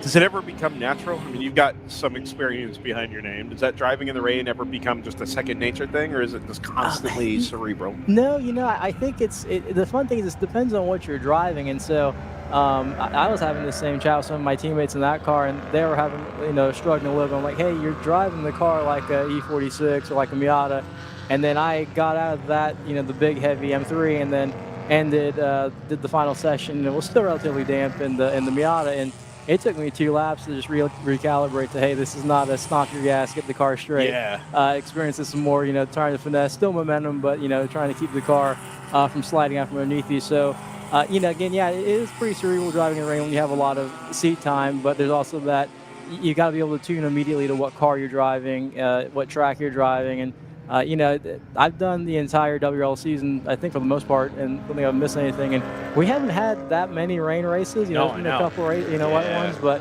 again, hats off to the Continental on the rain tire they brought. It was definitely worth the cost of admission to have that on the cars. It was very obvious he did not have a rain tire yesterday. It's tough because here we are in our semi-amateur series, and now we're having the stock rain tires. But that's just as things develop, and it's just part of increasing the car count and things like that, just to have more options like that. So for sure. Ryan, did you guys scheme anything before Gino came up here? Did you guys have chats in the background going or something? No schemes. However, I do have a question, Gino. Now that you guys are about to wrap up the championship, I feel like I can ask this, and it's less of a dunk and more of I'm genuinely curious. How many bumpers did AOA go through this season? It has been an immensely. We have had some bad luck this year all around, so it is not lost on me on the fact that we are, winning it because we went to every single race and, had a couple of good performances, which I remember when we were at Denver, and it's like, why are we here right now? But we needed the points, and but no. By the way, calling that Denver is really generous. Yeah. But no, to answer your question, it has been a lot of bumpers. Obviously, in my day job, luckily I'm affiliated with a Mazda dealer, so we've been ordering quite a few bumpers. So I'm keeping NC3 bumpers probably in manufacture. So people at home that have NC Miatas and are worried about those bumpers going away, fear not. We're keeping the orders coming on those. Good. Glad to hear it. Is that for continued use by the AOA squad, the number 85 and 55 in particular?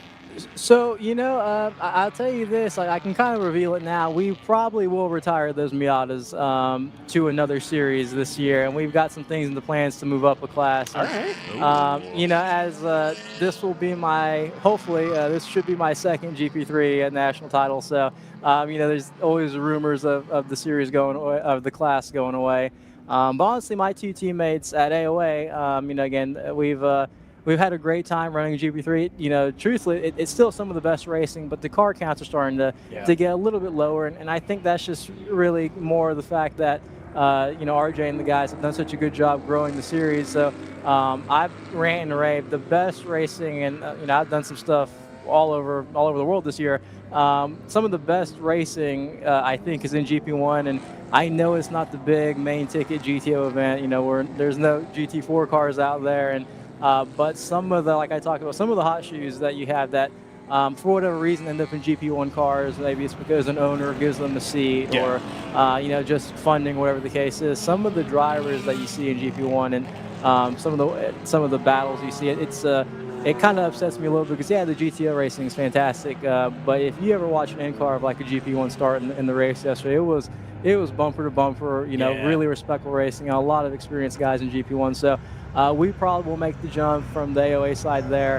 And obviously at Open Throttle with Mike, we have the E92s, which, again, when those cars have a good weekend, as the Harrisons, shown, that chassis with a little bit of development is starting to make its way to being a good GP1 contender there. So yeah, I'm really excited to see. I think it was the biggest field other than GTO was GP1 this year. Yeah.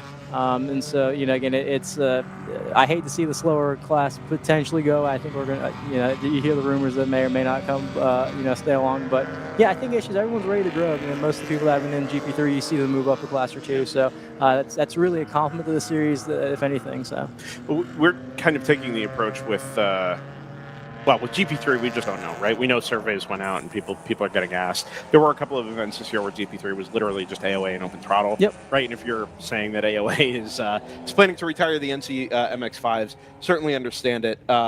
Is some of that just wanting to go do the bigger thing, the faster thing, the better thing, or is it cars getting a little tired, difficult to maintain? Oh yeah, I mean, listen, those cars have billions and billions and billions of miles.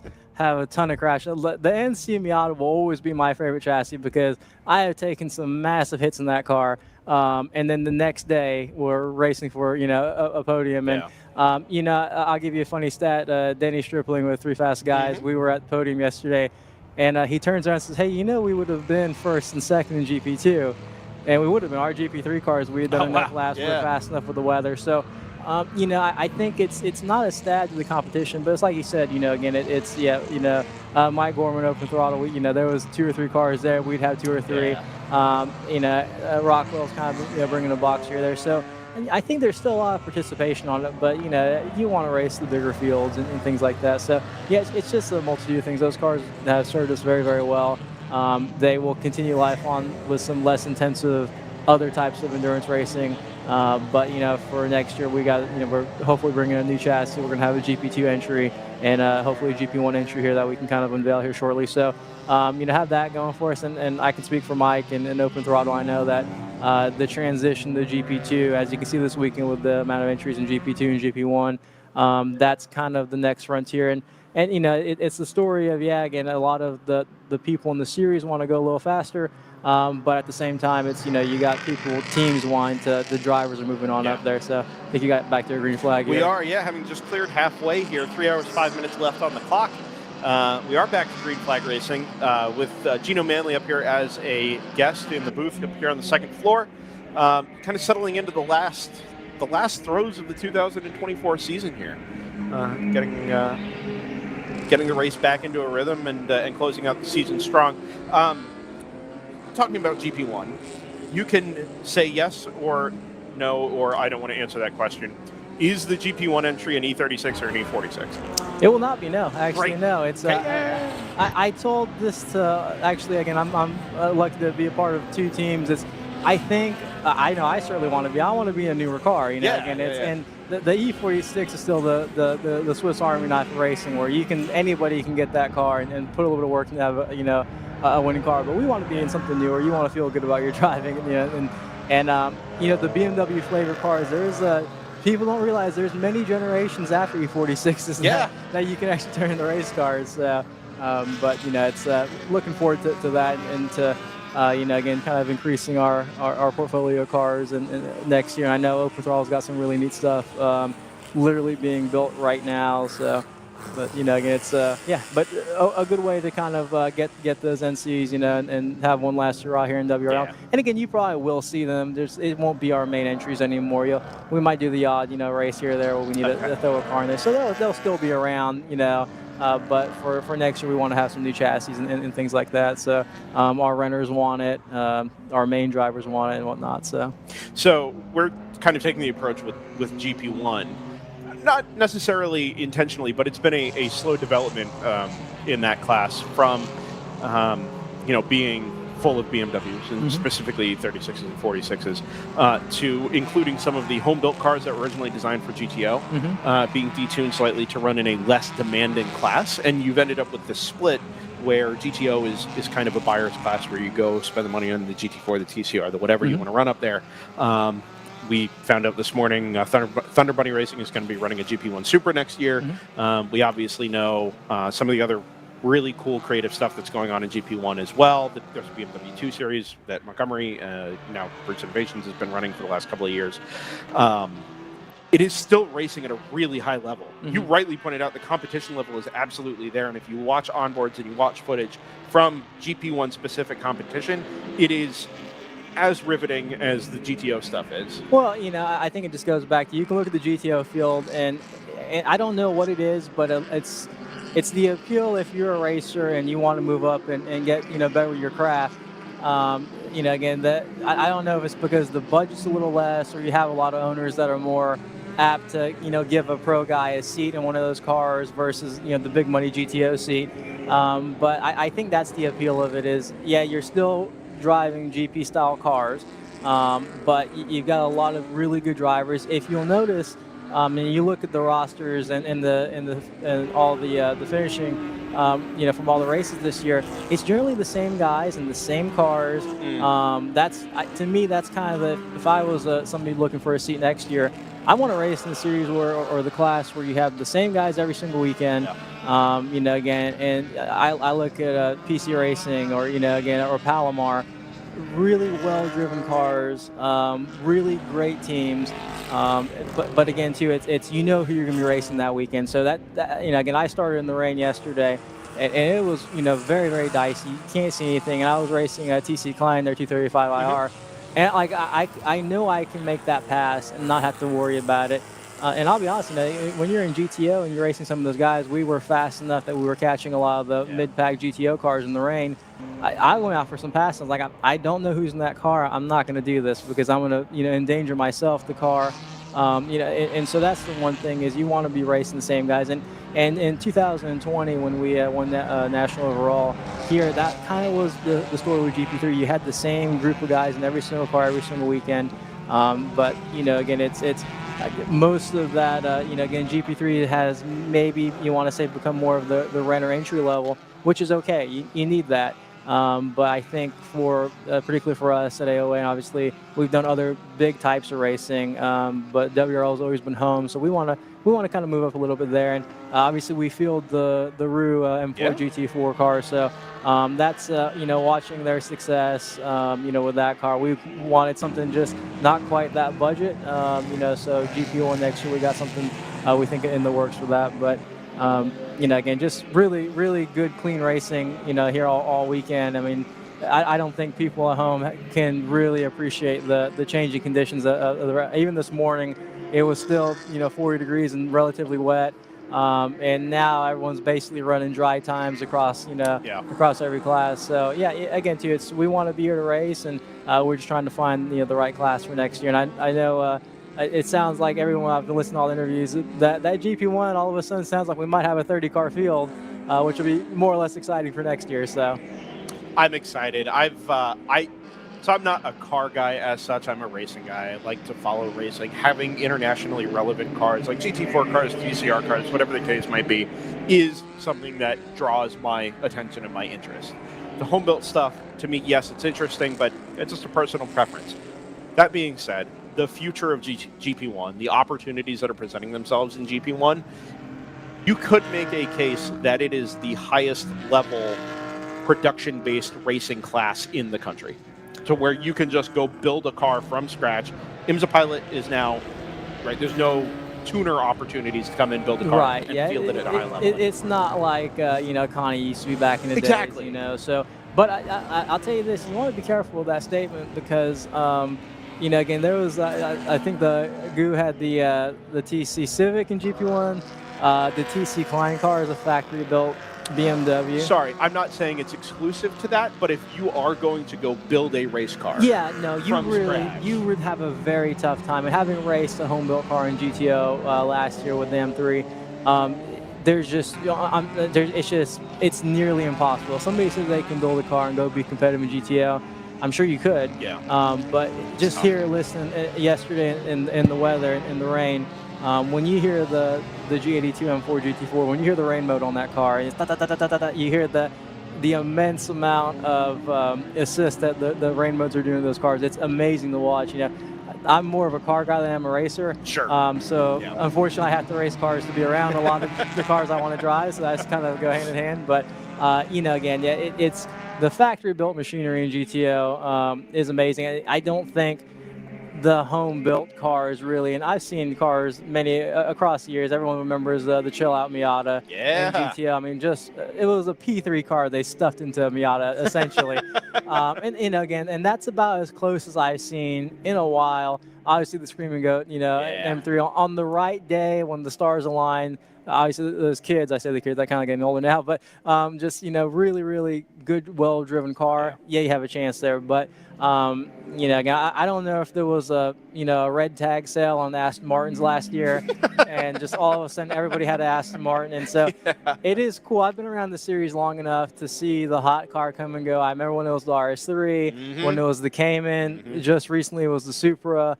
Now it's the G82. The F82 is in there too. Well, yeah, the F82 every couple of races it turned over. We bought an M2 to go race, and that car had about a 2-week. It was the hot car. I think Twatty had a couple of them. Yeah. And those cars last all. And then they came one day, and there was 10. And then the next race, what happened to the M2? So, we were kind of off the record, but on the record, we were kind of talking to a factory built a new car by a manufacturer, putting it into GP1, and the amount of coverage that the series gets, it's like factories are starting to say, yeah, we don't mind our cars being raced there. So and you look at some of the support that somebody like a TRD is giving, and to some of these guys that run those, it is really cool to see have a little bit of experience running it. Back in the day in IMSA, and we've run cars in SRO. I think that pretty soon you'll start to see a lot more factory representation here from the manufacturers, which is quite cool. So, but we talk about this every single year for the past 5 years. Yeah. Hey, at what point is it getting too close to being a pro level? But I don't think you can stop it, because you've got the amount of drivers. Again, and I'd love to see the metrics on this, but.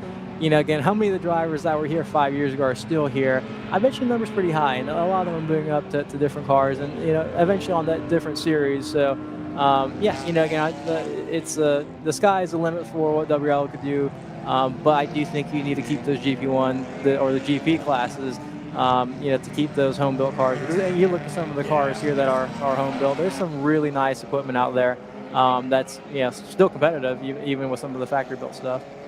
I certainly don't think the production cars are going anywhere. If anything, it feels like the teams that have been around for a while and fielding production cars are just finding ways to go faster or build faster cars.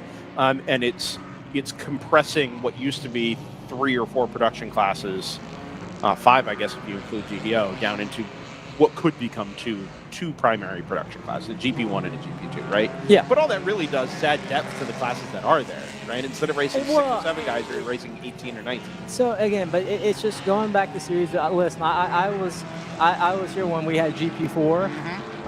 That was the land of the real men. That was you talk. Heck yeah. That was back in the day when I had a 100 horsepower Miata, and we won Daytona, and I felt like I was doing something. So yeah, there is the series as it develops. Again, you're always going to have that, but I think it's important to point out though to the teams at home that are, there are other, I guess it's safe to say, lower level endurance series that they want to come here and bring a car. Yeah. I don't think they should be afraid to, but again, you just kind of have to, in some way, you have to realize, hey, we're moving up from one of the lower tier endurance series, because. Again, you see, we have the Open Throttle has our taxi cab car out there for the crew having a good time. Yeah. But you do have to respect that, hey, we're having a good time, but there is a pack of GT4, AMGs behind us, and, again, you don't want to, wreck, a GT4 car with your Mustang or something like that. So, I think it's, as, again, you have to have a little bit of that, that understanding of, hey, this is a little bit more serious. Yeah. Everyone's welcome, but we do need to realize that, again, it's not like a Lemons or something like that. Of course. It's not quite entry level. Correct. Right, yeah. and dropping the GP4 in the past, obviously. It's just it feels like a reflection of that, right? We're just getting away from entry level. It used to be very regional, right? WRL used to be Midwest specific, but accomplishing similar things as some of the other basic amateur endurance series. I think the identity has pretty fundamentally changed since then, and now it's. Yeah, I'm pretty involved in like the grassroots, motorsports, area, and a lot of the track day groups and things like that. And so that's one thing that again, I think it needs to be said more is, hey, just because you log onto the broadcast and the race is being led by 2 cup cars, you can still come out here, within reason, and have a good time, and so. Yeah, again, I think that needs to be said because if you come out here and it's your first time, listen, we run NC Miatas. These are not spectacular, factory built cars. They're the delta is quite large between that and say a GT4 Mercedes, but we make it work, and a lot of people do. Again, you look at anyone in the GP3 field right now, and listen, I was battling. I started in the 85 this morning. I was battling 3 fast guys in Denny, and it is the most challenging thing when you're in the middle of a battle, but you've got to somehow navigate a pack of GT4 cars that are also in a battle, followed by GP1. So, the awareness it takes to make it work in the slower cars, again, you do have to kind of be heads up from that respect. So it'd be easy to just say, the responsibility is on the GTO cars and GTU cars to find their way through, and you guys should just, not have to worry about it. But there really is an art form to being passed, especially when you're also managing your battle with the class cars. Well, again, if you're, everyone sees it kind of flares up if, again, we have our Facebook group that, a lot of the teams are a part of, and, every couple times a year there's an incident where a GTO car was doing this or the slow car was doing this. And, again, I always appreciate when the drivers that have driven in all the classes, so I've been fortunate to race in everything other than GTU. When people that have been on both sides of the fence, have been, in the really, really fast car getting held up and have been in the slow car, fighting for your life, I think that helps a lot. So, again, it's when you're the fast guy, it's always the slow guys that's in the way causing a problem. When you're the slow guy, it's always the fast guys being too aggressive. So you have to learn to coexist, obviously. And listen, you get, in IMSA and every other multi-class racing series, they're having that same exact argument and same exact complaint. It's just it's costing them, $12 million a year to do it instead of us, So that is part of multi-class racing. Is you're always going to have that, somebody's in the way or somebody's being too aggressive, and short of everyone kind of has to work together to make that work. So car stopped on the exit of turn 6, spun, slow drivers left, and then stopped. Reported. Well, so this car is the 909. Sorry, the previous car was the 909. You saw it way off in the distance to the right side of the screen. Here, way off in the distance to the right side of the screen, is the 369. Correct. That's your second place in GP2.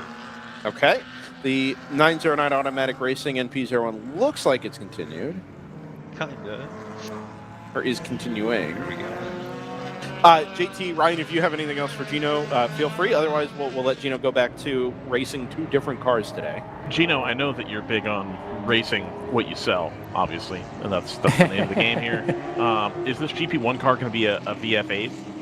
It should be, yeah. For those of the guys that follow me outside of racing, part of the group I'm with, we just introduced some Vietnamese electric cars. So no, it will not be. However, don't get me wrong. Has the email been dropped that hey, we should cage one and run up Pikes Peak? Absolutely, it's been thought about. Right. So, but I will tell you, I do like to keep cars in the brand. So it probably won't be any different next year if that tips that a little bit. But no, it will not be an E36 or 46. So okay, all right, fair enough. Good stuff. Gino Manley, thank you for stopping by. No problem. Spending some time with us here on DriversEye Live. Best of luck the rest of the way, and really looking forward to seeing what AOA is able to put together. Yeah, we're looking forward to it again. We're looking forward to 25. Thanks, guys, for some amazing coverage. It's I always enjoy watching these after the race, and you don't realize how much is going on when you're in your own car and the story lanes of all the races. So I appreciate you guys for what you guys do, and then happy holidays, and we'll see you in 25. Gino Manley, thank you very much. Gino genuinely does have the opportunity to have AOA be the factory racing partner for VinFast. I don't think they've raced anything anywhere ever, and so by putting a cage in a VF8 and sending it up Pikes Peak, they would become the first people to have raced a VinFast, and I think that's a move they should absolutely do, and I'll even donate $25 to that cause. Get my sticker on the side. 100% will do that. JT, we're looking at the field here. I just ran some irresponsible math, and the 123 does not exist. Just straight up, like, nope, no chance. Doesn't exist. Not there. No. That's all about the 70, apparently. I don't even see where the 123 is supposed to finish. And if I look at pit stops remaining, it has a 2% chance of having 2 pit stops remaining, and no other chances. So I don't know. What's going on here? That's not good. No, this is 3 fast guys and Denny. That's, yeah, your leader. Yeah, they're coming down the paddock. Yeah, sorry, I didn't mean to interrupt, but then I saw the Scion go in the middle lane, which is usually where penalties happen, and then take a left. It's like, what? No. Right. So that's no fun. For the leader in GP3 to have to hit the pit lane here, that'll promote the 214 from Garage 66 up to the lead in GP3. I don't want to speak out of turn, and again, my views do not necessarily reflect those views of World Racing League, ACI Motorsports, or DriversEye Live. They are simply my own. I also want to mention that I have no insider information about anything at all with regards to this, because I haven't been to the track in some time, so I haven't been sleuthing out info to the same degree. I think with AOA Racing leaving GP3 and Round 3 claiming again that they will no longer be running that car, that's a substantial percentage of the GP3 class just not existing, and I think the GP3, GP2 thing might be about to solve itself. I was thinking the same thing when he mentioned next year's plans. I'm like, well, that's kind of... Yeah, there's no reason to... And the people in GP2 like the performance window they're at, is my understanding. So I don't see that changing. And again, there's many races where it's AOA plus 1 local entrant in the GP3 class. So I would personally think that if you were planning a racing effort for next season, I would not be planning on having a GP3 entry at this time. I don't necessarily know about that. I would always talk with WRL. Sure. About absolutely, yeah. They may have, maybe they will allow GP3. I have no clue. Like I said, I have no insider info. I'm not speaking definitively about anything.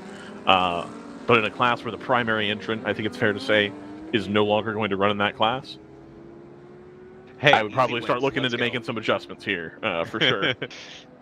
I also think we saw at one point on the Racers group, I thought I saw Denny Stripling talk about they could get that 86 or FRS into GP2 if they wanted. Like, they have a selection of things they could do to it to make it work in that class. And that would kind of be the outlier there. I think Rapscallion and Rockwell both running spare cars in GP3 because they've run into issues with other cars. And Rapscallion didn't even take the flag today with this 11. I was going to make the point that, Rockwell, for the most part, their focus this weekend was going to be GP2. The 41 blew a motor in the final 15 minutes or so. So they brought out their GP3 car today, but that wasn't their plan going into the weekend. And then open throttle, it's like, okay, we usually have an extra car on hand. We'll just run it wherever we can, just so that there's seat time if there's an issue. But I think they more or less would like to concentrate on GP1 and 2. Yeah. So it's you do see the potential for a lot of GP3 to, be maybe 1 or 2 cars at a couple events. Right. So there's definitely that opening for, this issue might kind of resolve itself. Yeah. Which is good, and I think I see some bad to it as well. I like grassroots endurance racing. The first race that we covered had, what was it, E4, E5, where there was people running around in a Honda Fitz at the back of Thunderhill, racing against LMP1 level cars, at least in pace. So there's room for it, I think, for sure. Yeah, this also means my potential entry into WRL just got a lot more expensive. It did, unfortunately. How much weight can you take out of it? Let's talk. Oh, I have no idea. But I think with the more variety being shown in GP2 and the rise of GP1 as the high-end builders class for stuff that was originally a GTO car, I think it settles into a really nice little groove, if I'm being honest. Just having a club level, you and your homies can build it together GP2 class where you can have interesting stuff and do fun, cool, crazy things. And then having GP1 where you can spend a bunch of money on it and make it the coolest road-going or road-based car that you can. I think it's just a nice little class system there.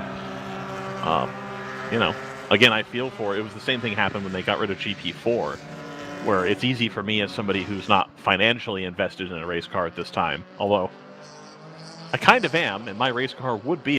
We will be here, DriversEye Live. Where was I? My car would be a GP3 car, and I think the amount of money I would have to spend, well, just to get it running at all, frankly, the amount of money I would have to spend to get my GP3 car into GP2 would not be insignificant. So I do feel for that, for sure. But who's to say? I know that the last time a class was canceled, there was... Well, anyway.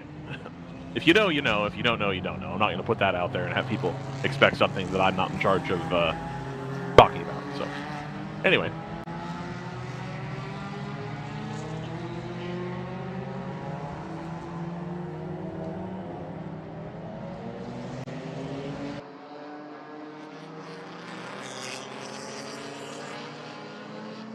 We have Brendan and Jordan disappearing at the same time. You love to see it. We're just a rudderless ship adrift. I have pulled back into port. Excellent. Good. Glad to hear it. Yeah, I'm looking at the irresponsible math, JT, and I spoke a little bit about the issues that I was having. The issue seems to have gone away, but it's giving the 123 and the 124 no chance. Like, it's saying the 70 is it. Like, it's a lock. What's Jordan? What's the bit? What's the thing? The lock thing? The stone cold lead pipe lock? Stone cold lead pipe lock. Yeah, exactly. It's that. Apparently, it's that for the 70 here. 95.91% chance. And that is down to, I'm just looking, so weird, because if you go at pit stops remaining, it says the 70 needs 2 or 3 stops. But if you try to find the 123 and how many stops it thinks it needs, it doesn't exist. It needs null stops, apparently. Excuse me. Trying to find.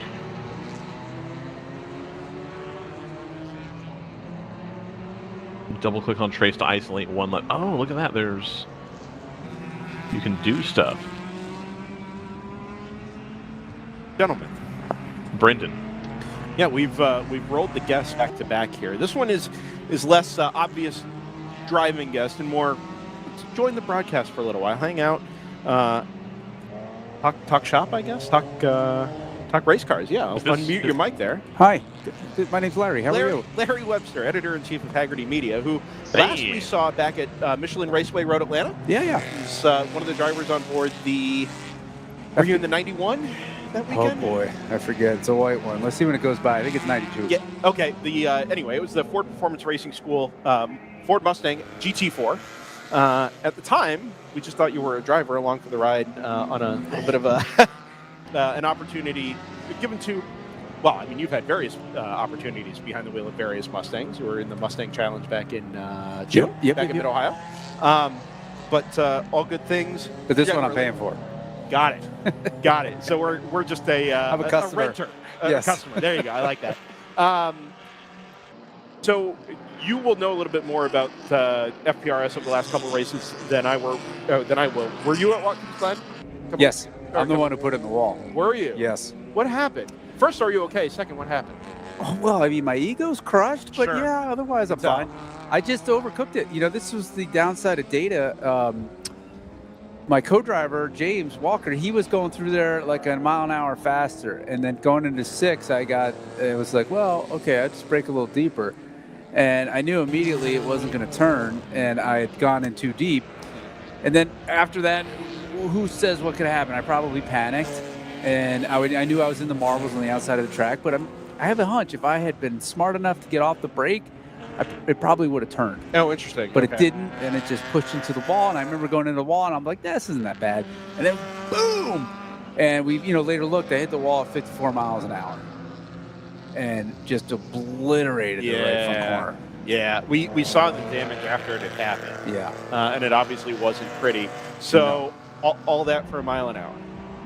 Well, I think I was going to I was going to leapfrog him as No, well. sure, That was yeah, in I my got head. you. No, but I get it, right? I mean, if you're in a situation, right, where you are trying to make yourself better, you're trying to improve, Sure. And the data says that something should be possible. I mean, data is obviously not the end-all, be-all of making race cars go quickly, but it does help, especially in coaching scenarios. There's obviously more to it than that. 25 years of racing, never had a crash that hard.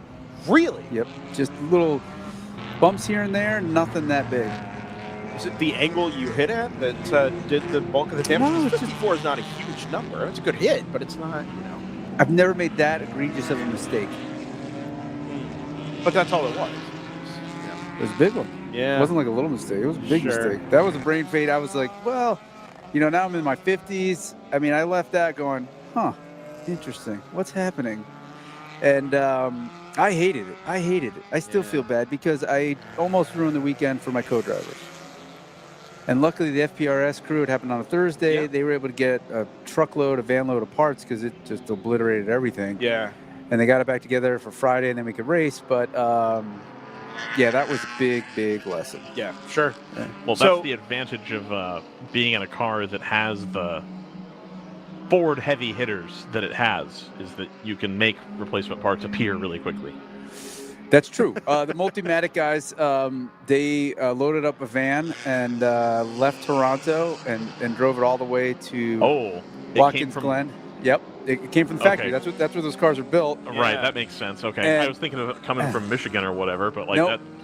that. Okay, got And when it. they opened the back of the van, it was hysterical because I kind of knew it was a few parts here and there. Like the van was just full of parts. They're in there cataloging what you need. This is the whole front end. I was like, boy, that was really bad.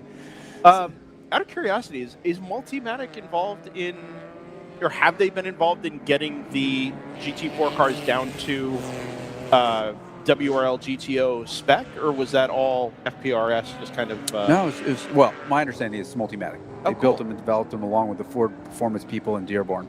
Okay. Or who actually they're Dearborn. They've got folks in Charlotte, and they're sort of all over. Okay. Yeah. So they design the GT4 to go FIA GT4 racing, right, with the balance of performance, and then also we're involved in scaling it back down to run at a GTO level?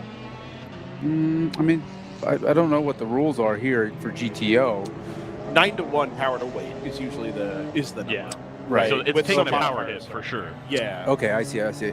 Yeah, they do. I mean, there's this really great owner's manual for the car I was looking through yesterday.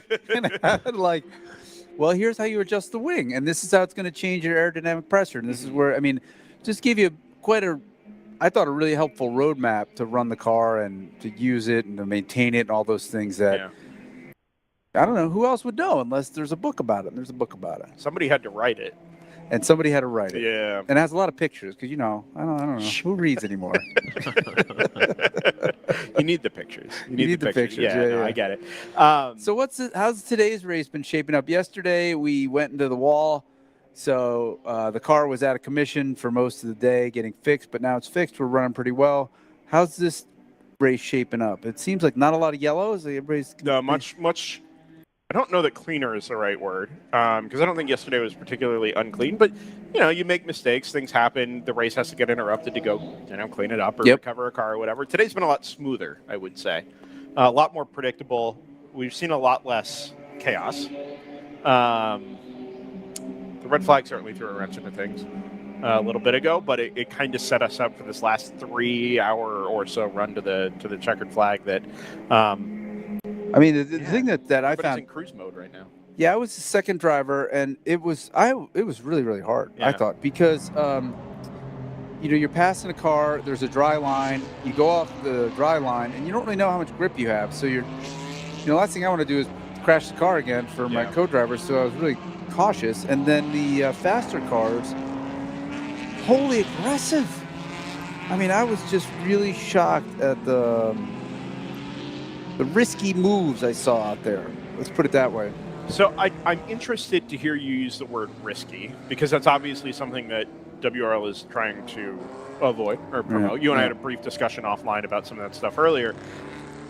But obviously there are enough drivers making these sorts of moves that they're not deeming it as an unacceptable risk. They're not crashing. Yeah. Exactly. Well, sure. Because it doesn't make it not risky. We were on board with one that did result in a crash. Okay. Down here at turn 20. Well, yeah, it increases the chances you're going to crash. I was surprised there wasn't more.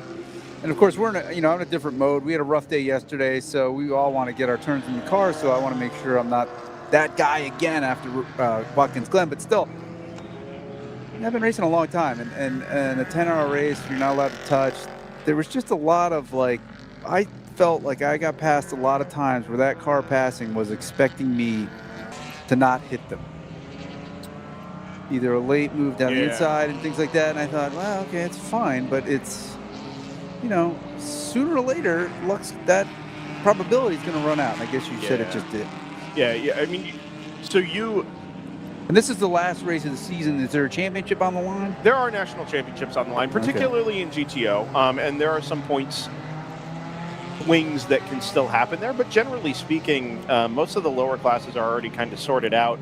GTO is mostly at the top. NFC in round 3, 123 and 70. It's the same, Mercedes and Porsche that we've kind of been following for the last couple of races. But generally speaking, everything else has kind of been sorted. Oh, has it? Yeah. This is obviously the biggest race we'll run all year, right? Close to 90 cars. Yeah. So there is a certain amount of increased, let's say, traffic density or urgency to some of it, not because of the championship, but because you've got the depth, right? Everybody's got somebody to race in this case. I see some impressive driving out there. Yeah. And, I would get blown by, and I would say, well, let me see if I can hang with them. I'm in the same class. Theoretically, I should be able to. And I'd be like, oh, so no. How do you draw that line between what you say is, some pretty aggressive decision-making and passing versus just actually impressive and consistent driving?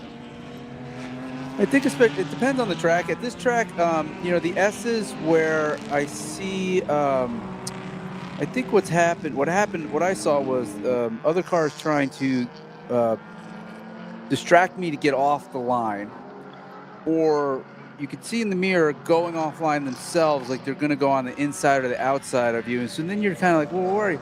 Instead of, I didn't think that was a wise thing. Mm-hmm. I was trying to pass somebody, and they were brake checking me in the S's.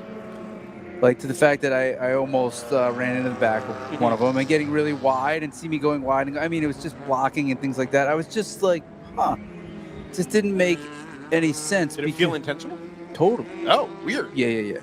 But then I thought the top, like the Mercedes, the Porsches, they came through. I was like, oh, yeah, they really know what they're doing. Really, really good driving. And then I try and see if I could learn something or a line or hang with them for a little bit. But I don't know. This is only my third race, and I got a lot to learn. Obviously, I'm still learning, but it just surprised me. That's all. Yeah. We collectively, DriversEye Live, our commentator group, comes from largely a sim racing background. We follow a lot of professional racing, but we do a lot of sim racing as well. And in particular, endurance and multi-class sim racing. Oh, and our little organization here was founded by teammates, competitors, all kind of raced in the same league, decided to get into or help cover these amateur endurance races fun. Out at Thunder Hill and then World Racing League as the opportunity presented itself. But one of the things I found through doing that is there are certain skill sets that benefit and make the transition into this type of racing a little bit easier, right? If you have a good understanding of the track, the track, where the bumps are, where the lines are, where the curbs you can and can't use are, that sort of thing, right? That's set number one. Then there's understanding the car, right? And if you understand one of the track or the car, it makes figuring the other one out along the way a lot easier, right? If you add in a third layer of a multi-class environment in a long-distance race like this, 8 hours, 7 hours, whatever the case might be, you are not only trying to understand the track and or the car, but now you're having to apply 75, 80 cars around you. Yeah. And try and project their decision-making so that you can make the best, safest decision for you, not just you, but your team, right? And your car's chances in the race. You have obviously a history in motorsports, 25 years of racing. You said it yourself. It's also only your third race in WRL. No, I see where you're going, and it's a great point. I mean, maybe you could flip it, and maybe it's just the way this is, and I just have a lot to learn, and that's totally fair. And I think there's something to be said for that. I wasn't looking to call you out directly, but I think there's a field full of drivers that, comes in, rents a seat for a weekend, and maybe they've got a little bit of endurance racing experience or multi-class racing experience, but they've never been to COTA and they don't know the car. Sure. It's 2 out of 3, right? Do you get much opportunity? I mean, to go, you're renting a seat. Do you get opportunities to go test these cars, really understand the dynamics, or are you trying to figure it out on the fly on these race weekends? Yeah, it's definitely on the fly, but I used to work at Car and Driver and Pop Mechanics, Road and Track, and I was track testing stuff all the time. So you kind of get a feel for understanding a car pretty early. Okay. Now the downside of that is it's a career limiting move to crash. Yeah, sure. So you're always used to leaving a certain amount of something cushion on the table. And when you get a pretty serious motorsports environment, I have found that hurts you. And, it's always that last second perhaps. Yeah. Well, either that or it's a nice excuse. We're good either way. So that's always challenging. But I don't think too much about the car. I kind of figure I know what the car is going to do. Okay. This track's really tricky. I mean, luckily my co-driver James Walker, he lives in Houston, knows this place really well, and this is the best coaching I've ever had. He would say okay, 3 things I want you to do the next session, and it'd be a second. Oh, nice. So that sped up the learning curve quite a lot because this is a tricky track. Is there still active coaching that's going on over the course of the weekend? Are you guys consistently reviewing data? Are you just talking about your experiences behind the wheel? Obviously, the conditions are throwing another layer into that this weekend. Totally looking at data. Yeah. What's that process like? Because you're obviously having to actively race the car in the meantime. Yeah, well, James will have a reference lap, and then we'll look at everything: the throttle traces, the steering, where we're positioning the car, where you're braking, where you think you could. These tools now, the V-Box tools are amazing. Where the delta between the 2 laps is happening and where it's coming back and where you might get. And, I mean, it just short circuits it hugely. So that's been fun. How about layering the conditions in on top of that? I don't know how much wet weather racing experience you have, but obviously it threw us a pretty significant curveball yesterday on top of the low temperatures. I should have corrected myself. Once it starts raining, all bets are off. Yeah, sure. Just survive. I got you. I mean, is there coaching that goes on while you're behind the wheel? If somebody says, hey, why don't you try this? Sure. Try this line, move your braking point here. Yeah, a little bit. I mean, here and there, more encouragement. Here's the lap times. This is what everybody else is doing. This is what you're doing. Mm-hmm. But today was, for me, it was really about survival and bringing the car back home. Mm-hmm. But it's been fun. This is, it's a really fun community of people I found who really, they just love cars and racing. And I always say to my wife, she's like, where are you going to be? I'm like, I'm going to be among my people. Yeah. And by the way, the guy who first hired me, who I owe a huge debt of gratitude to, a Car and Driver back in 1995, is here racing the TC Klein BMW. Is that right? Chubba Chetta, editor-in-chief of Car and Driver.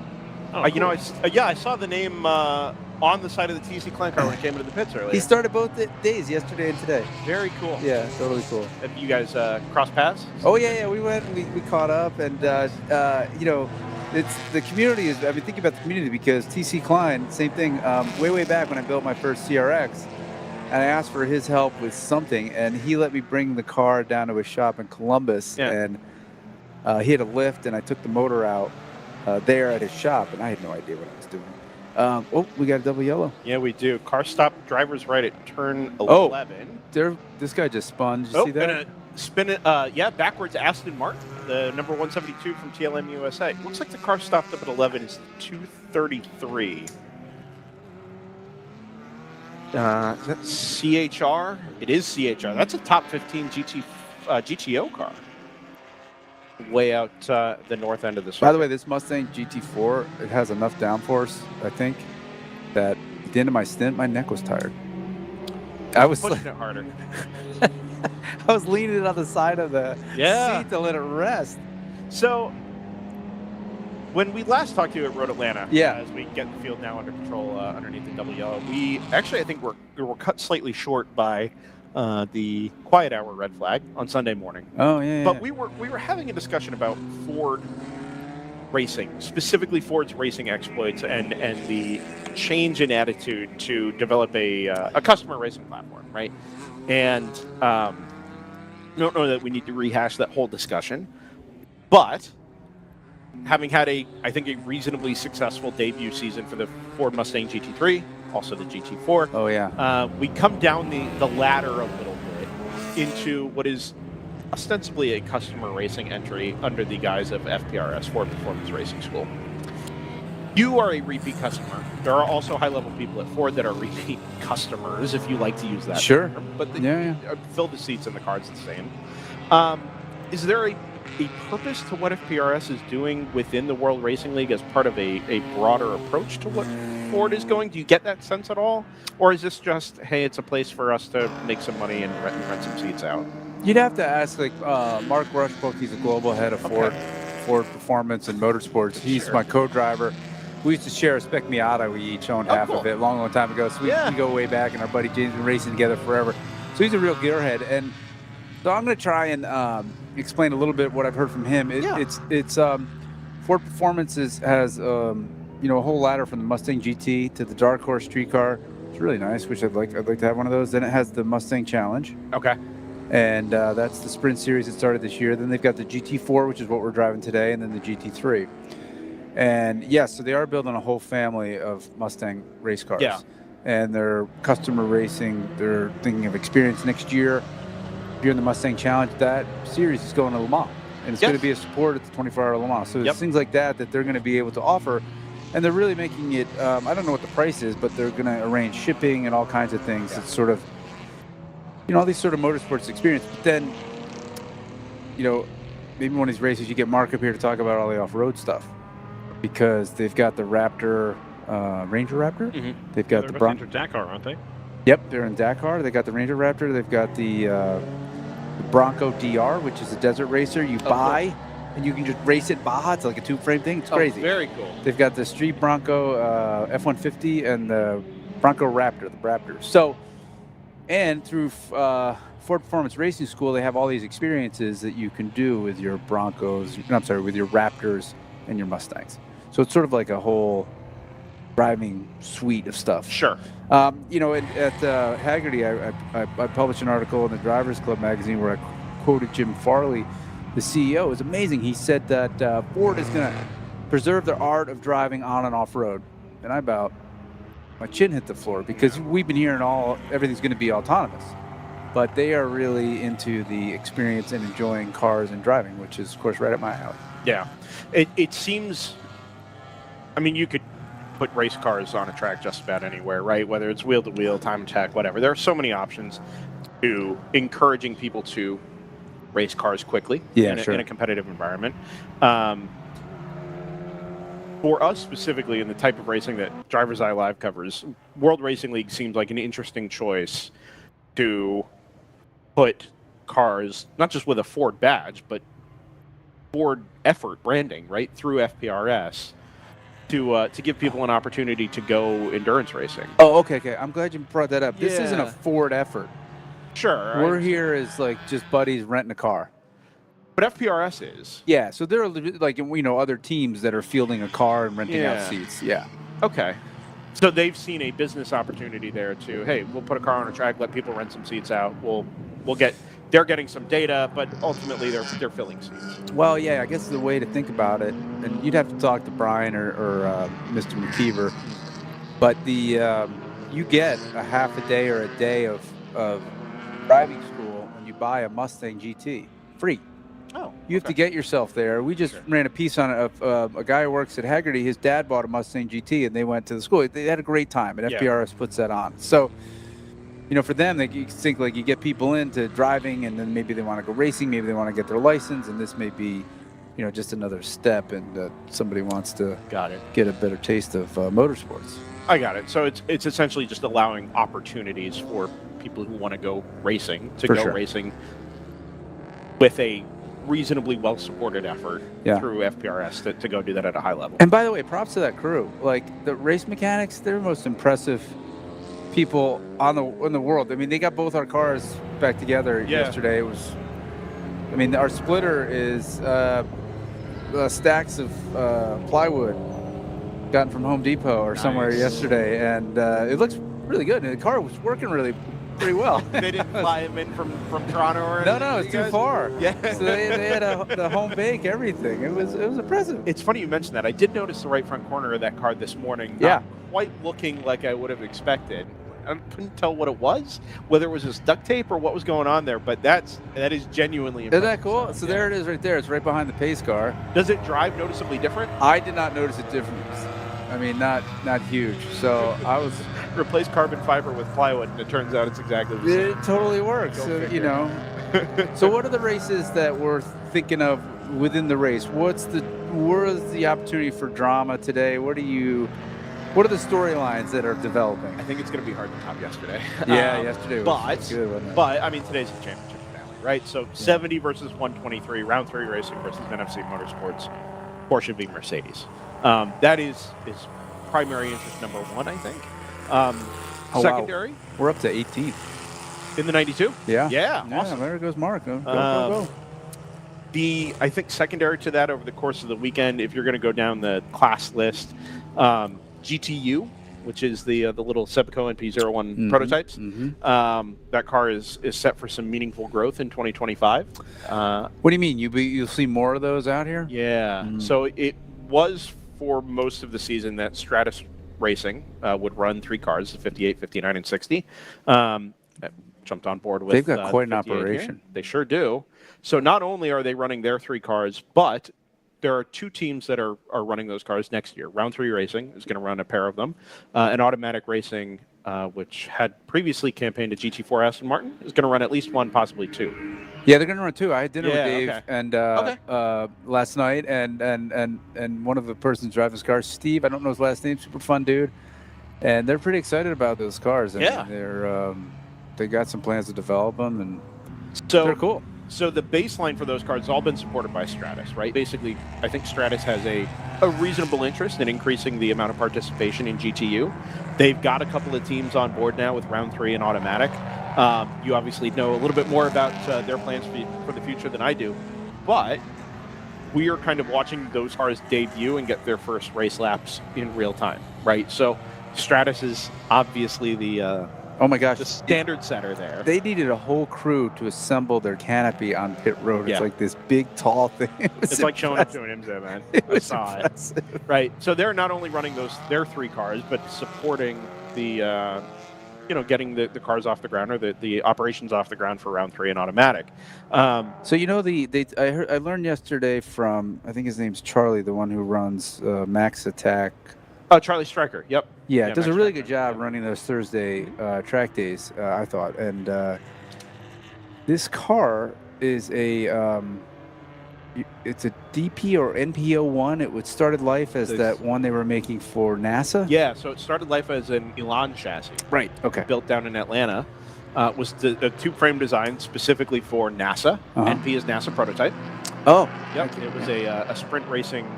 First, it was a sprint racing car which Ryan, I think it's fair to say, was pretty desperately underpowered. It used that 2-liter that was in the NC Miata at the time.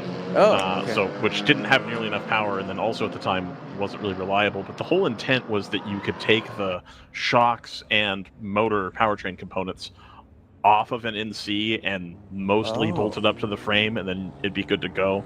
It was supposed to be a cheap thing, but it did perform, I think, how they had hoped. Did not. No. Correct. Meaning they didn't sell as many or wasn't as fast, Yes. Both? Both. One would tend to lead to the other, I think you'll find. All right. So that, ended up in some turmoil, and I think Elon wanted to be out of the Elon business. Industries, the company building them, right? Yeah. And so now Sepico, which is a company I believe based in... At Atlanta. Is it Road Atlanta? They're at Road Atlanta too, Also, yeah. Because I've driven past their office at one of the tracks that we've been to, so that makes sense. They bought the rights to it, and now it uses a SADEV gearbox. It's got a better motor, and I think most of them are a 2.5 now.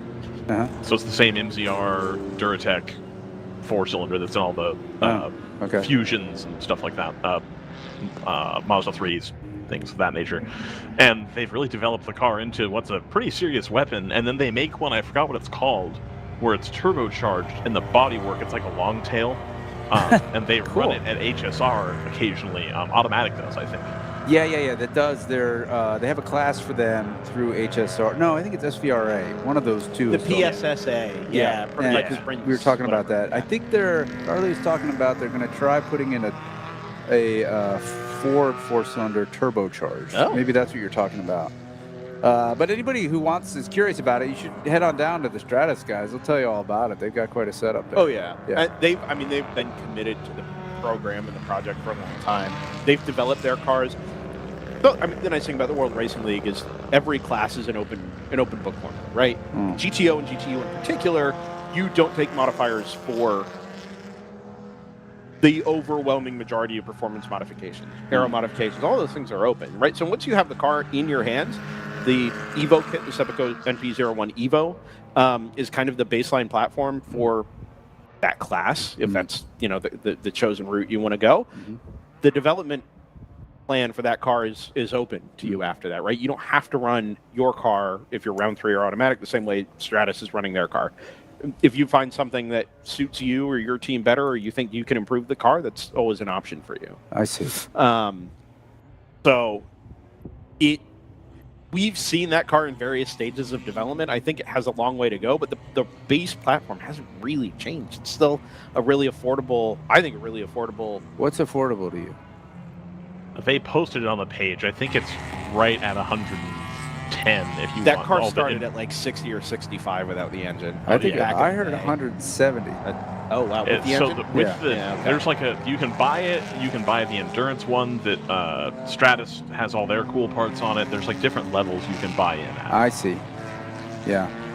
Well, racing's not. Everybody wants to go cheap racing, but racing's not really a cheap sport. It just isn't. Can I interest you in a $20,000 option to go GTU racing? What is that? Are you familiar with the Volkswagen Fun Cup? Yes, I raced one once. Yes. I have decided. The NP01 is now a pretty reliable piece of kit, but there was a time when not many of those cars were consistently seeing the ends of races. Yeah. And I had this idea that you could go get a 10-to-1 power to weight VW Fun Cup that weighed like 2150 or something like that, put it in GTU, and it would just do laps forever. Yeah. And you would end up winning races and championships by default because you were the only one finishing every race consistently. That's not really the case anymore, but I haven't dropped the bit. Yeah. I still think a VW Fun Cup in GTU would be just so much fun. Yeah. So we're going to have I'm sorry, real quick. We're going to have the 58 lead us back to green here. Those two Stratus cars out in the front. Going to have some serious speed coming through the S's. I believe they are in the lead right now, Stratus. The 201 was buried a little bit in the pack there, and they're a couple laps down. So it's Stratus 1, 2, 3 in GTU right now.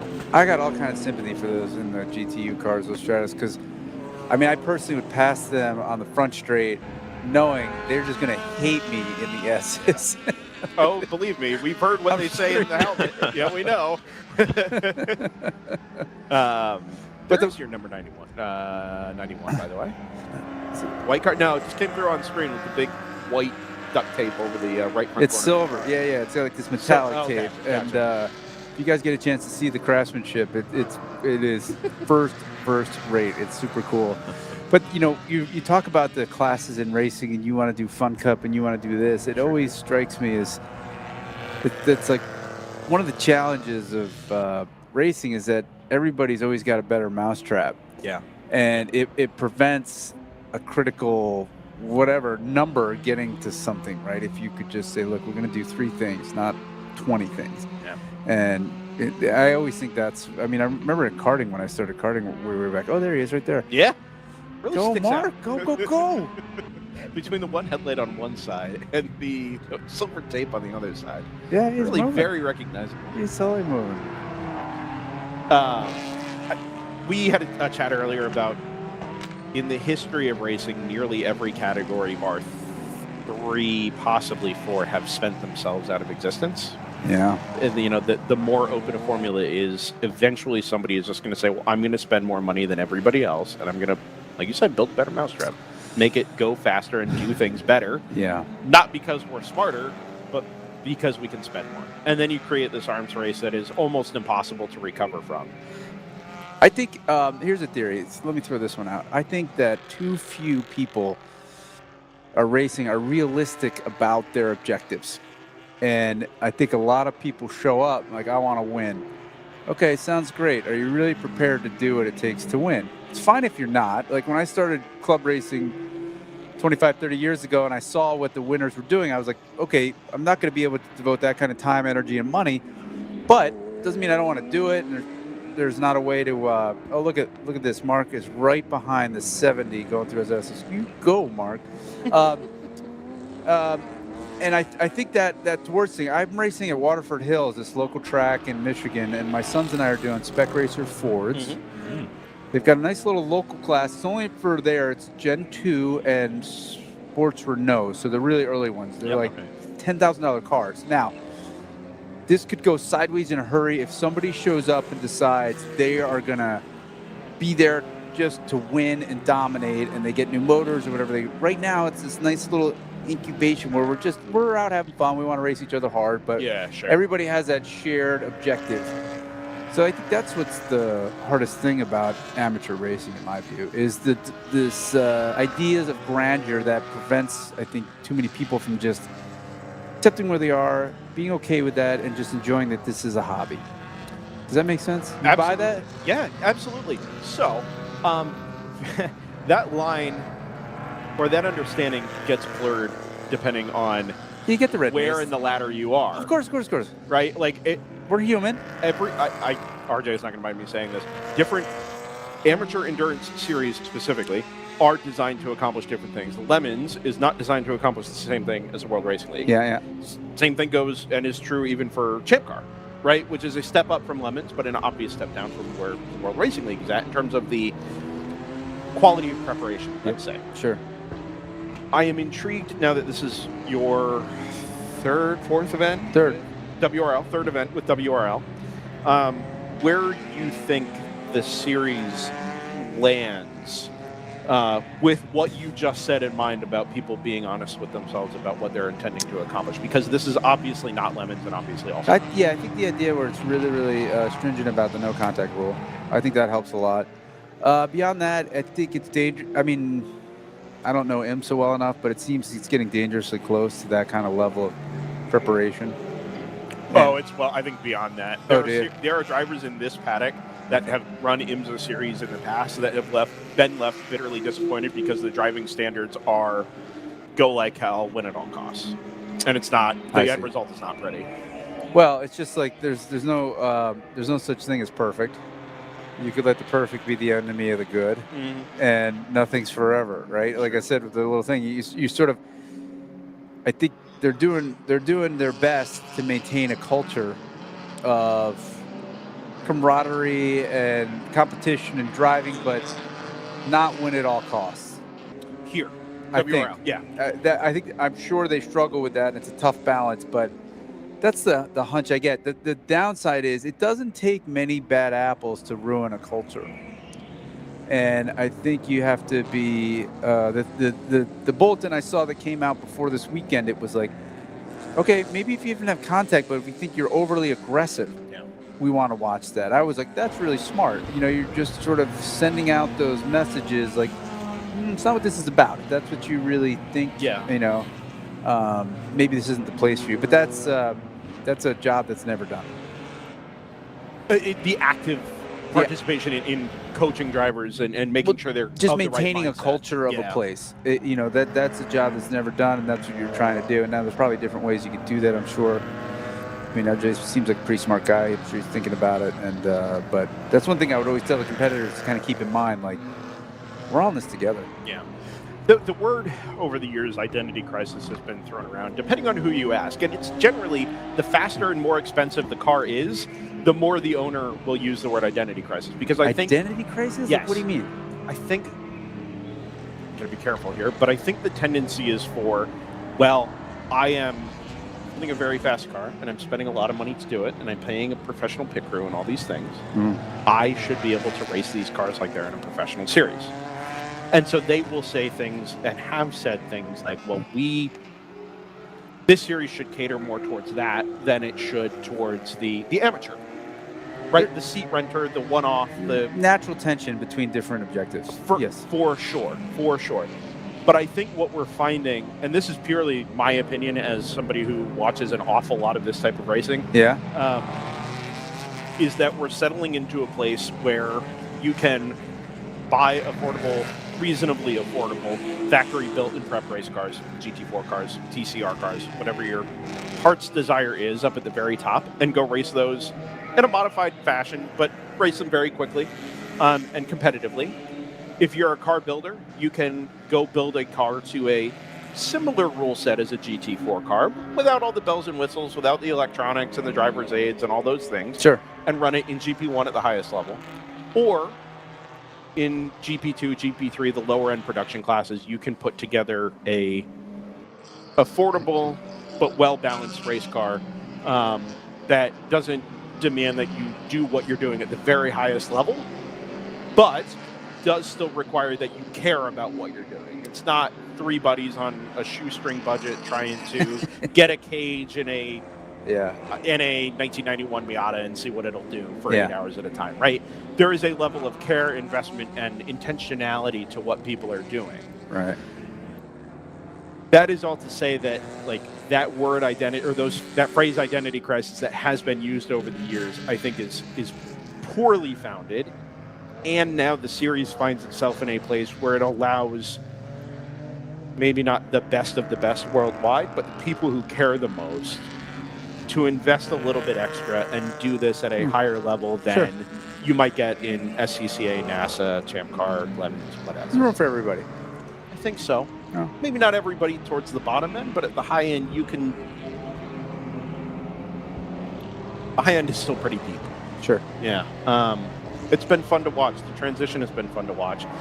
I don't know if that's. You seem like you're enjoying your experiences here, right? You wouldn't keep coming back to some degree. I love driving. Yeah. Love driving fast. Yeah, it's the best. Is it something you guys? I mean, you obviously have your personal experiences here. Do you guys talk about the state of amateur and club racing at all as part of what you're doing with Haggerty Media? Oh, for sure. I mean, we're very into, the purpose of the company is to preserve the art of driving and car culture for future generations. So that's from the CEO down. Very interested and invested in making sure we can drive cars when we want, even though technology is changing in a hurry. So we totally look at it. We think these sort of clubs are just such gifts because everybody loves the racing and the driving, and they're sort of trying to bring people along and giving folks an entry point to engage in the art of driving. So, yeah, we look at all of it. One of our writers on our website, on Haggerty.com, Steve Cole Smith, he's been a motorsports writer for decades, and he covers this stuff. And, we try and balance, like what an audience wants, right? This is pretty niche, so it doesn't get you a lot of those clicks you need, but we still like to cover it. I'm sure you're aware of this. we specialize in the niche markets. We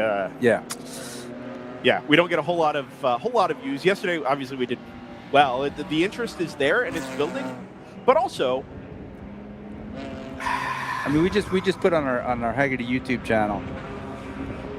It's we get millions and millions of views on a lot of videos, and we just published a 4-part series about Patrick Dempsey when I heard racing again in the Porsche thing. I think they did a really good job. The production values are good. It's really interesting about what they're going through driving. But yeah, the interest is not there like it is when we do like a drag race with 8 cars down Willow Springs Race. Sure. Yeah. Go figure. Yeah. But if you like racing, you guys check it out. For sure. Absolutely. I'm intrigued as to what you guys have found through your work at Haggerty and elsewhere, because I'm sure this isn't a new issue. It seems like there are 2 ways to go about promoting motorsports. Either you promote club racing and amateur motorsports to an existing car crowd and say, hey, if you're into race cars, you can race these competitively, right? Yeah. Wheel to wheel, in a high pressure, low pressure environment, whatever. There are obviously different ways to expose people to that aspect of the car world. Yep. There is also an avenue towards, or where you can bring motorsports to people that know nothing about cars, and you introduce them to the sporting aspect before you introduce them to the automotive aspect. Do you find that there is an obvious pathway? Do they both, an obvious preferred pathway? Do they both have validity in the way that motorsports and the car culture is marketed? Or is one kind of emerging as an easier or a more sustainable way to No, there's not one way. Our CEO, McKeel Haggerty, he has this saying called on-ramps. He's like, we're just trying to create on-ramps. On-ramps to enjoying cars, on-ramps to buying and owning a car. Haggerty offers track day insurance, not wheel-to-wheel, but if you're on a track day, and that we think is a way to get people feel comfortable to take the car to a track and push it a little bit more and use that stuff. We also, through our media efforts, we cover a lot of stuff. I think this road racing, obviously, that's what I'm really passionate about.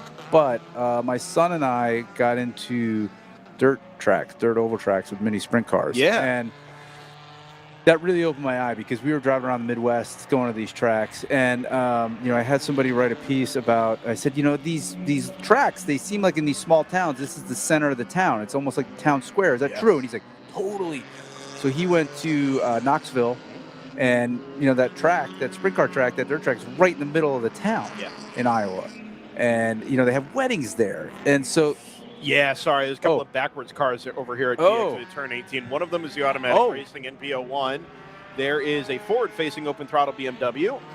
And another Mazda MX-5? I think that's the AOA car. I think that's the 55. Sorry, Larry is... run off into the distance. That's all right. I don't know if that has to do with the Aston Martin. I did it again. Has to do with the automatic 909. 85 is now the MX-5 that's being listed there. Sorry, yeah. It's on one the of race the control log. One of the AOA, the blue one. Yeah. Not the orange one, the blue one. I want to get back into talking about orange and yellow. No, it's a really good question for Larry, especially because they're kind of at the nexus, I think, of that tension there between racing and Would cars. you call it tension? I don't know about tension. I mean, that was a word that was getting thrown around before, so you know, whatever. But just kind of the disconnect, and it's something that I find as well. I think as one of the few people that's equally interested in both. I listen to podcasts that have car guys that dabble in racing to some extent, but they're not posted up to watch F1 every day. They're more interested in going and getting a cool, rare thing, picking up the newest, greatest, 911. How are they going to get their build sheet done? And then I also listen to podcasts full of people who are like just into racing. And you ask them what they drive, like, oh, well, I drive a 3 Series, like, just a 328 or whatever. Yeah. That aren't tremendously worried. And I know there's people like me out there, but it's almost a niche of a niche. And trying to activate from one direction or the other, I think, is tough, for sure. And I think that from a mass media perspective, it's hard to draw a line from this directly to F1 to try to get F1 people interested in this and capitalize on that. I think it's difficult. I think something like the SCCA probably has a little bit easier time of that. Potentially, at least, because this doesn't look anything like Formula One. At least with the SCCA, you go, that's a... my gripe with the SCCA aside, that's a Formula Continental, which is kind of, sort of, it should be F4. That's the big takeaway here. SCCA should switch to F4. Anyway, you can draw that line and get people interested. Hey, you can do this too. But to get people interested in WRL, I think you're either looking for dorks like me, or you're looking for people who are coming from the car world and trying to get them excited about racing. And I think a lot of money gets sucked up right now by the gumball rally, cannonball rally, people, where they're people that would have money to come do this, but they're more interested in the cachet of like driving their Lamborghini Aventador from Miami to New York and like doing it in a big group with stickers on their car, which I don't think is that cool. But there's a whole subset of people that think that that's just like the dopest thing ever, and like, oh, well, my car's got 900 horsepower and I can do 150 in this left lane, and this. It's like that's not cool though. You're putting other people in danger if you're going to do it, you got to come do it here. And then they don't like being told, okay, well, to start, you're going to get into an M2 CS.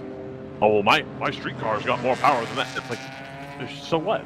It's not an invalid point. They're interested in other things, I think. So that's why. Well, I think, don't you think you have to, just a different kind of person that's going to accept the risk of balling their car up?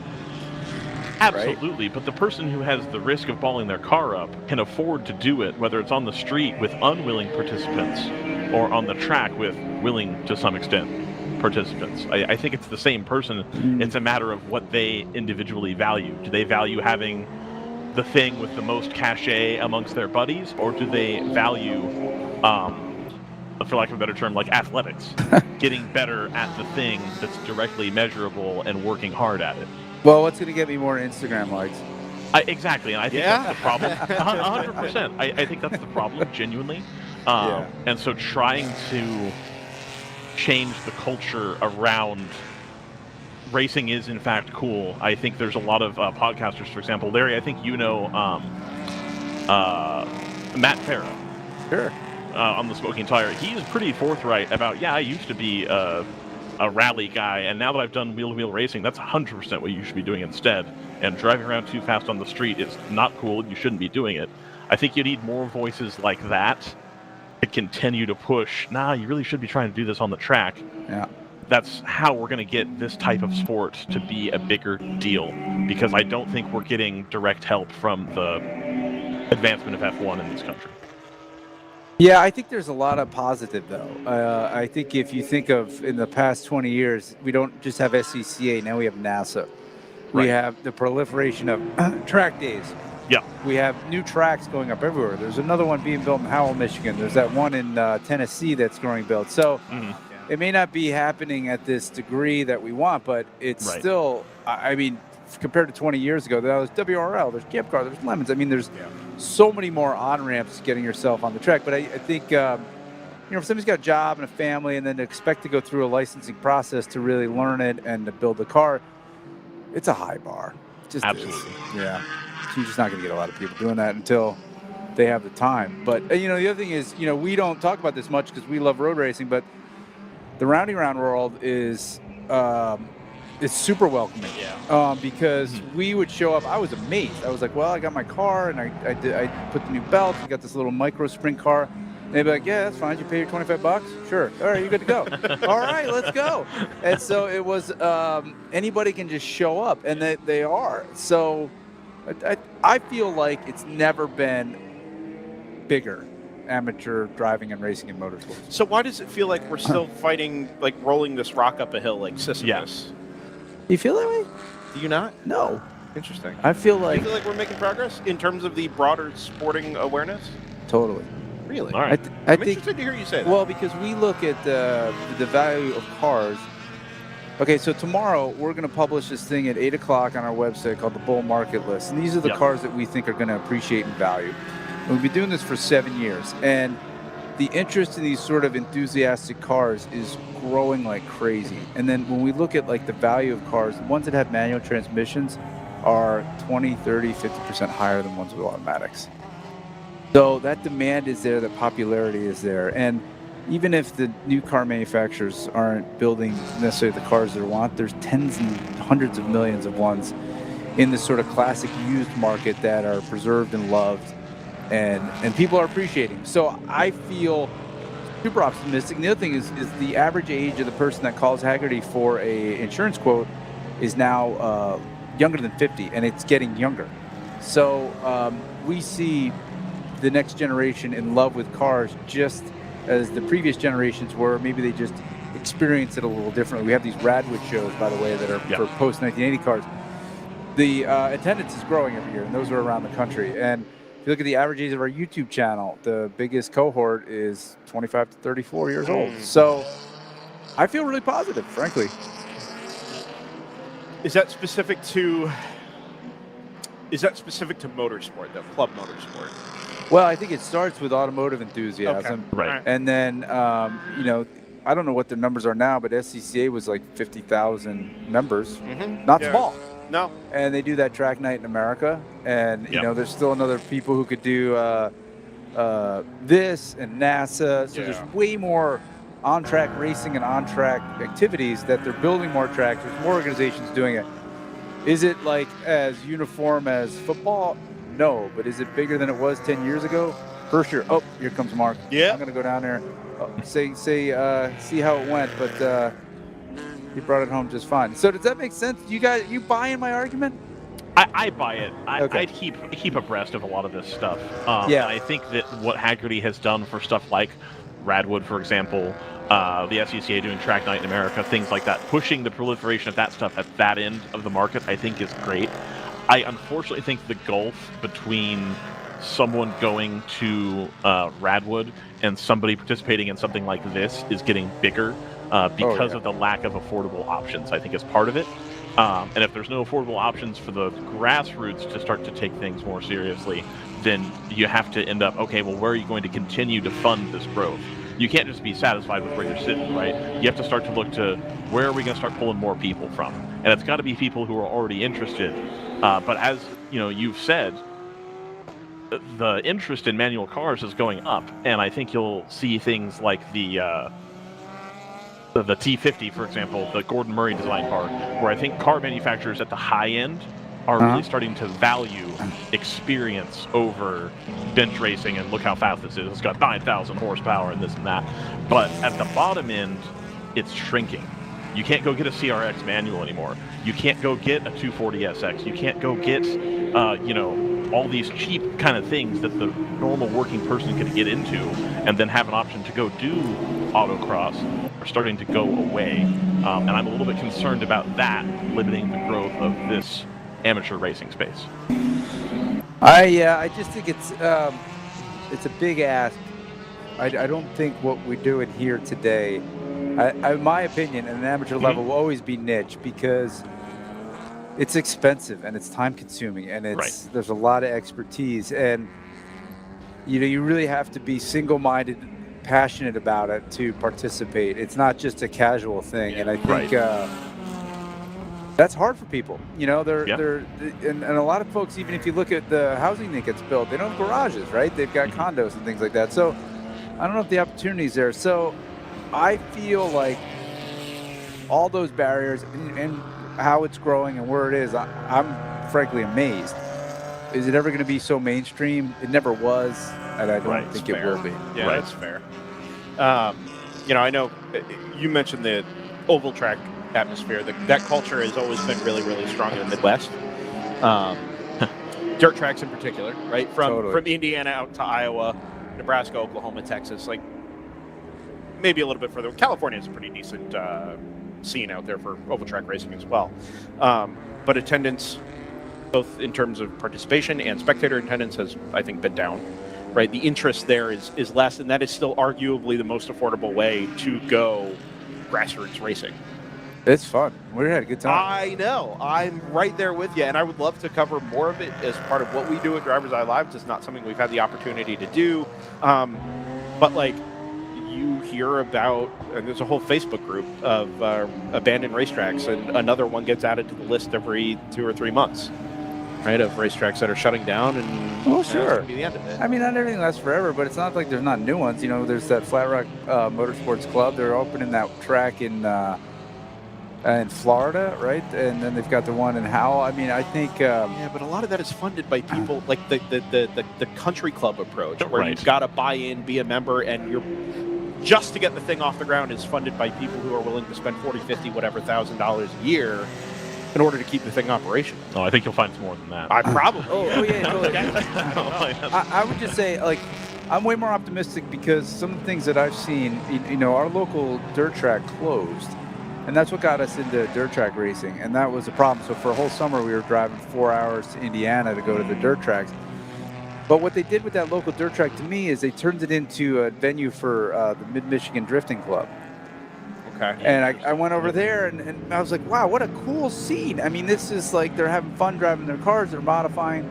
And then my son was just telling me that there's a dirt track they think is going to open up in Toledo, not too far away from my Ann Arbor house. So, things are shifting around, and, it's not perfect. I think what I've written about at Haggerty.com is a bigger issue for the roundy round crowd is the fighting. And a lot of tracks have closed down that I knew about because the owners who are doing it out of passion, they're not getting rich. They're so sick of the participants fighting with the officials, fighting over a missed call. And that feels to me like it goes back to what I was talking to in the beginning. It's like, be realistic about your expectations and what you're getting out of that. And if you're so invested that somebody who's just a volunteer, it's 12:30 a.m. and it's cold and they make the wrong call, they don't do that, have some grace and don't lose your mind over it. But I mean, I've been involved in these altercations on the dirt track where I'm like, you got to be kidding me. This is what we're shouting over? I mean, this is like, 14-year-olds running on a dirt track in the middle of an Indiana cornfield. Get a grip, my friend. It's a fair point. I mean, everybody, I don't know, maybe not everybody, but there are a lot of young drivers involved there that think they have the opportunity to be the next big star, right? And yeah. Not that you have to cause a scene to do that, but that is like, be honest about what you're here to do, and it's you ever heard of Mike Rowe and Dirty Jobs and all that stuff, right? And I really can't talk about this too much, but the idea that, if you love what you do, you never work a day in your life. And that it's such an unrealistic thing, right? Because what do I want? I want to be an F1 driver. Do I have the talent? Nope. Yeah. I mean, you got to figure out some combination of, what you like, what you're passionate about, and what you're good at. And I wish more, this idea that you're going to get paid to race, just own that's like probably not going to happen. Yeah. But that doesn't that's mean okay. there's not a place for you. Yeah. To continue being a part of racing and motorsports craft. Right. Yeah, I agree with you. But I've seen a lot of people here in this paddock, and I met a lot of those folks, and I've really enjoyed it. And it's a great community, great crowd. Like I said, a terrific culture, and I've really enjoyed my time. Larry Webster, we're going to let you go back down to your FPRS teammates down there and see the rest of this race out with your buddies, with your teammates, and your co-drivers there. Hour and 40 minutes left on the clock. In the season finale. I hope we get to see you back behind the wheel and up here in the booth in 2025. Come back and check out some more WRL action. We'll be back at Eagles Canyon in February. If you've ever had the hankering to go to Decatur, Texas, it's always on the cards for you. Otherwise, I'm sure we'll see you, at some point in the future as well, or at another club racing event. Yeah, the WRL is lucky to have you guys. It's a real great effort, and it's fun to listen to while you're in the paddock, because at these races, even if you're driving, most of the time you're just sitting around. Yeah, sure. we try to do a lot with a little, and you do. I think we accomplished some of that. But we're passionate about it. We care very much about motorsports and endurance racing in particular, and feel very fortunate to be able to be partners with WRL and bring a little bit of extra racing that 5-10 years ago wasn't really on the radar for a lot of people to people who also care about it. So well, thanks for your time. Thank you, Larry. Larry Webster, editor-in-chief of Haggerty Media, driver of the 92 FPRS Mustang GT4. It's refreshing to get oh yeah, here we go. Turn one. We got some issues. Is this the Mustang?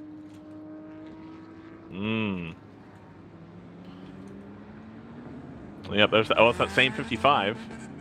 That is the Mustang. That's the FPRS. That's the 91. Larry will be displeased to have seen that.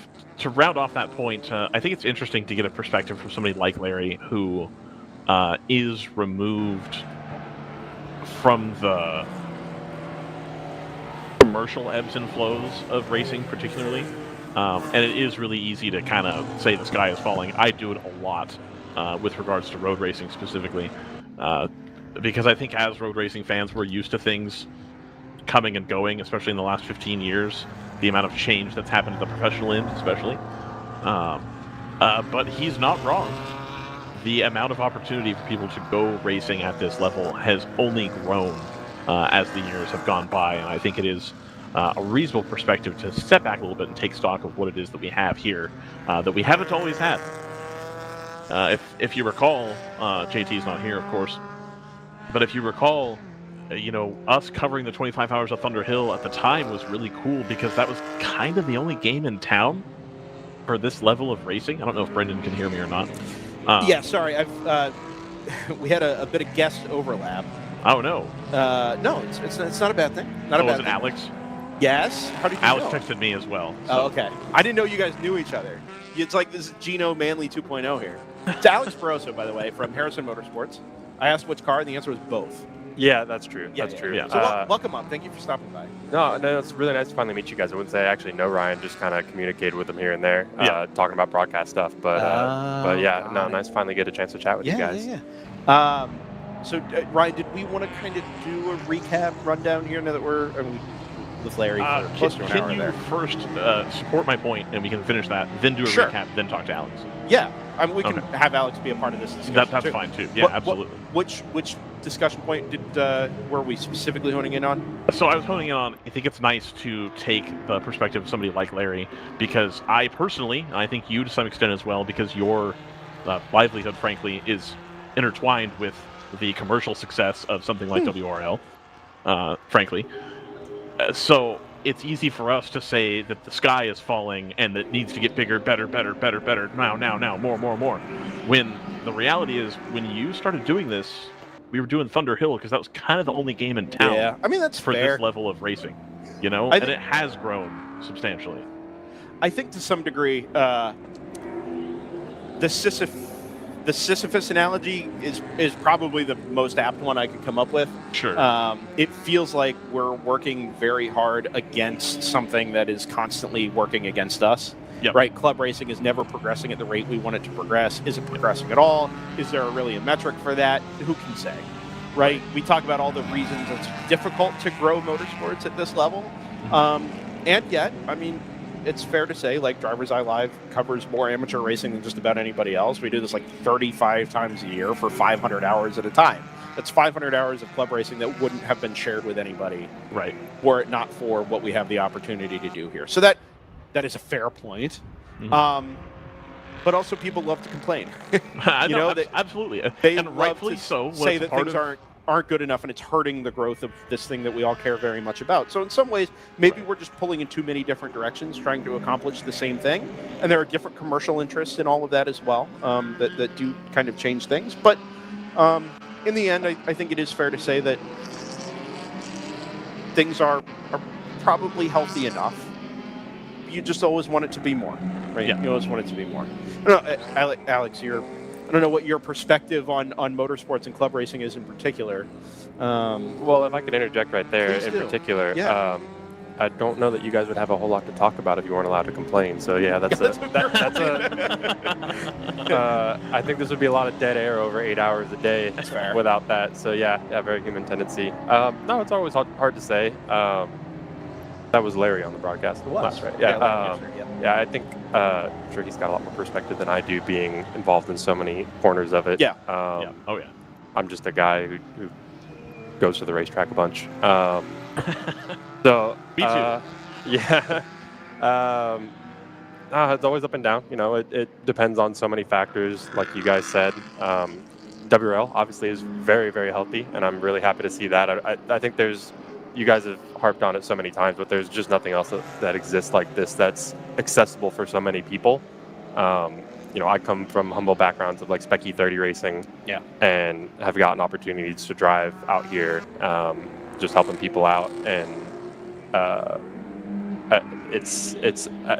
having worked a lot of pro events, SRO and IMSA and stuff. It's not far removed from it, and the level of drivers and teams that you see can sometimes be up there with the best of other levels of pro racing. So yeah, suffice to say, I think just looking at the WRL side of things are pretty healthy. I do, as part of this little recap, kind of fade in and out of race coverage here. GP1 has an excellent battle for the race lead going on right now. 837, the Magic developed 37 BMW with the 38 Palomar Racing BMW underneath a second for the class lead there with 110 laps complete. About 90 minutes left on the clock here. PC Racing, they're in third on the same lap, but a minute and 35 seconds off of the race lead at the moment. Going more quickly, however. So keep an eye on that. If we can try and pick up the 837 and 38 battle, I think that's probably the right place to go. Ask our producer, Jordan, to try and hang on. I think that's NBC's Jordan.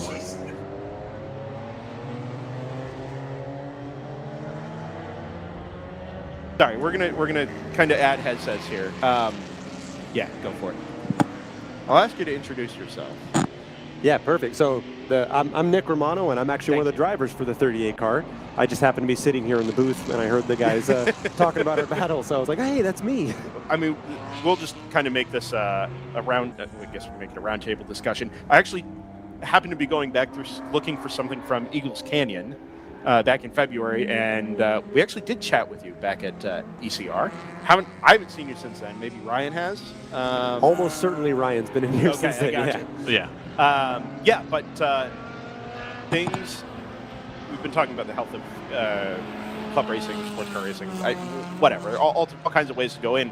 But as we go into this GP1 battle, we've had plenty of reason to talk about GP1. You guys find yourself right in the thick of it at the moment. Yeah, absolutely. And you know how endurance racing goes. Like sometimes it feels like, oh, you're way too far behind. There's no possible way. And then suddenly, 30 minutes later, everything gets mixed up because of fuel stops and tires and this and that and penalties and who knows what. And so we were running, I think, third, top three most of the day. I think we dropped to fourth for a little bit. But then, we just found ourselves in first after being in second for a while. And we just lost that position on track to Magic Develop. Okay. But I mean, they're running basically the same times. It's just sort of it's traffic, right? And it's really hard when you're in a GP car because you're dealing with both faster and slower traffic. So it can be really challenging. But both our car and the Magic car are on the lighter and less powerful end of the spectrum in GP1. So for both of the drivers out there right now, I'm not sure who's driving in the Magic car right now, but it's Kevin Madsen who's driving our car at the moment. For both those drivers, they're having to try to pass cars that all basically have more power than we do. Sure. I mean, we have good corner speed, but it can be very difficult to get track position that way. So they're both dealing with that same thing right now. Elsewhere in the general production classes, Harrison not in the thick of a lead battle at the moment. No, not at all. No, Opposite. you guys have had a less ideal weekend. Yeah, a little bit. So what's going on there? So yesterday started off strong in our M3, and this weekend we've been chasing electrical issues. Oh, okay. It's a DCT gearbox, and it requires a lot of input signals. Okay. And those input signals are getting corrupted, and they were getting worse and worse and worse and worse as the day went on. So we did the last 2 hours in fifth gear. Out of 7. Oh. Yeah. Not the ideal racetrack. We were getting passed by GP3 cars pretty regularly. So we just had to limp home.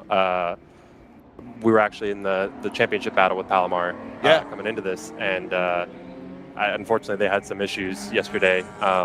And as long as we finished within the top 10, and it should have been securing it if they didn't score any points, which it did.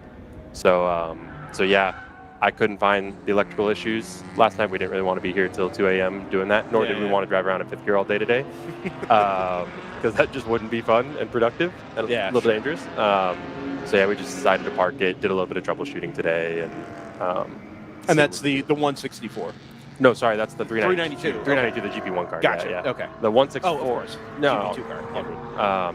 And then the 164 unfortunately had seemingly a head gasket failure today. Oh, wow. Out of nowhere, after a very, very strong start. Yeah, I was going to say it's not often that you see Harrison cars parked up somewhere. They're usually circulating and usually at the front end of the field. You said in the championship battle up in GP1. I kind of been wondering. You came up, introduced yourself, and I was okay. Like, what's Harrison been up to today? And absolutely nothing. Wild. And that's why I'm here today. Usually it's too busy. There's always many things that you could be doing. As much as I'd like to come talk to you guys, but the truck has actually even left. So now I can be like 100%. What are you doing here? Just hanging out. Well, award ceremony for championship and stuff. Yeah. So Somebody's yes, pick it up. Yeah, somebody. But yeah. Sorry. So yes, I am hanging around. That's all right. Your math matches our math as well. We're pretty confident that you wrapped it up yesterday. Yeah, I mean, obviously, if you guys win, with the drops and everything, it's very tricky to really get a true picture until it actually shakes out of who's dropping a big split or what have you. But it looks pretty close. But no, I mean, I assume you were starting the car yesterday, Nick? Yeah, I started both days. Okay. I was in the car at the beginning of the race yesterday. It's nice to actually meet you. Yeah, likewise. And I kind of knew what failure you guys had when you pulled off because I'd been smelling your diff for the last hour or so. It was just pure gear oil coming through my car, and I asked the guys, I was like, we might want to check the diff on the next stop because I smell gear oil. Nick got away, and I was like, okay, gear oil smell went away. And then he got closer again, and the Guerrero smell came back. So I was like, okay, not us. I was in exactly the same situation because I could smell it. It was like right after the full course yellow. I started to smell it a little bit. But we were in this huge group of other cars. Oh, looks like we... lead battle going up the front straightaway here as we speak. Oh, this is awesome. Looks like we got back around Magic, but now they're making a move on us into turn 1. Looks like they're not going to do it yet. This is an awesome battle. We got it on screen here. Palomar defends to the inside. The 837 is going to take the wide entry in, back to the throttle early. Not a whole lot of power, like you said, on the lighter end, a little less power, but tries to square off the exit down the hill towards turn number 3, and we'll get another shot of them as they come into the S's. It's the yellow and green and blue BMW leading the white, black, and red BMW there, just scurrying off into the distance. Anyway. Pair of E36s up at the front. That's pretty cool. Usually it's mostly E46s or newer in this class, but so that's cool to see. So I was... sorry, my other teammate's calling me. He can wait. I'm sure it's not important. So I smelled it right after the full course yellow.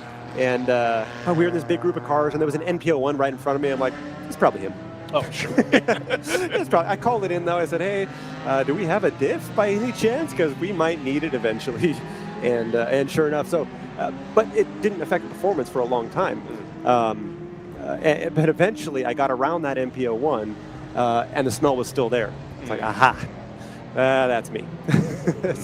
And then on that same lap, I could start to hear the grind, and it's definitely me. So I think that was in like the carousel or something. So I just pulled right in, and sure enough, the diff was toast. So the axle had popped out, and I think that's why the diff was toast, because it lost all of its oil. Sure. There was something wrong with the axle. It had popped out once before, but so we popped it back. No, what did we do? We replaced the snap ring on it, popped it back in, hoping that would fix it, but the diff was already toasted at that point. So we had to pull it back in, change the whole diff. We did get back out. Mm-hmm. We made up a handful of spots before the end. I think we finished 14th yesterday. Yeah. It's going a lot better today, fingers crossed. We've had a lot of reason to talk about GP1 today, and we've been noted in the past for maybe dropping off some of the interest in the general production classes. But GP1 has evolved over the course of this season, last season, I think, as well. We call it the buyer's class versus the builder's class, GTO, GP1. But the competition level is getting to a point where now it's pretty equivalent between what you see at the top of GTO and what you see at the top of GP1. You guys are obviously prime examples of that. On-track battle, championship battle between the two of your teams. Do you guys feel that same kind of pressure amongst yourselves or within your team? Like, hey, these guys are like right here. We can't afford to give up much, or we got to make sure the car's prepped, or we got to go find tenths of seconds in performance. What is that the internal feeling like about the competition level? Yeah, well, for me, it doesn't matter if it's a factory pro car or something that we built in the garage. Racing's racing. Sure. I don't care what kind of car it is. I'm going to take it as seriously as I possibly can, and I believe you're the same way based off of your performance and our performance this season. I think we're pretty like-minded. Yeah. I mean, we're here to race. There's not really a financial benefit to any of this at the end of the day. No. Quite the opposite, really. Hold on. I was promised that I was going to get rich off of this. Uh-oh. I don't know. Listen, I don't know what Palomar's arrangement is. It doesn't feel like that's the case. Even when I go pro racing, I still like to have the happy attitude. Like, we are, at the end of the day, doing this for fun. Like, I want it to be fun.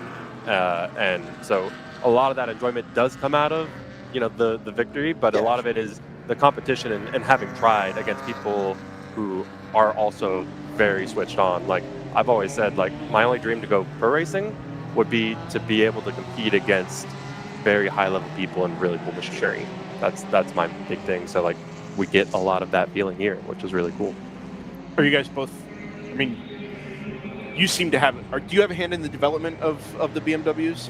On our E92 M3, yeah. Okay. Yeah, I do a lot of the electrical side and the chassis setup side of it, yeah. Is that just, it's a cool thing you enjoy doing, or what's the impetus for all that? Kinda. I just kind of stumbled my way into kind of making a career out of it in regards to that, work, dabbling in the pro racing side of it as like engineer, and then, people want me to come work on the car, It's just kind of like a racing hippie, just wander around. Whoever wants to bring me on board, I do it. A nomad. Yeah, exactly. I got you. Exactly. That's actually pretty cool.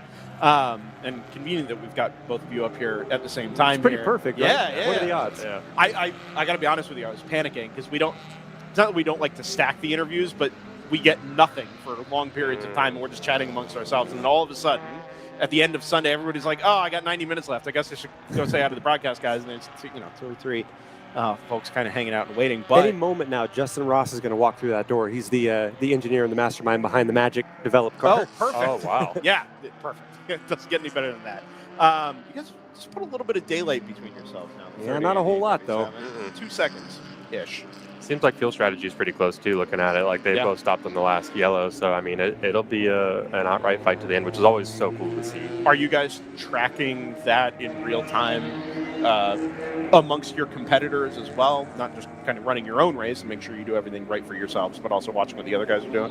I think for us, like sometimes out of curiosity, but we're still going to run what we feel is our most optimal strategy. You know, it does depend. Sometimes you do react to what other people are doing. Like yesterday, you know, we actually had a yellow about an hour in, and I told the guys we're just going to do whatever Palomar does. Because you either give up track position or, you know, you take the gamble of like, hey, you know, we'll stay out, but you might now have to pit under green. So I was like, you know, whatever they do, we do. So in that case, yes, you would kind of, if you're direct right there battling, but if everybody's kind of spread out, you just do it. Yeah. For us. Yeah, that's pretty much the same for us. I mean, we have our strategy. We know, you know, one of the nice things about having a low power car is that generally we can stretch stints pretty long. So our program is probably a little bit different from your program, but yeah, we're gonna stick to our program unless there's something specific that has changed the scenario where we need to adapt to it or something along those lines.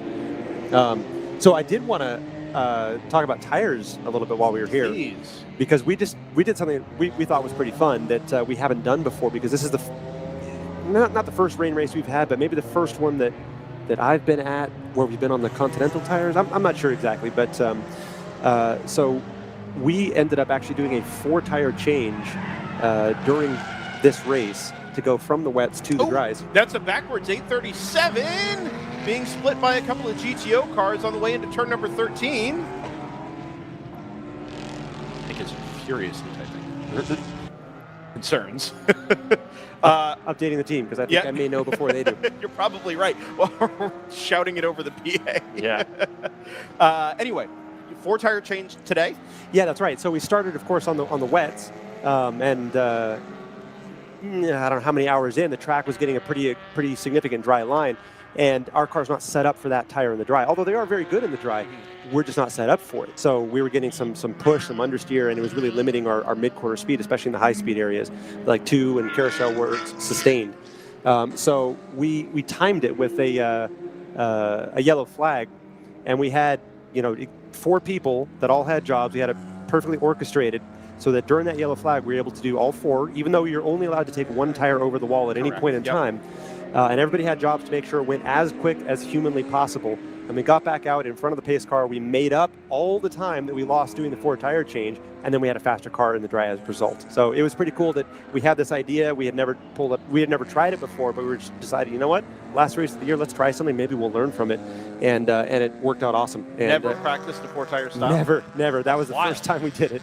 That is wild. That's really impressive stuff. Obviously, like, you've got to make that call in real time. If you don't know exactly how long it's going to take you, you're sitting there trying to decide, okay, how do you sketch it out? Number one, you give everybody the right jobs, assign the tasks, say, okay.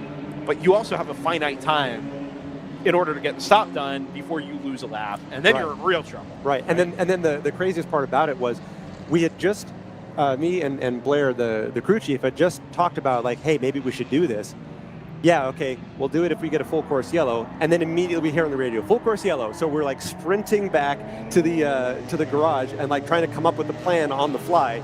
And just like, wait, you're gonna do this, you're gonna do that, it'll be fine. And then there was a red flag. So we ended up having plenty of time to figure it out. But for that moment, it was just like borderline panic, like, oh my God, we can do this. But yeah, it was a lot of fun. It was cool that it worked. We felt like a NASCAR crew. Sure, it looked just the same. Absolutely 11, identical. 12 seconds right in that window. Yeah, sure. I think we might have done it in 9.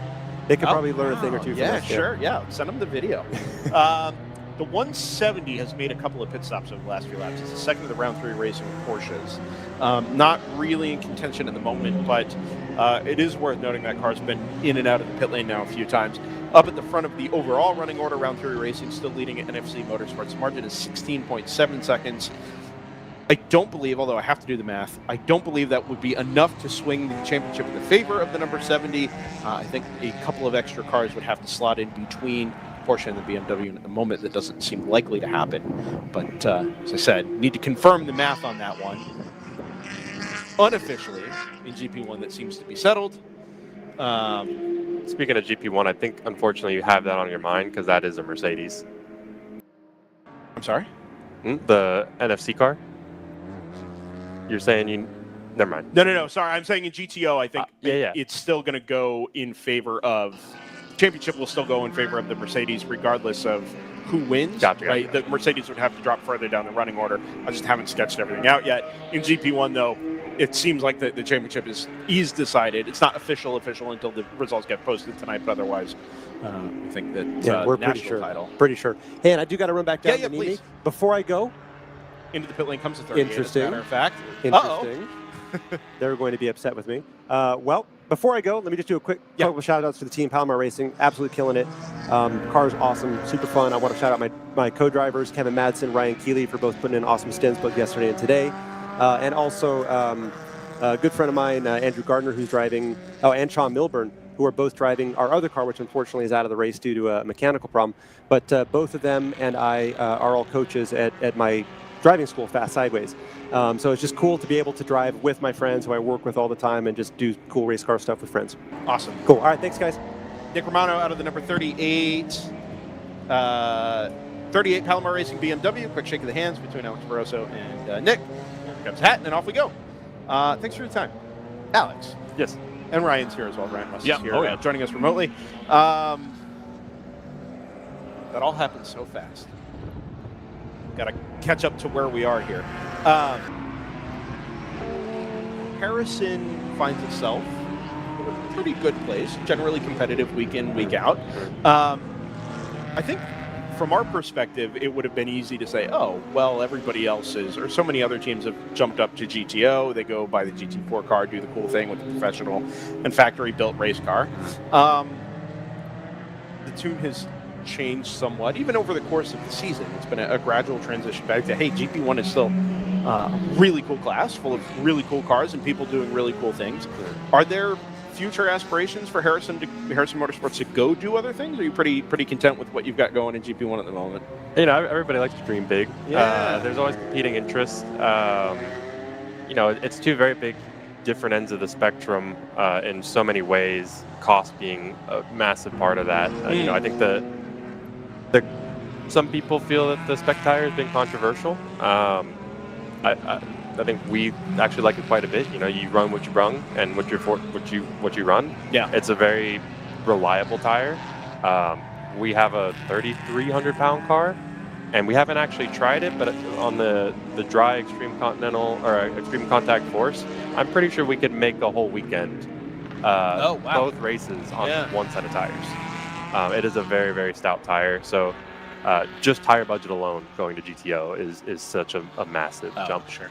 But for us personally, on the GP1 side of things, Harrison Motorsports, I don't know if you guys know, is a little BMW independent shop based out of Alpharetta, Georgia. Okay. Do a lot of repair work and stuff. And so I think it was really just a cool demonstrator for us, and a kind of a marketing thing to build our own car. I feel really fortunate to get the opportunity to do that in this day and age when, there are so many, just go buy it, really cool factory race cars versus the pain and suffering of, building something from scratch, of which there has been a lot of. But it's been such a cool experience. It's not something many people get to do nowadays, to bring to a very competitive class. Sure. And it was an awesome experience. I think for people who like to build and tinker a little bit, it's kind of the way to go. And, like I said, budget is very different. I'm interested to hear you say, use the word marketing. There are a number of speed shops and tuner shops that previously might have run in something like a Continental Tire Sports Car Challenge, Mission Pilot Challenge. Now, obviously, has gone the way of homologated race cars, but the Moorhead Speedworks is one that obviously kind of not dominated, but defined what was possible in GP1 there for quite some time. With the BMW 330 Ci, there are a ton of other prep shops that have been in the series and in the class now for a couple of years. Do you guys look at your entry as a proof of concept for what's possible using what you guys are already doing and the expertise and the knowledge that you guys have? And is there any sort of activation of what you guys do from a sales and business development perspective? Or is it just, hey, we're the guys in the shop, this is the thing we like to do because we're good at it and it's fun for us? I think more of the latter there, because, you know, they tend to focus on the repair side of things and not so much the tuning and racing. But it is a very cool item to put in the glass in front of the shop and be like, look at the shiny race car that says Harrison Motorsports. We are very knowledgeable about the product and we torture test it. And we've seen everything that breaks. Yeah, sure. So, if you bring your 80,000 mile street car driven by your grandma, we can guarantee we know what breaks on it, and we'll get you sorted. Is there any particular reason you guys have chosen the cars that you have in order to go do that, or was it just for sure? Yeah, I mean, so we actually come from a Spec E46 background. Sergio Ramirez, the owner of Harrison Motorsports, and Justin Bombard, our other partner in the team, were racing Spec E46. I was kind of coaching in Spec E46, and they're like, hey, we want to go do endurance racing together. Can you come help us? And I said, sure, because it's a very, very stout, very reliable platform that slotted really well into WRL GP2. And it kind of just snowballed from there. Sergio really likes E92 M3s, and he wanted to hear that V8 roar. Sure. And that's what we ended up with. Sometimes it's doing all the something reason different. you need. Yeah. Yeah. I do love the V8 M3s. We used to cover the 25 hours of Thunderhill, and Bimmer World brought one in like 2013, 2014, and the car was heavy, like really heavy, and it wasn't super competitive, but it sounded amazing. And it always just bummed me out that there was never they were never adopted the way that they maybe could or should have been. Yeah. I'm sure you guys have found all the reasons maybe people shouldn't run them. Yeah. In a way. But you guys have made the car competitive, right? Yeah, I mean, it's kind of fit the bill. We didn't. I told the guys when we were putting this car together and struggling through it, like, this is a test season. We don't expect we cannot expect anything from this year. Yeah. I mean, we started building it at the beginning of 2023, but couldn't get the electronics sorted out to be ready to go until the beginning of 2024. So the car was a together race car in like January or February of 2023. But we didn't actually get it on track until December of that year. Interesting. Very specific question. I don't know if you've heard us discussing it earlier with Bill Graham from Thunder Bunny Racing, talking about their experience developing a GP1 ready Toyota Supra. And the point he made was that in building a modern road car to a race car spec, the electronics are far and away the most complicated part of doing that. You can have all the expertise in the world building out, the mechanical spec of the car, but the electronics just take ages, right? You've got to find out exactly what inputs come from where and how to manage all that. Sure. Do you, in your estimation of what you've gone through with the V8, would putting a race-ready ECU into the car been kind of the easy button for sorting out some of those electronic issues? Oh, no, that's what we did. Oh, it is what we did, yeah. Seeing how other people have gone through the platform and some of the random issues they seem to have sometimes, like, I suggested that we just get rid of all the factory electronics. You don't want to be gambling on what module's talking to this and that and shutting the whole car down. So I lobbied right away, like, if we're going to do this, we need to start from scratch. Yeah. Because we don't want to be scratching our heads, which now you see we still are. Yeah. That's why I asked. But it has actually been very stout. Like, we have not had any, like, the car has not had any issues since we started running it at Barber. For the most part, that aren't just strange little bits but nothing that has kept the car from running. So this is the first time we've actually really struggled once we started getting it sorted or something. But yeah, I mean, I think to expand on that, like, that's probably a lot of the reason why so many people choose the E46 is because it's a lot less complex on that like body module side, a lot less communication going on. So you can, like we do with the spec E46s, you run a car with a factory ECU and it just generally goes. Same with the E46 M3s. So I think that's part of the struggle bringing one of the newer cars into the GP class. Looking towards 2025 for Harrison Motorsports, more of the same? Anything new on the horizon? What does next season look like? Ideally, get the race car from being a brick to an actual race car again. That's number one. Yeah, I don't really know. I think we're just going to kind of reassess, reevaluate, see how everything comes together for next year. You know, the engine in the car is not stock. It's a reman engine from what used to be Dynan Carbon. Oh, sure. Yeah. So it's funny you mentioned that. That is exactly who I keep looking at when I look at an M5 and go, I should buy that for $12,000. I always look at these Carbon engines and see that they're like $25,000. Yeah, that's held up well for you in the racing trim. Hugely so. I mean, we're pretty highly detuned. Rev limit's down. But we are kind of hoping we get 3 seasons at a minimum out of it. 2 seasons for sure. Okay. And so far, it has not skipped a beat in the least bit. Now, I think. Go ahead. Sorry. No, you're fine. Go ahead. I think Mike was saying, Mike Gorman of Open Throttle. I know they've got a lot of race miles on their factory S65s even. So, I think that is one big benefit of this platform is the engines are so stout. So, have you spoken with Steve at all, or is this just purely a supplier transaction? You ordered it and they sent it to you. I think Sergio really kind of spoke with Steve a bit, asking him what way we should go about it, how long he felt like it would last. Okay. And so I think Sergio had some direct communication with him. Nice. I had heard about basically that build of engine on a podcast a couple years ago, and the way he described how he built it off of the back of his description about the advances they made with the DP program at the time, I was like, wow, he seems like he really knows what he's talking about with these. And so they got like different bearings and stuff, is my understanding.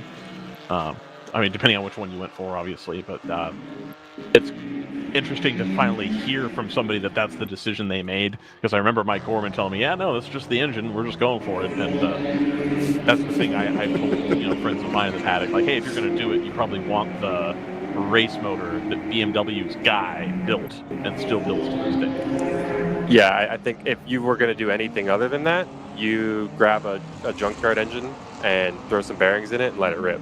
Right. Otherwise, I think it's kind of a roll of the dice. But yeah, Steve Dynan, like I know some engineers that kind of mentored under him, and he is a absolute wealth of knowledge.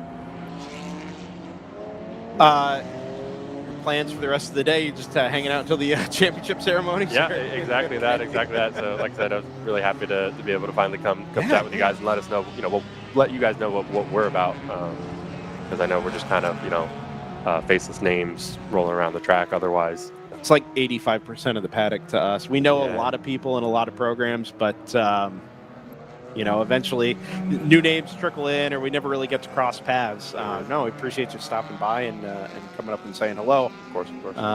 Yeah, you're welcome anytime, and I hope we see you guys back in 2025.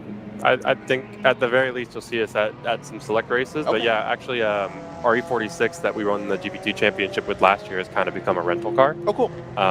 So at the very least, we'll try to get that car out here and get a lot of folks, like we got a lot of spec E46 guys who want to come endurance racing. Very nice. And get a feel for the broader horizons of motorsports.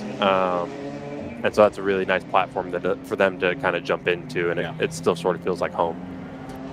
Opportunities if you do get some time in the E46 to jump up and maybe do some V8 racing, or is that just a you guys car, like a Harrison employees type car? Oh no, what's that? Do you rent out the M3? Yeah. Oh yeah, sometimes. I'm kind of the coach over there and hop in and do reference laps.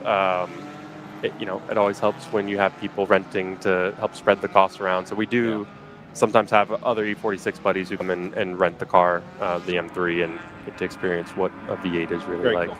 Very cool.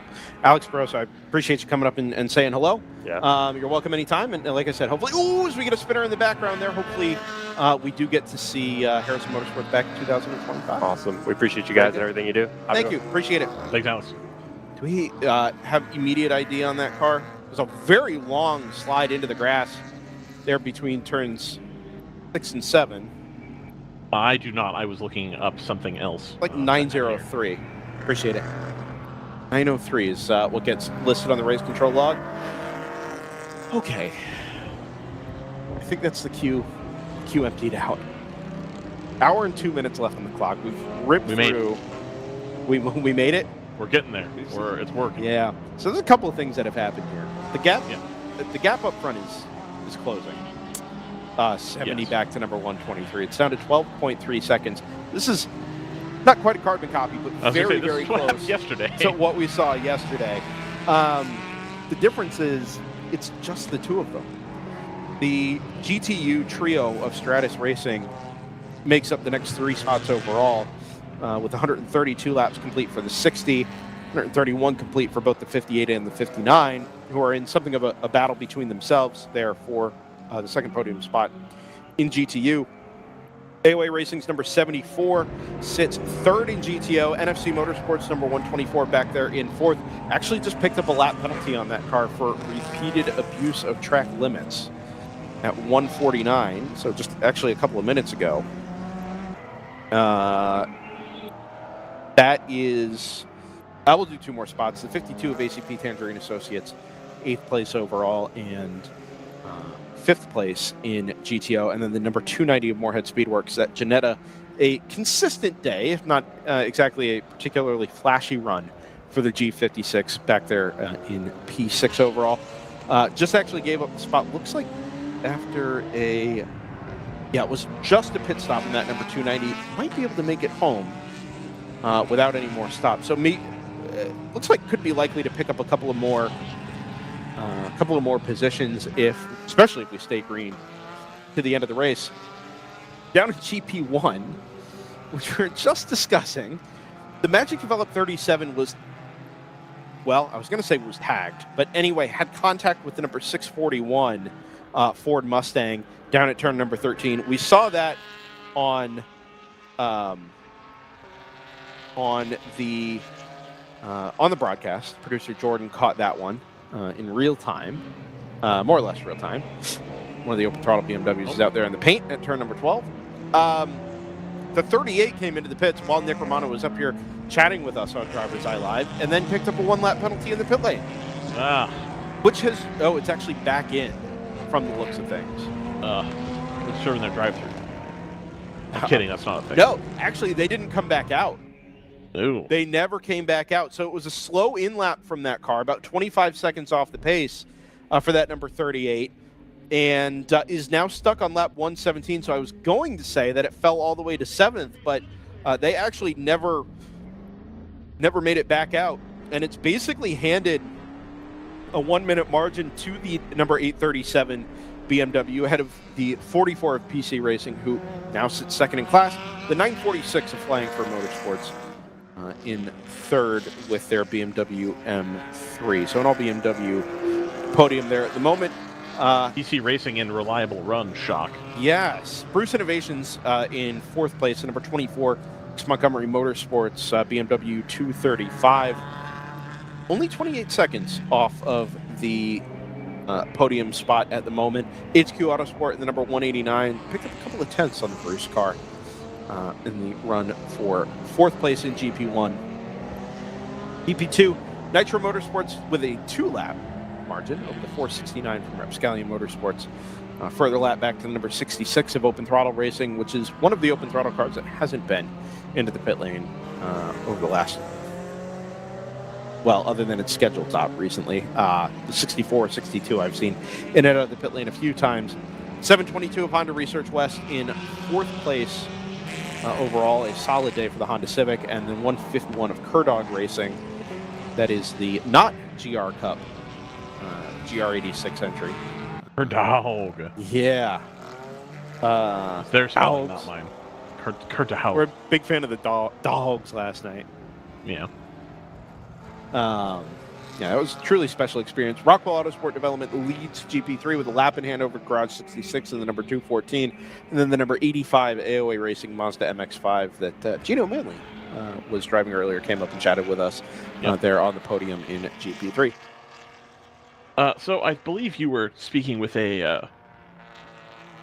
another entrant when JT and I had this discussion, but I think the departure of AOA Racing kind of tidily solves our what to do about GP2 and GP3 problem.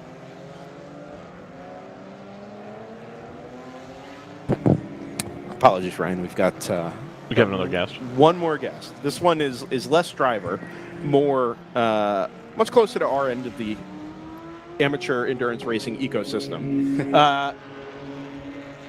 It's Jake Finnegan. Jake Finnegan. Jake from Finnegan. Sentinel. Jake, yeah. Not I State Farm. panicked there for a second. I was pretty sure it was Finnegan, but I'm not on Facebook anymore, so I don't see the names as often as I should, and I got to remember in a mental Rolodex that hasn't existed since the beginning of social media. So It's such a useful tool. Glad I'm not the only one who has to check Facebook after I see somebody to make sure I have their name right before I go shake their hand. Here's the thing: I don't have to, but you get so used to doing it that way for so long that you just you become reliant on it, and in your head that it's like a muscle. If you don't flex it on occasion, it never gets used and it becomes useless. It's GPS, but for people. Exactly, right? So now I have to remember people's names and faces without the aid of pictures on the internet, and it's tough. But we got there. Anyway, I have you are real here. quick, Brendan. Yeah, go real ahead. quick. So you remember the thing we were talking about yesterday? I think Jake is the person to talk to about it. Thing we were talking about yesterday. Jake, how do we get someone in the WRL paddock, and who do we have to talk to at the track, etc., for you to do a video of Adams LZ, for example, is here drifting through the Peppermint Parkway tonight or tomorrow night? It's a great question. I will think that would be an exhaust my incredible resources. I'll exhaust my resources here at COTA to see if we can make that happen. Yeah. If not this year, next year. I think that would be just an incredible promotional video, whether you do it with F1 drivers or just someone drifting it. I think it would look really good. Well, actually, the guy to reach out to might be Fielding Shredder. I don't know how he got permission, but he took me in the passenger seat and drifted from turn 12 through turn 17. Oh, wow. This past year. No, okay. It was Impact, I believe it was. Okay. So it is possible. We just got to know the right people. But with the Peppermint Parkway stuff on, and, the lighting, at night might be too sketchy. Dusk. Yeah, dusk. Dusk. Yeah, sure. Drones. We get some drones. Get a Sentinel V3 in the car. Can we do that? Let's do All it. right. Oh, man. You are here in a Sentinel shirt, a personalized Sentinel shirt. I can see. Yeah. Jake in all caps across the other side. We chatted with James Candelaria, who's primarily developing the Sentinel systems back in Sebring. Obviously, there was much personal discussion to be had about James's last 13 months or so.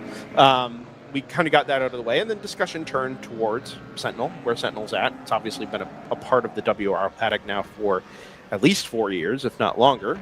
We've been around for the last 4 anyway. And it's been this long progression up to what I think James would not mind me saying, you would not mind me saying, is pretty close to a premium product, right? Not quite a premium price, but we've seen the feeds from Sentinel V3, which just recently launched over the last couple of weeks. They look amazing.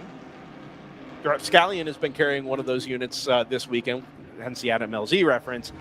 It looks awesome. So why don't you tell us a little bit about the unit and what the offerings are there with Sentinel, and particularly with V3? Yeah, you touched on James and his triumphant return from his heart transplant and the things that he wanted to do coming back were spend more time with his family, do more racing cars, and get his private flight license. So he's done all of those things. Obviously, he was back on the paddock in Sebring for his first endurance race back. We've been testing the new V3 in his Corvette, a few races at Sebring, a few races in Champ Car, and then today. And it's absolutely phenomenal. Like you said, the resolution on YouTube is just a whole nother level compared to where we've been in the past, and then most of our competitors as well. A couple of the reasons being 2 built-in modems now, and then the ability to add on another hardwired transmission type and another bonding Wi-Fi type. So we essentially have 4 transmissions out of the car. And it's not just for redundancy, it's actually creating a 4-way race for the information packets for audio and video. And whichever one wins gets through to the broadcast, whatever doesn't gets, tossed away. And what that does, it allows us the ability to have amazing resolution, and then drop our latency down to 0.9 seconds or less nowadays. Very good. So on a obviously moving different target. animal. Yeah, right. Yeah, really, we've been there. That's actually genuinely impressive stuff. I think it's fair to say that within grassroots racing, there is a certain amount of money or a certain premium that people will pay for the set and forget experience. Yeah. Right. And if you can make it simple and easy for people to understand, bearing in mind that forward-facing video is a requirement. Streaming is not, but forward-facing video is a requirement in the World Racing League. Having something that automatically or is very easy to set up, but accomplishes all of the required goals of the series, people will pay for that, right? And that's what Sentinel initially is. Backwards, number 290, Janetta, down there at turn 12 and 13, carries on in the proper direction. Not often you see the Moorhead car. Is that the Moorhead car? Yep. Nope, it's not. No. Because Moorhead came by us here on the start at start finish with 78 Canberra Performance Engineering. People will pay for that ease of use, let's say. As people have gotten more familiar with live streaming and the setups that are available, see the big V-Box logo on the screen, people say, hey, this is an alternative. I think I want the quality, right? We'll go figure it out, and we'll have somebody help come set this up for us, and we'll do it that way instead. There must have been a big push from James and everybody that's involved in the Sentinel project. Number one, catch up from the quality perspective, but still provide that simplicity of use that Sentinel was designed for from the very beginning. Were you part of that development, or kind of, since your boots on the ground here at a lot of these WRL weekends, did the feedback that you got from teams over the last couple of seasons lead to the development of V3 and what we now see? Of course, the hundreds of customers we have in the field using V1 and V2, I was the best sensor for James, right? Bringing back exactly what they're saying in terms of, praise and complaint. And he's done a great job of just integrating it all. It's been a full ground-up rebuild. We even have an app coming out at PRI to control the Sentinel, so it's very, very easy to use. It says, is this your initial setup? Are you setting this thing up for the first time? Or is this just another race day and you already have your settings all selected? And we make it very much set it and forget it. If you're only using that SRT stream, that's the sub 1 second latency, you can have it set so that as soon as the car is powered on, that is coming directly to your pit box. You don't have to do a thing. Now, with YouTube being a part of our equation and drivers and teams wanting to share the ride-along experience with their family and friends at home, that adds a little bit of static to the system because you have to make a new link every day. YouTube archives a link after 24 hours or 12 hours of recording. So that's, 2 presses of a button and you're good. And if you're smart, you can plan ahead and do that, and you can set your settings so it'll do it pretty much automatically as well. Very, very cool. You mentioned PRI, things to come there. I assume there will be, I actually forgot PRI was coming up, but absolutely it is. Sentinel V3 units on display up there? Yeah, we'll have demos for our newest offerings, one of which is the fact that we're going to be able to have, separate from your live stream, we're going to be running comms through our cellular network. So instead of having to have a radio system and a video system and a live streaming system, we're kind of absorbing a little bit more of that. You function, I'm sure, on some development aspects, but primarily in sales and being boots on the ground, support, and a recognizable face for the folks that you are connecting with on a regular basis, the team owners, the drivers, whoever it might be. I'm certain that WRL is not the end goal. The presence in WRL that Sentinel has is not the end goal for Sentinel, right? We watch a lot of amateur racing, not just DriversEye Live, but other organizations as well. And I think it's fair to say that the quality is at best inconsistent across a number of those other solutions. It's not one thing I think you could have ever said about Sentinel, but certainly with the new units, it's no longer a question mark. This is as good as it gets in terms of onboard camera streaming at this level, and certainly with the ease of use that it has compared to other potential options. Have there been discussions with other organizations about trying to get Sentinel as a spec option or an option in some higher level series? Because it certainly looks like it would fit the bill. Yeah, we're working on that. Most of it from my level, right, is boots on the ground. We were out here at COTA a few weeks ago for the Porsche Endurance Championship North America. That's what I was alluding to. I was curious. Yeah. Yeah, we got to test a setup there with just our cameras. And then obviously for most people that don't know, the live streams you're seeing in car that are V-Box on WRL and Pecna, a lot of them are using our system. We just don't have branding on there. But if you see V-Box in the corner, like the Stratus cars, for example, Yeah, for sure. they're all streaming with Yeah, us. we see them in our the back end. The pull link, the SRT pull links. Yeah, for sure. Yeah, obviously we really appreciate WRL. This is where the system was born and adopted heavily. We really appreciate, and we know WRL isn't done where they're at either, so we plan on growing with them. But yeah, obviously we look to spread to other series for sure. If somebody is interested in testing and or utilizing one of the new Sentinel V3 units, purchasing one, I'm not on the WRL Racers group, but I'm sure it's been posted there over the last couple of weeks or so. But feel free to share how people can get in touch with you and or get their hands on one of the new Sentinel units. Yeah, so you can pre-order right now with a 10% discount through the last day of PRI, which is the 14th of December at sentinel.racing. If you want to set up a demo, contact me directly, jake@sentinel.racing. We're really happy to set up those demos. Unfortunately, we probably won't be able to take advantage of the discount because we don't have any more weekends left to demo. But then we're also offering an additional discount for prior users. So if they're interested, they just reach out to me directly as well. And you and James will both be at PRI? Yeah, we'll be there in the Green Hall. I think it's booth 2204. So come hang out or shoot us a text. We'll link up after the show closes down for drinks and chatter. Awesome. That'll be under Candelaria Racing Products. You got it. Yep, there we go. Jake Finnegan, thank you for stopping by. Appreciate you. Enjoy the rest of your weekend. No, that's fair. I wouldn't attempt it either. No, thanks for stopping by, and best of luck to you guys. Enjoy PRI, and yeah, hopefully we'll see you sometime early on in 2025. Sounds good, buddy. Thanks so much for having me.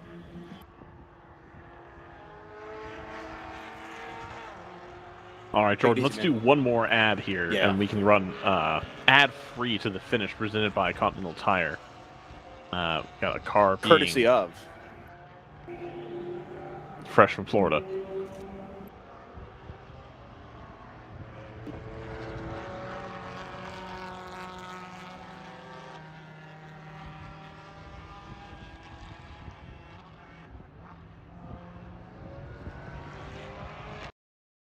You can feel confident Continental is the smart choice in tires. Can they handle extremes? Yep. Tested from the Texas desert to near the Arctic Circle. Really? Really. Anything for the guy who finds that one pothole? Yeah, road hazard coverage has your back. For real? Absolutely. Were they made by like a bajillion engineers? Well, closer to 100. Continental. Welcome to the smart choice in tires.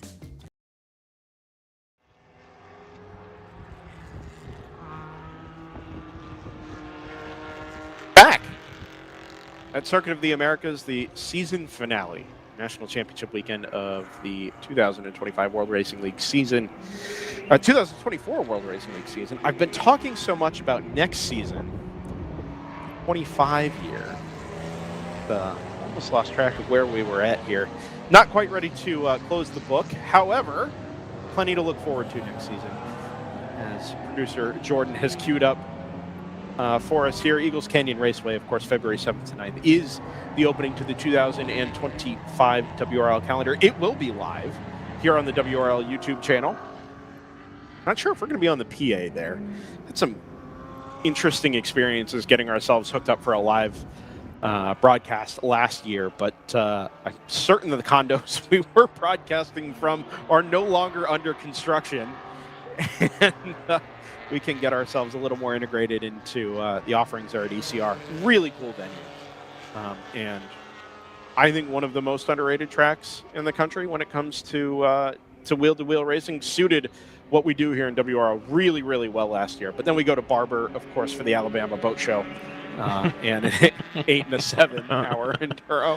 At Ohio Sports Car Course, date not confirmed yet as far as I am aware from RJ Till, but likely to be back there in early April. Road America at the end of April, there for April 25 to 27. About a month off, then we head to Daytona International Speedway after a year off in 2023, not by WRL's choice, certainly, for what should be a one-day single enduro. Boom. Typically 14 hours. Road Atlanta, July 25th through the 27th. So the bulk of the summer off there for 6 or 7 weeks of family travel, vacations, etc. Before we head down to Michelin Raceway, Road Atlanta, and Brazelton area there. High Plains Raceway, August 29th to 31st. Glenn and the fine folks there at HPR actually moved that event back up a week to make a little bit more room between High Plains and a date that was offered by Utah Motorsports Campus at the end of September, where I will be spending my 10th wedding anniversary. There, September 26th through the 28th. And then we head back east for the end of the season. Watkins Glen International, Sebring International Raceway, and back here at Circuit of the Americas in 362-ish days' time. Not yet confirmed race formats. So there is still plenty to be discussed there. Championship formats for 2025 as well. But at least we know all the venues and all bar one of the official and confirmed dates for next season. Really looking forward to getting 2025 underway. The formatting of next year is still not entirely known as well. We've talked about where the future of GP3 lies. So I was going to talk about that. Nothing's quite official yet, but yeah, go ahead, Ryan. Yeah, Brendan. Yeah, go ahead. I think with AOA leaving GP3, that's sort of sorted that out on its own. Maybe as a driver's eye live commentator. Yes. Not wearing a WRL hat at the moment. It does feel a bit like that is some of the last of the interest in GP3 gone. And I would certainly hope, and I do believe, that the ending of a class's existence is not a failure of a class in any way. Like, I don't think those things are necessarily related.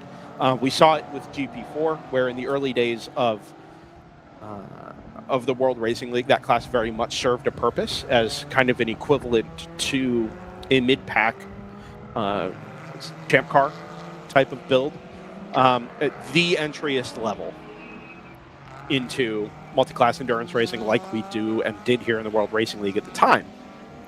GP4 obviously went away because it no longer served the relevant purpose, right? GP3 became the entry level into the World Racing League.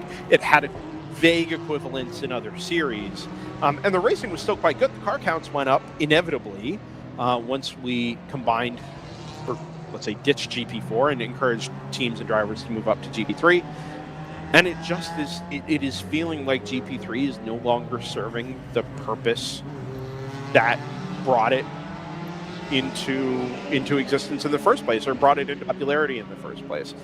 And now GP2 has the potential to become that kind of entry-level formula, while making things slightly simpler for us introducing these into production classes. It's not, an insignificant I'd argue it benefit. was too successful. Too successful, you'd say? Yeah, if you look back over the years, you've had quite a few teams that ran GP3 that have since graduated to other classes because they really enjoyed what WRL has to offer. They've really enjoyed this racing, and they've just wanted to move on into slightly faster cars. That's, at the end of the day, I think that's what most of us as drivers would want. We, okay, I've been doing this, but I want that little bit more.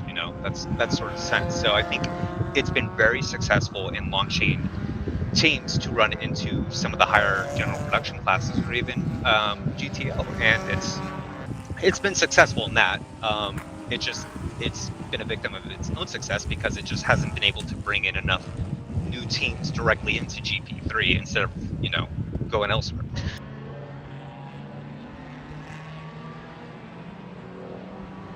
That is a fair point.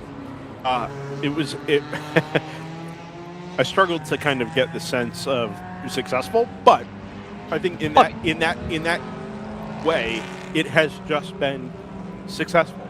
Period. Right? Get people into the series and keep them in the series.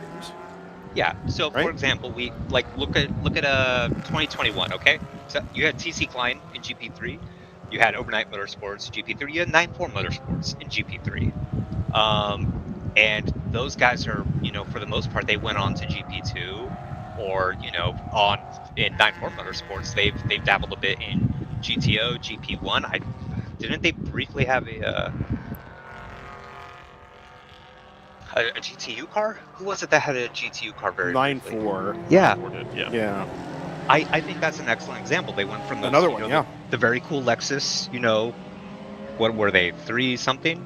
IS 300. Yeah, there you go. we enjoyed those cars, and they moved on from it, and that's just how it goes. I think, anyways. Stuff like that. I think that's fair. We've seen 3 fast guys in Denny's hop in the GTO with the Luca Tutia entry.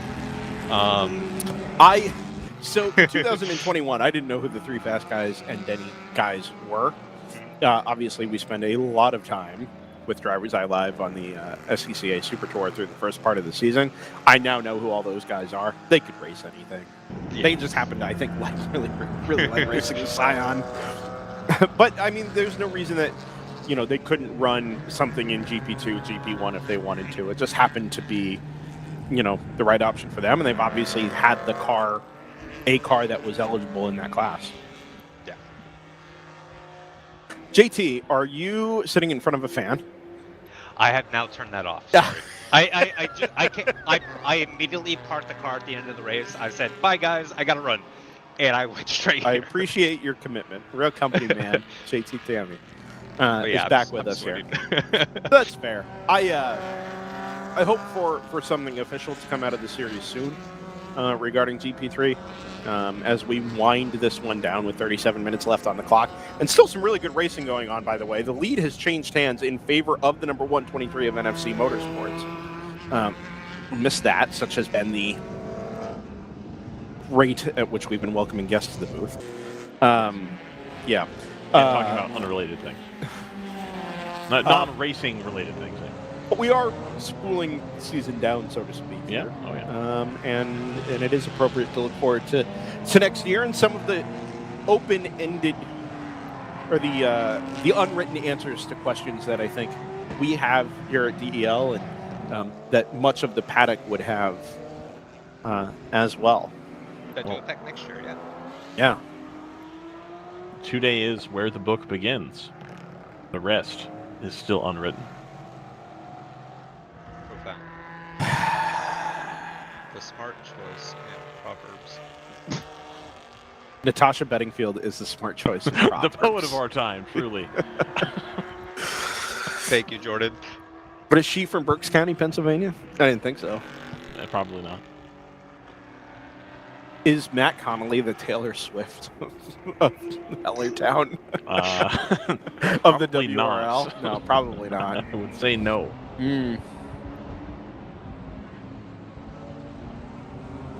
The margin at the front of the field is 3.2 seconds. That is just ever so slightly eking out from the 123 back to the number 70, as has obviously been the case now for the better part of 2 or 3 hours. The track is pretty much completely dry.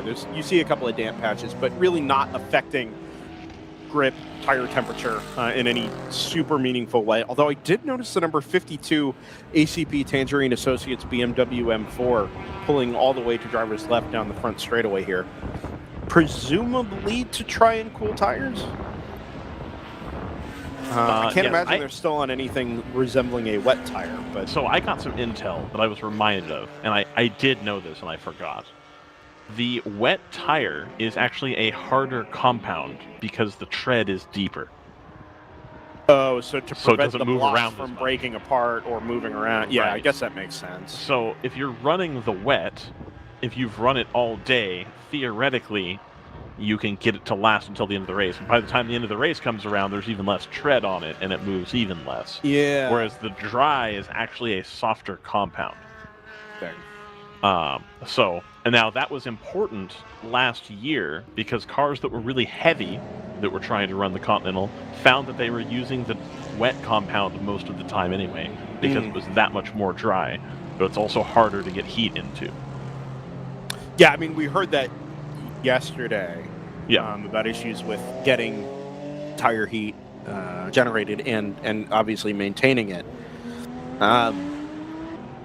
That's a really interesting piece of information. It kind of seems, based on what we heard yesterday, like it really wasn't going to matter very much what compound of tire you were on, whether that's in GT or GP classes, just because the temperature and the grip were not there in the wet and the 44-degree ambient temperature we had through most of the day. It really wasn't going to make a difference. Do you remember New Orleans 2022? Oh, God. All the tires. People who ran that tire didn't have those problems. Fun fact. Back in GP1, hadn't really touched on this in the last little while. Pit stop from the Magic Developed 37 about 6-7 laps ago has promoted the number 44 of PC Racing up into the lead.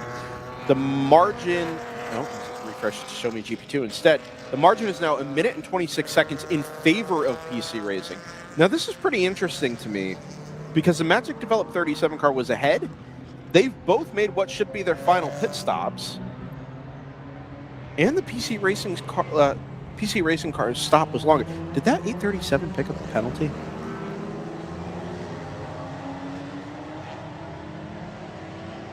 Could be. I can check. I know they already had one warning. They did.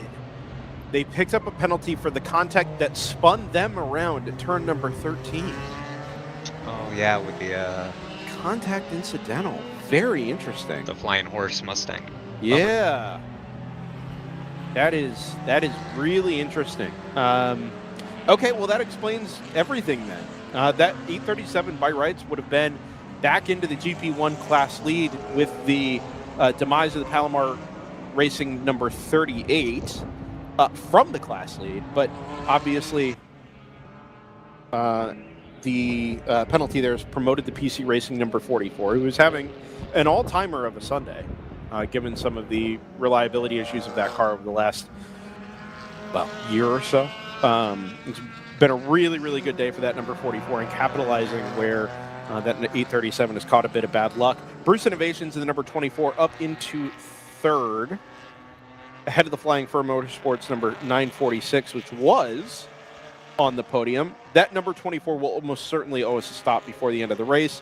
It should be a quick kind of a splash and go here, in and out at the end of the race, but the margin's only 39 seconds, so there's every chance that that battle for third in GP1 is still going to go the way of the 946. We wait to see on that.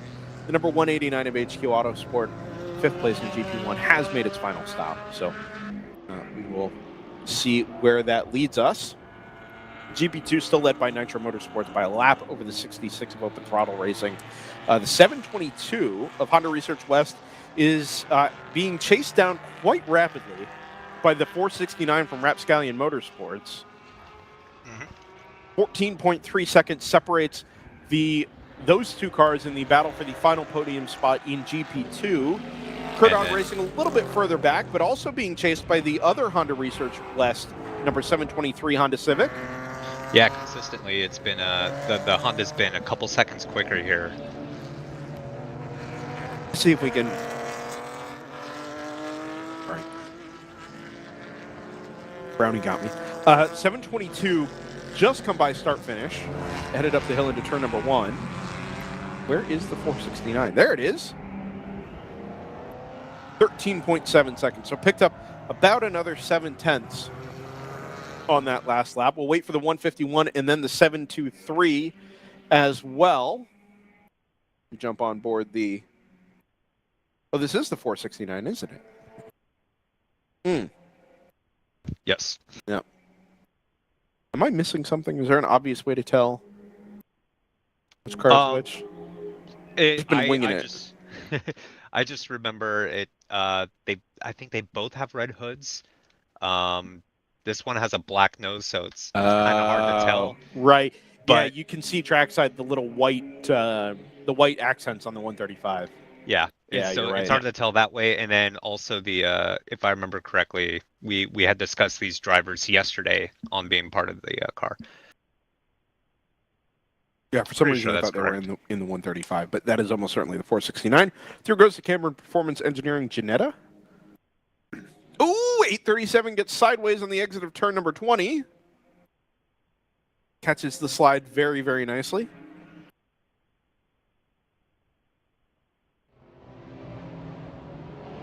Under half an hour now remaining in the 2024 World Racing League Championship season. The race leaders just come across the line to complete lap number 147. 4 seconds ahead of the second place car, the number 70 of round 3 racing.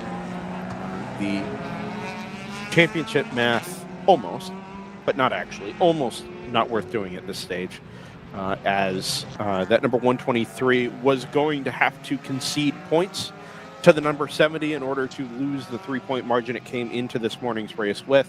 And at this stage, actually looks set to expand that margin. Get a dub. Just a touch. Yep, with a second place result yesterday, and then obviously the provisional, or the pending, class and overall victory today. I haven't really touched on our GTU debutantes this afternoon very much. Obviously, the Stratus cars all kind of in lockstep there. First, second, and third in class, right up inside the top handful of cars overall as well. Round 3 racing, 201. 4 laps off of the class leader. Did not have the issues they had yesterday, which saw that car spend some time in the paddock being repaired. Got it stitched up overnight. And yeah, pretty solid run today. Again, on debut for that car. Automatic Racing, the 909, another 4 laps further back. That car has spent a little bit more time in the pit lane today. Also spent some time backwards in the runoff at turn 18. This very camera shot, as a matter of fact. And a very bizarre 3-car incident there that saw a couple of cars facing backwards, some facing forwards, but all of them scattered around the runoff there on the right side of your shot. And then Heraflight number 247. It's been a consistent day again for the 247 car, but yesterday they were taking advantage where other people stumbled and were able to bring home a class podium. Not quite so today in GTU, but this gives us a lot of excitement looking forward to next year as well for that class.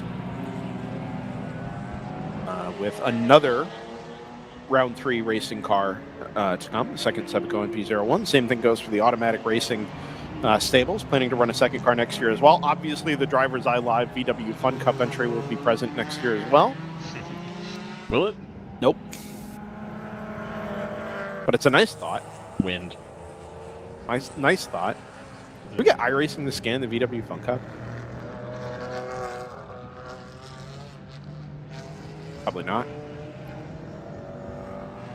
I can't help but feel that that's probably what I'd spend a lot of my money doing, is paying iRacing to scan obscure cars if I had won the lottery. What's number one? Like, if you were to pay iRacing to scan and build one specific car out, what would it be? Becky 46, no question. Really? Oh yeah. Really? Oh yeah, absolutely. JT? 100%. Ooh. I don't know. My first thought was the Lola Aston Martin. I loved the sound of that thing. Sure. iRacing strong suit is not really the sounds, though. No. I know. I think for me, it's a tie between the Audi R8, the LMP 900, its original stack,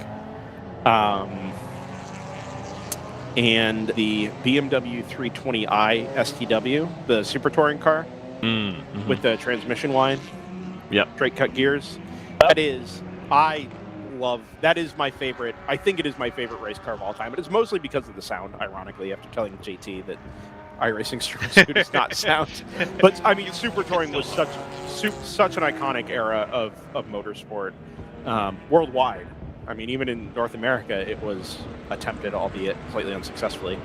And that was the only rear-wheel drive car in a field full of front-wheel drive or I guess the Audi Quattro as well.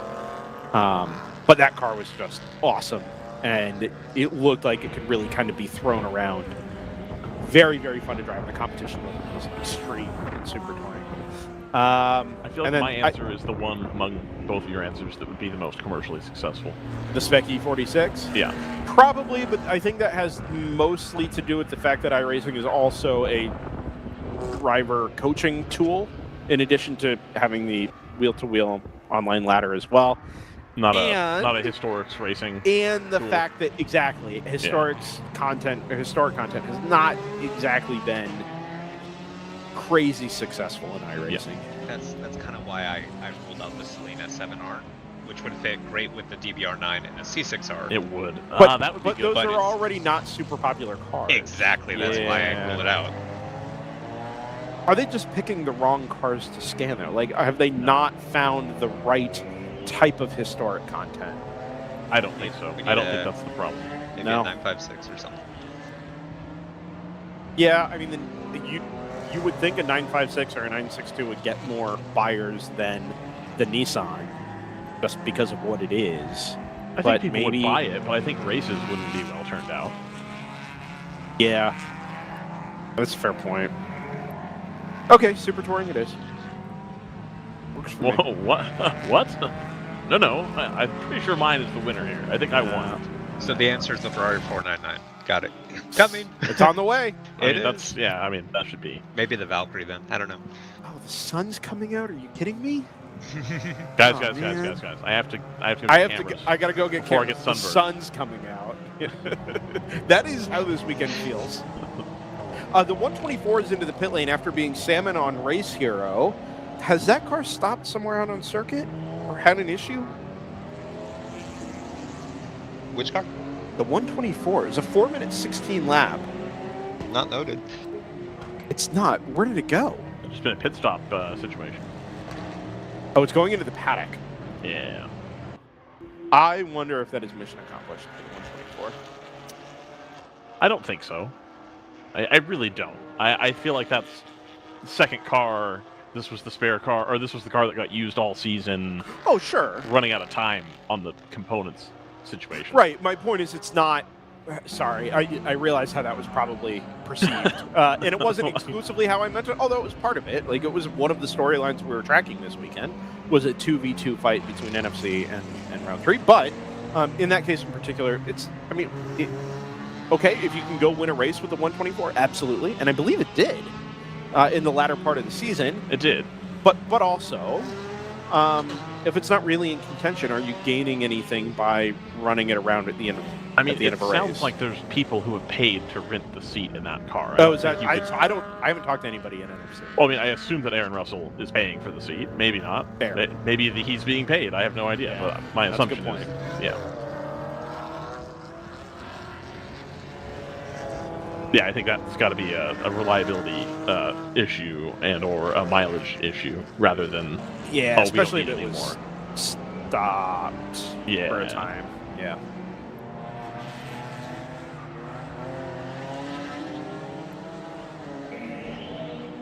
The winter break is only a couple weeks longer than the mid-season break. Much like Formula One in that regard. This year it's actually no, it's the same, right? Because we left Road America. We left Road America at the end of April. And we didn't get back till Charlotte at the end of June. Right.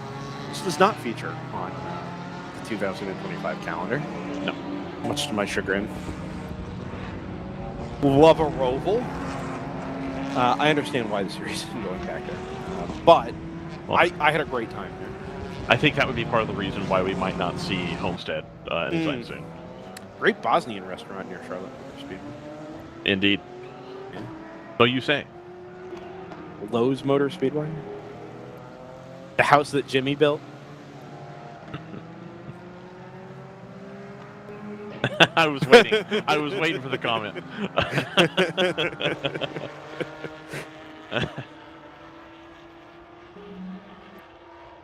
Was that the first track to have, like, its naming rights sold to a corporation? Did that come before Laguna Seca? Yeah, Infineon. Oh. That was after Lowe's.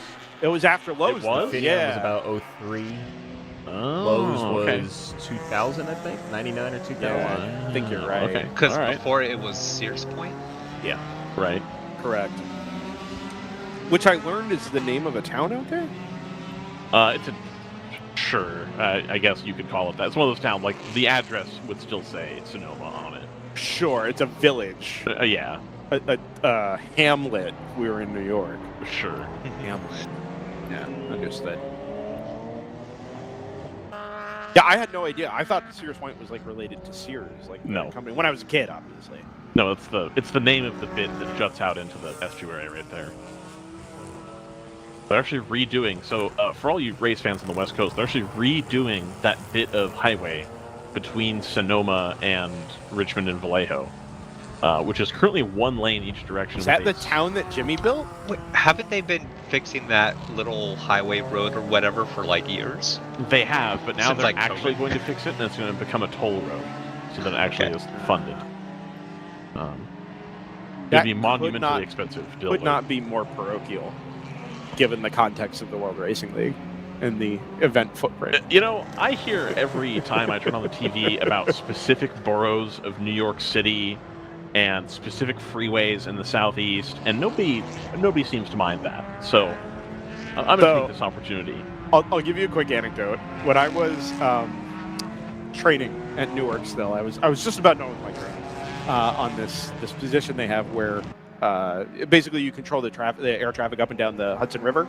Sure. And they share that airspace is shared between Newark, JFK, and LaGuardia.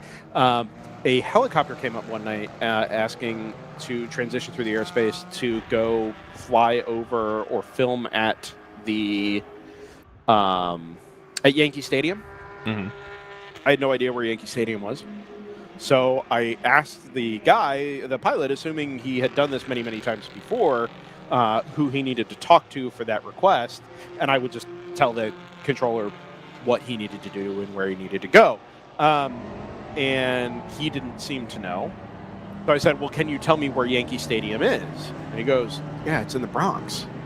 And I was like, I don't know where the Bronx is. I've been working here for 2 years. Year and a half, whatever it is. I've lived in Pennsylvania 65 miles away. Absolutely zero clue where the Bronx was. No idea. I can point to where the Bronx was on it. I have no clue. No clue. And so everybody looked at me like I was an idiot because everybody else there obviously has lived in New York and New Jersey basically their entire life. No clue. I know where Queens is. I can, handle most of the rest of that. Manhattan's obvious. Bronx, I was clueless. I had no idea where the Yankees played. The Bronx Bombers. Somewhere on Long Island, probably. Oh no. We're gonna get letters. That's fine. Not like since Bridgehampton is no longer. It's not like we're going there. Oh, I discovered that track recently from a sim race. That was a cool place. I recently discovered the San Jose Grand Prix with Champ Car. Have you? Wait, what? You didn't realize it was happening at the time? No, I didn't watch racing at that time. Oh. Yeah, that was one of the street tracks of all time. I love a good, terrible street circuit. I think Baltimore is the peak of that. Probably. I hope they do it again sometime. I really do.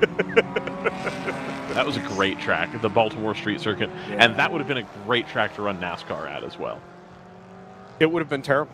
No, it would have been fantastic. Absolutely fantastic. Sao Paulo's Indianapolis street course. Oh, the one from like 2012, 13? Yeah. I didn't like it that much. It wasn't terrible enough. Man. Yeah. No street courses in the World Racing League. This battle's gotten a lot tighter, Brendan, as we've talked about. It has. 123 leading the 70. Thank you, Ryan. I don't know if the 123 has been held up in a little bit of traffic or if it's the 70s has slowly been able to close that margin down as they head up the front straightaway for the 154th time now. You'll actually see them in the right-hand side of your shot, cresting the hill at turn number 1. We've lost the final corner and the turn 1 camera, unfortunately. And with 14 and a half minutes on the clock, I am not going to go reset them. Not for the finish? Oh, 124 is back out. No, not for the finish. I'm sorry. Brenner's like, I've had it. Okay. All right. Just driving along. Orange car. I assumed it was trying to get out of the way, but it obviously really didn't. Oh, that's Mercedes back past the Porsche. No, that's how. Oh no, it was that way. Yeah. Sorry, it just closed. Yeah, sorry. So this is the exact same position, more or less, that we were in last year. Towards the end of the season here. We've got a NASCAR driver in a Porsche Cup car, presumably, and then a GT4 driver in a GT4 car. I have a feeling it's going to end better. I have a feeling it's going to be a hell of a lot less entertaining. I'm going to be honest about that. People aren't going to talk about it the same way they talked about last year. No, no, they are not. Our viewership yesterday eclipsed what we did at the end of, or with last year's race. Oh, trouble. Big lock up there for the 455. So it's going to ease this battle for the lead here, ever closer to the traffic. Well, they're walking up a lot on that front right. Maybe a flat spot. Yeah. Well, we've got almost 7 hours of running on the same set of tires, presumably. Yep. It's very possible. And it gives them a wide berth here, coming down into turn 15. That Porsche just not quite getting the squeeze out of the corner that they would prefer to get versus the AMG Mercedes. I think this gap a little bit bigger than it was a couple laps ago. We're going to come down through turn 19 and then over to turn 20. They'll then arch right up the front straightaway, which Brendan could call from his booth if he hadn't had to step away for a moment. And we just see those cars. Yes. That's the 70 has gone through, or am I looking at the wrong set of cars? It's really tough to tell. I'm going to be honest here. Oh, no, that wasn't it. There they are. So they're just now going into the S's. Yeah.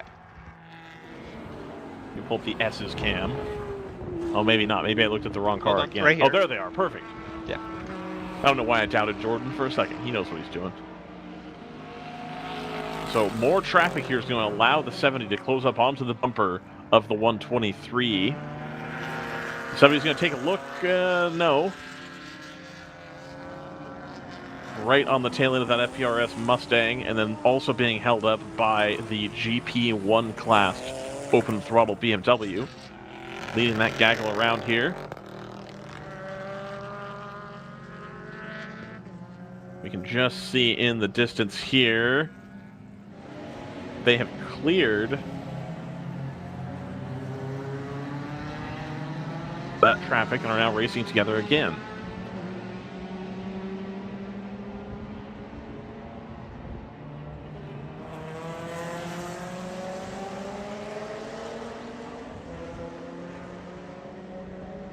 Yep, still nose to tail.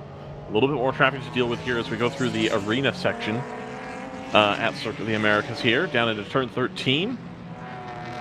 70 staying right on the 123, I think taking this a little bit gingerly with the traffic ahead.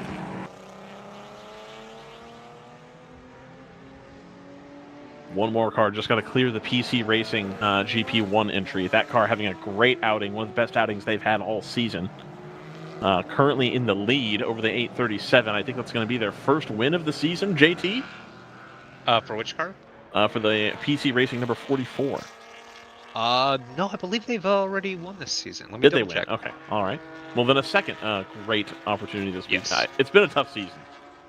Basically, since the back half of last season, all the way through, they've been having a rough time. Got this little battle here between the two NPO1s. Hairflight getting past the round 3 car. Yeah. Yeah, so PC had one at Barbara and Road Atlanta. Okay. Oh, so they've had a better season than I thought. Yeah. Wins in GP1 not as easy to come by as they used to be. No, not at all. Especially if you were Moorhead or PC Racing. Right. And we're just looking at the far end of the track, up the hill there. Around the bend. This is crucial. With 9 minutes remaining. So, with that being said, can we kind of keep a weathered eye on this battle for the overall race win? Underneath a second inside the final couple of laps. 2020. So it's even closer now. Yeah. 70.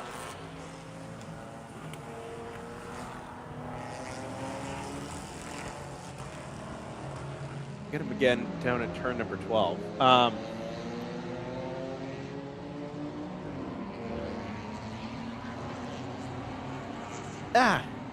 All right. We'll let this play out. I was going to go through my round of thank yous here, but yes, margins are a little too tight, I think. Some good stuff still happening. Also worth watching the battle between the 52 and the 290 in GTO. That's ACP Tangerine Associates against the Moorhead Speedworks Ginetta. 4 seconds separating the battle for fourth. We'll get the nose in a little bit tighter there in that turn. But I think the 70, maybe not as much temperature on the tires in terms of not being overheated. It looks like they were able to get the car rotated a lot better. Yeah, it does. You just see there a little bit sharper line there. Yeah, it's a little bit pointier Yeah. in that transition from 14 into 15. Come out the other side here. This is, we saw this not so very long ago, just sort of opposite. It's actually the beginning of the race, wasn't it? Where the 123 was quicker than the 70, but not quicker enough to find a way by. Right. They come onto the front straightaway here. 123 is in a little bit shallower. 70 gets a good run off the final corner. This may be the opportunity going up into turn number 1. Even under acceleration, 70 we know is good on the brakes. Gets to lean on the ABS a little bit, headed up the hill into turn 1, shows the nose. See it appear in the right side of your screen there as they go underneath one of the, I think it's Curdog Racing number 151. Flash of the headlights from the NFC Motorsports Mercedes, headed down into the S's.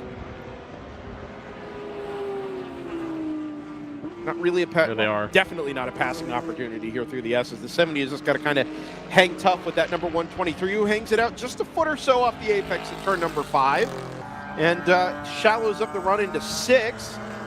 On the brakes into 7. 123 is shallow again and out to driver's right. So tighten up the radius here at 8. Oh, look at that. Just staying nice and sharp on the line there. Not scrubbing off any speed, trying to get the car turned more. Just absolutely straight lining this little section right here.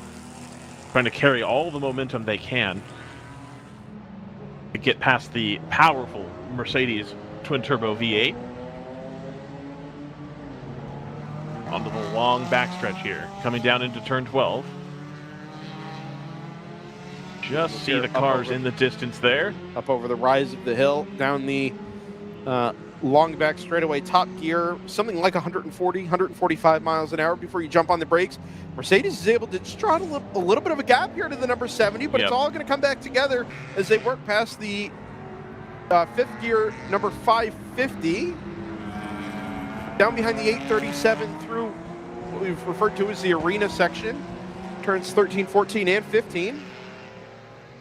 Pick them up on the wide angle shot here into the double apex left-hander. Again, the 70 is able to keep it tighter than the 123 is, who runs out over the exit curve. He's going to try. No, I don't think he'll have gotten the nose in there in time, but it was having a look. No, he's right on to this section.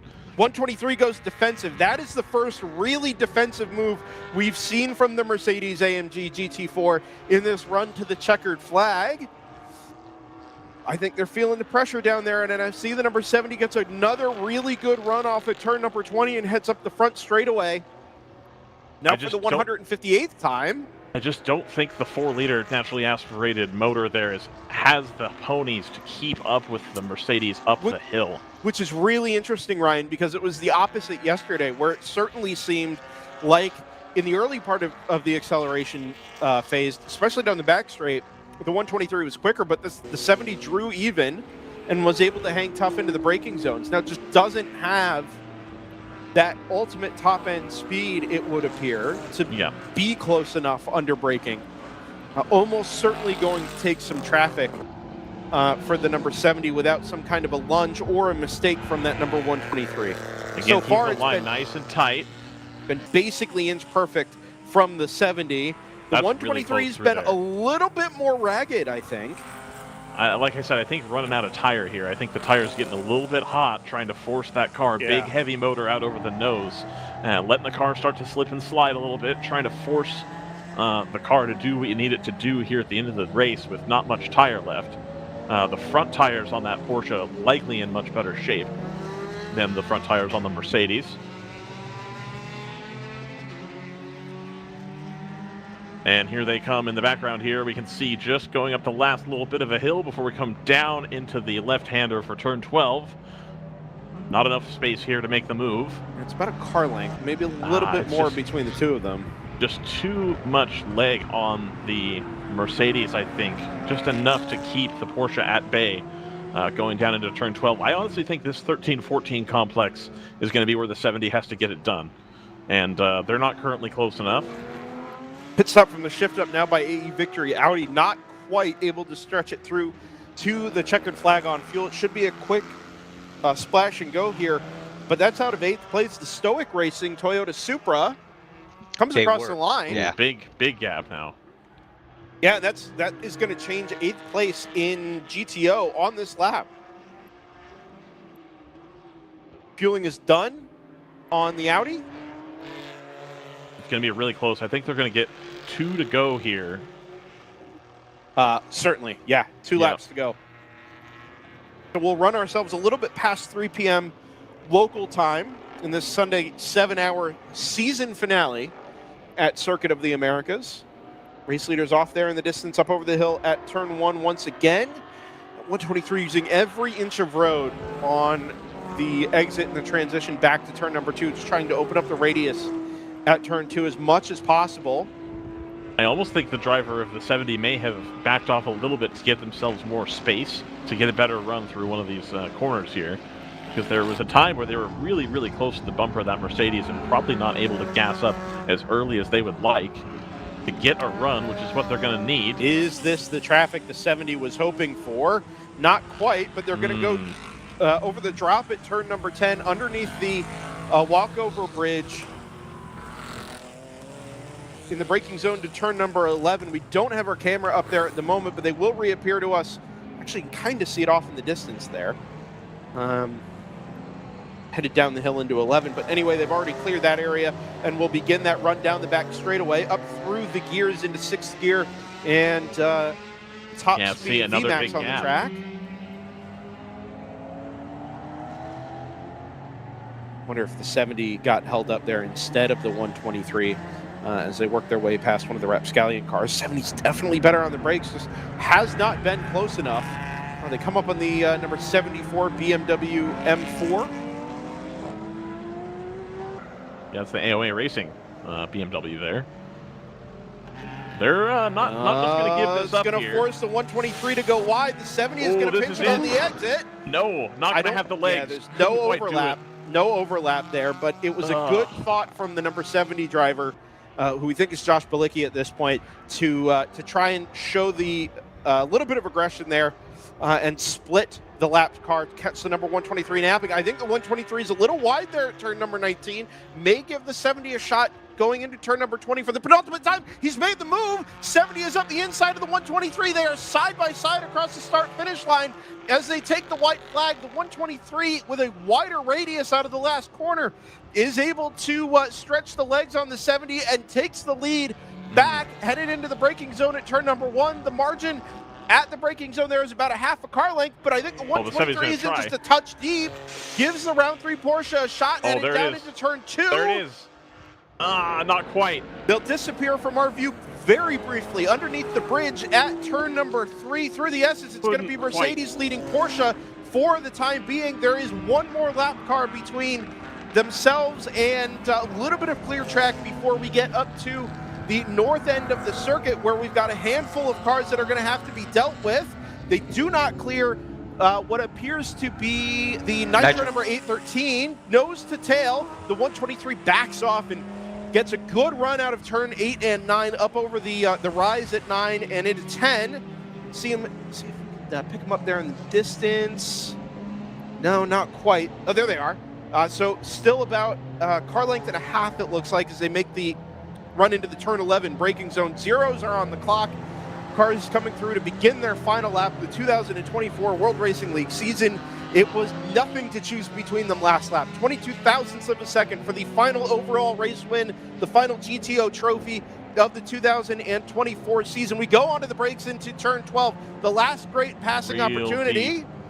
Not going to be able to get there. I don't think they're going to run. So good on the brakes, but so We're far gonna have behind. traffic in the stadium, though. It worked well for the 70 last time. It gave them the run off of the out of turn 19 to be able to make the move. Flash of the headlights for the Mercedes. It's going to bump the 70 just a touch. Man.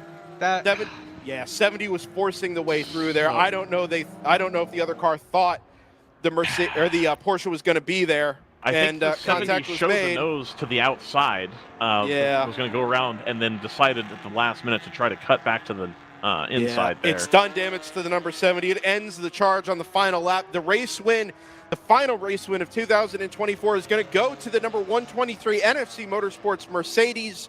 160 laps complete, and the national championship to go with it.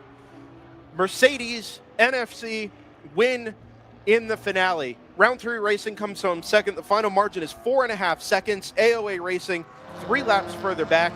We had actually just cleared that car a couple of laps ago. We'll come home to round out the GTO class podium, although the 52 giving good chase here. 11 seconds is the margin. They may have already come by. The 74 has it. Yeah, 74 has. That means the 52 has as well. 11 seconds will be the margin for the final podium spot in GTO. We mentioned the pit stop from Shift Up Now by AE Victory just a moment ago. Obviously, the 124 Mercedes had come into the pit lane and ended its race a little bit earlier. So they did lose the spot to Stoic, but did bounce back into P8. The remainder of the positions in the top 10 in GTO, it's Moorhead Speedworks in 5th, Random Vandals number 82 in 6th. But Moorhead actually comes through to take the checkered flag in the pit lane. Random Vandals in 6th, Stoic Racing 87 in 7th, Shift Up Now in 8th. That's a stopped Rapscallion number 135 at the exit of turn 18. They stretched that maybe just a touch too far and didn't quite make it home.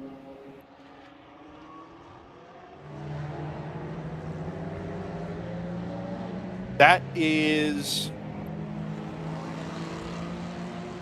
not of immediate consequence in for that number 135. 469 was the higher placed of the 2 Rapscallion cars. Down in GP2, we'll run through the running order in GP1. PC Racing comes through to take a 3rd win of the season in GP1. Magic developed 37 after an up and down last couple of hours. Will end up 2nd place in GP1. A good podium result there for the 837. Flying for Motorsports 946 ends up 42.5 seconds ahead of the Bruce Innovations number 24, who itself is 25 seconds ahead of the 189 from HQ Autosport. 5th Gear Up Motorsports number 550 in 6th after a reasonably quiet day. The number 555 from Bruce Innovations comes home 7th. Puka Racing, number 48, which is reclassified into GP1 today, come home in 8th. Flying Horse Motorsports in 9th, and the 63 from Open Throttle Racing ends up P10. Down to GP2 we go. Nitro Motorsports, number 813, sweeps the weekend in the Toyota GR86 Cup entry. Open Throttle Racing number 66 into 2nd, a lap behind. Rapscallion Motorsports number 469 in 3rd by half a second over the number 722. We were obviously a little captured up in the GTO and overall race win battle, but a really good charge from the 469. I think took that spot away from the 722 on the last lap. Yep. Amazing change on the last step of the podium in GP2 for Rapscallion Motorsports, and then the pair of Honda Research Wet Civics, 4th and 5th in class. Rockwell Autosport Development in 715, finish in 6th.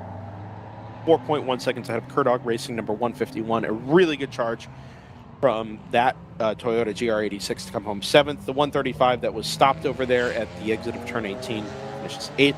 166 RX Racing in 9th, and then the 168 of Open Throttle Racing down in 10th. We've already made it through. We made it through GTO. GP3, Rockwell Autosport Development, the number 10. We're going to take GP3 day after we lost 3 fast guys in Denny a couple of hours ago out of the class lead. The Garage 66 number 214 will come home in second. AOA Racing number 85 in third. The sister car number 55 in fourth. And the round 3 Racing 605 Porsche Boxster in fifth. GTU, which will be the last, certainly not least, of classes. All 3 Stratus Racing cars come home on the podium on the lead lap. Stratus 58 from 60, from 59 is the way things end up. The 201 from round 3 Racing, the better of the debutants in GTU, comes home fourth, a couple of laps in hand over the 909 from Automatic Racing, and the 247 of Heraflight Racing. Again, a 100% finish and success rate there in GTU. Believe I owe it to go through some of the national championship pictures here just very briefly and recognize, being that this is championship weekend, recognize the provisional national champions in each of the classes. In GP3, we'll start from the bottom up. AOA Racing number 85 over the sister car number 55. 136 points coming into the day and a 44-point margin over the 55. Certainly goes the way of the number 85 today. The Open Throttle Racing number 66 in GP2 ought to be your national champion in that class with a 51-point margin coming in to the day ahead of the 369 team from Chattanooga Tourenwagen Meisterschaft. In GP1, as we discussed earlier on with the fine folks at both Harrison Motorsports and Palomar Racing, it goes the way of Harrison Motorsports in the 392. The tough day for Palomar yesterday gives Open Throttle Racing the second place in the GP1 National Championship standings.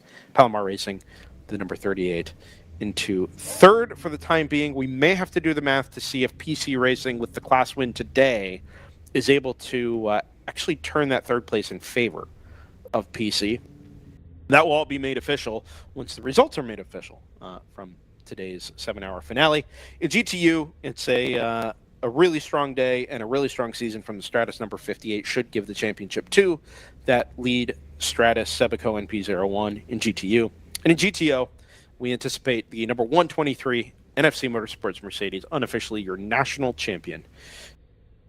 GTO, 3 points in hand coming into the day over the round 3 Racing Porsche. A valiant charge today and a really good race on the road yesterday from that number 70, just not quite enough to make up the margin. And what has been an epic duel all season long with more than a handful of interlopers in that battle will ultimately go the way of Mercedes and of NFC Motorsports. Again, those are all unofficial. Stay tuned for updates regarding today's finishing results and, of course, the championship picture to be updated as soon as we get all of the race winners and top finishers teched. We can go award some trophies. Heck yeah. Gentlemen, Ryan West and JT Tammy, I'll let you have some closing thoughts, not just for today, but for the season, and then I'll do my my closing thoughts and list of thank yous as well.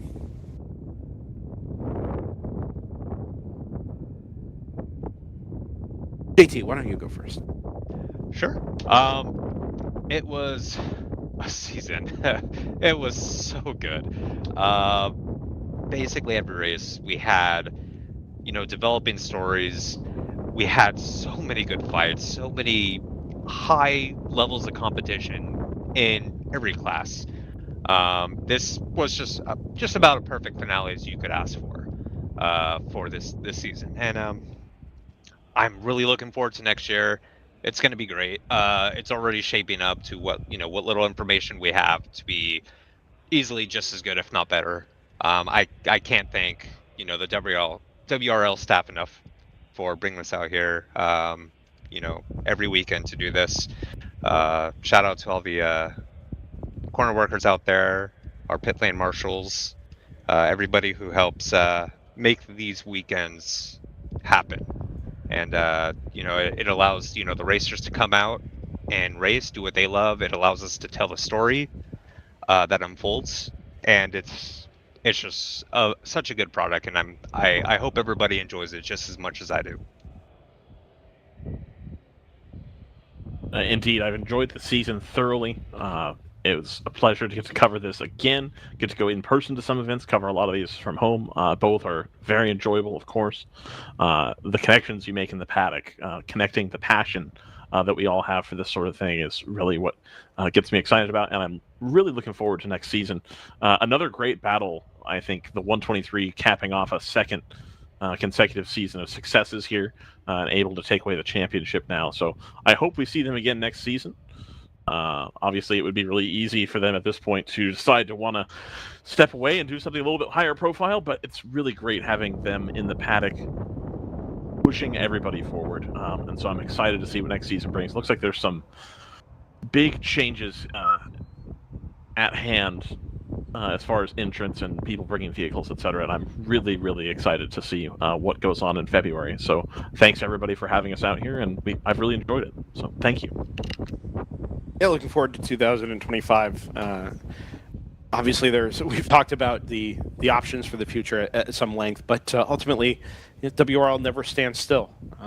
Since we were brought out here for the first time in 2017, then as Endurance Radio, now as DriversEye Live, the series has progressed in leaps and bounds. It offers a pretty impressive and really compelling product, both for us as racing fans and for people on track who love to be in the spirit of competition and part of a community that is passionate, as Ryan said, just as passionate about these things as they are. And for us at DriversEye Live to have the opportunity to share in that and to bring the stories, the races, the people, the cars to more people is always and has always been part of our mission.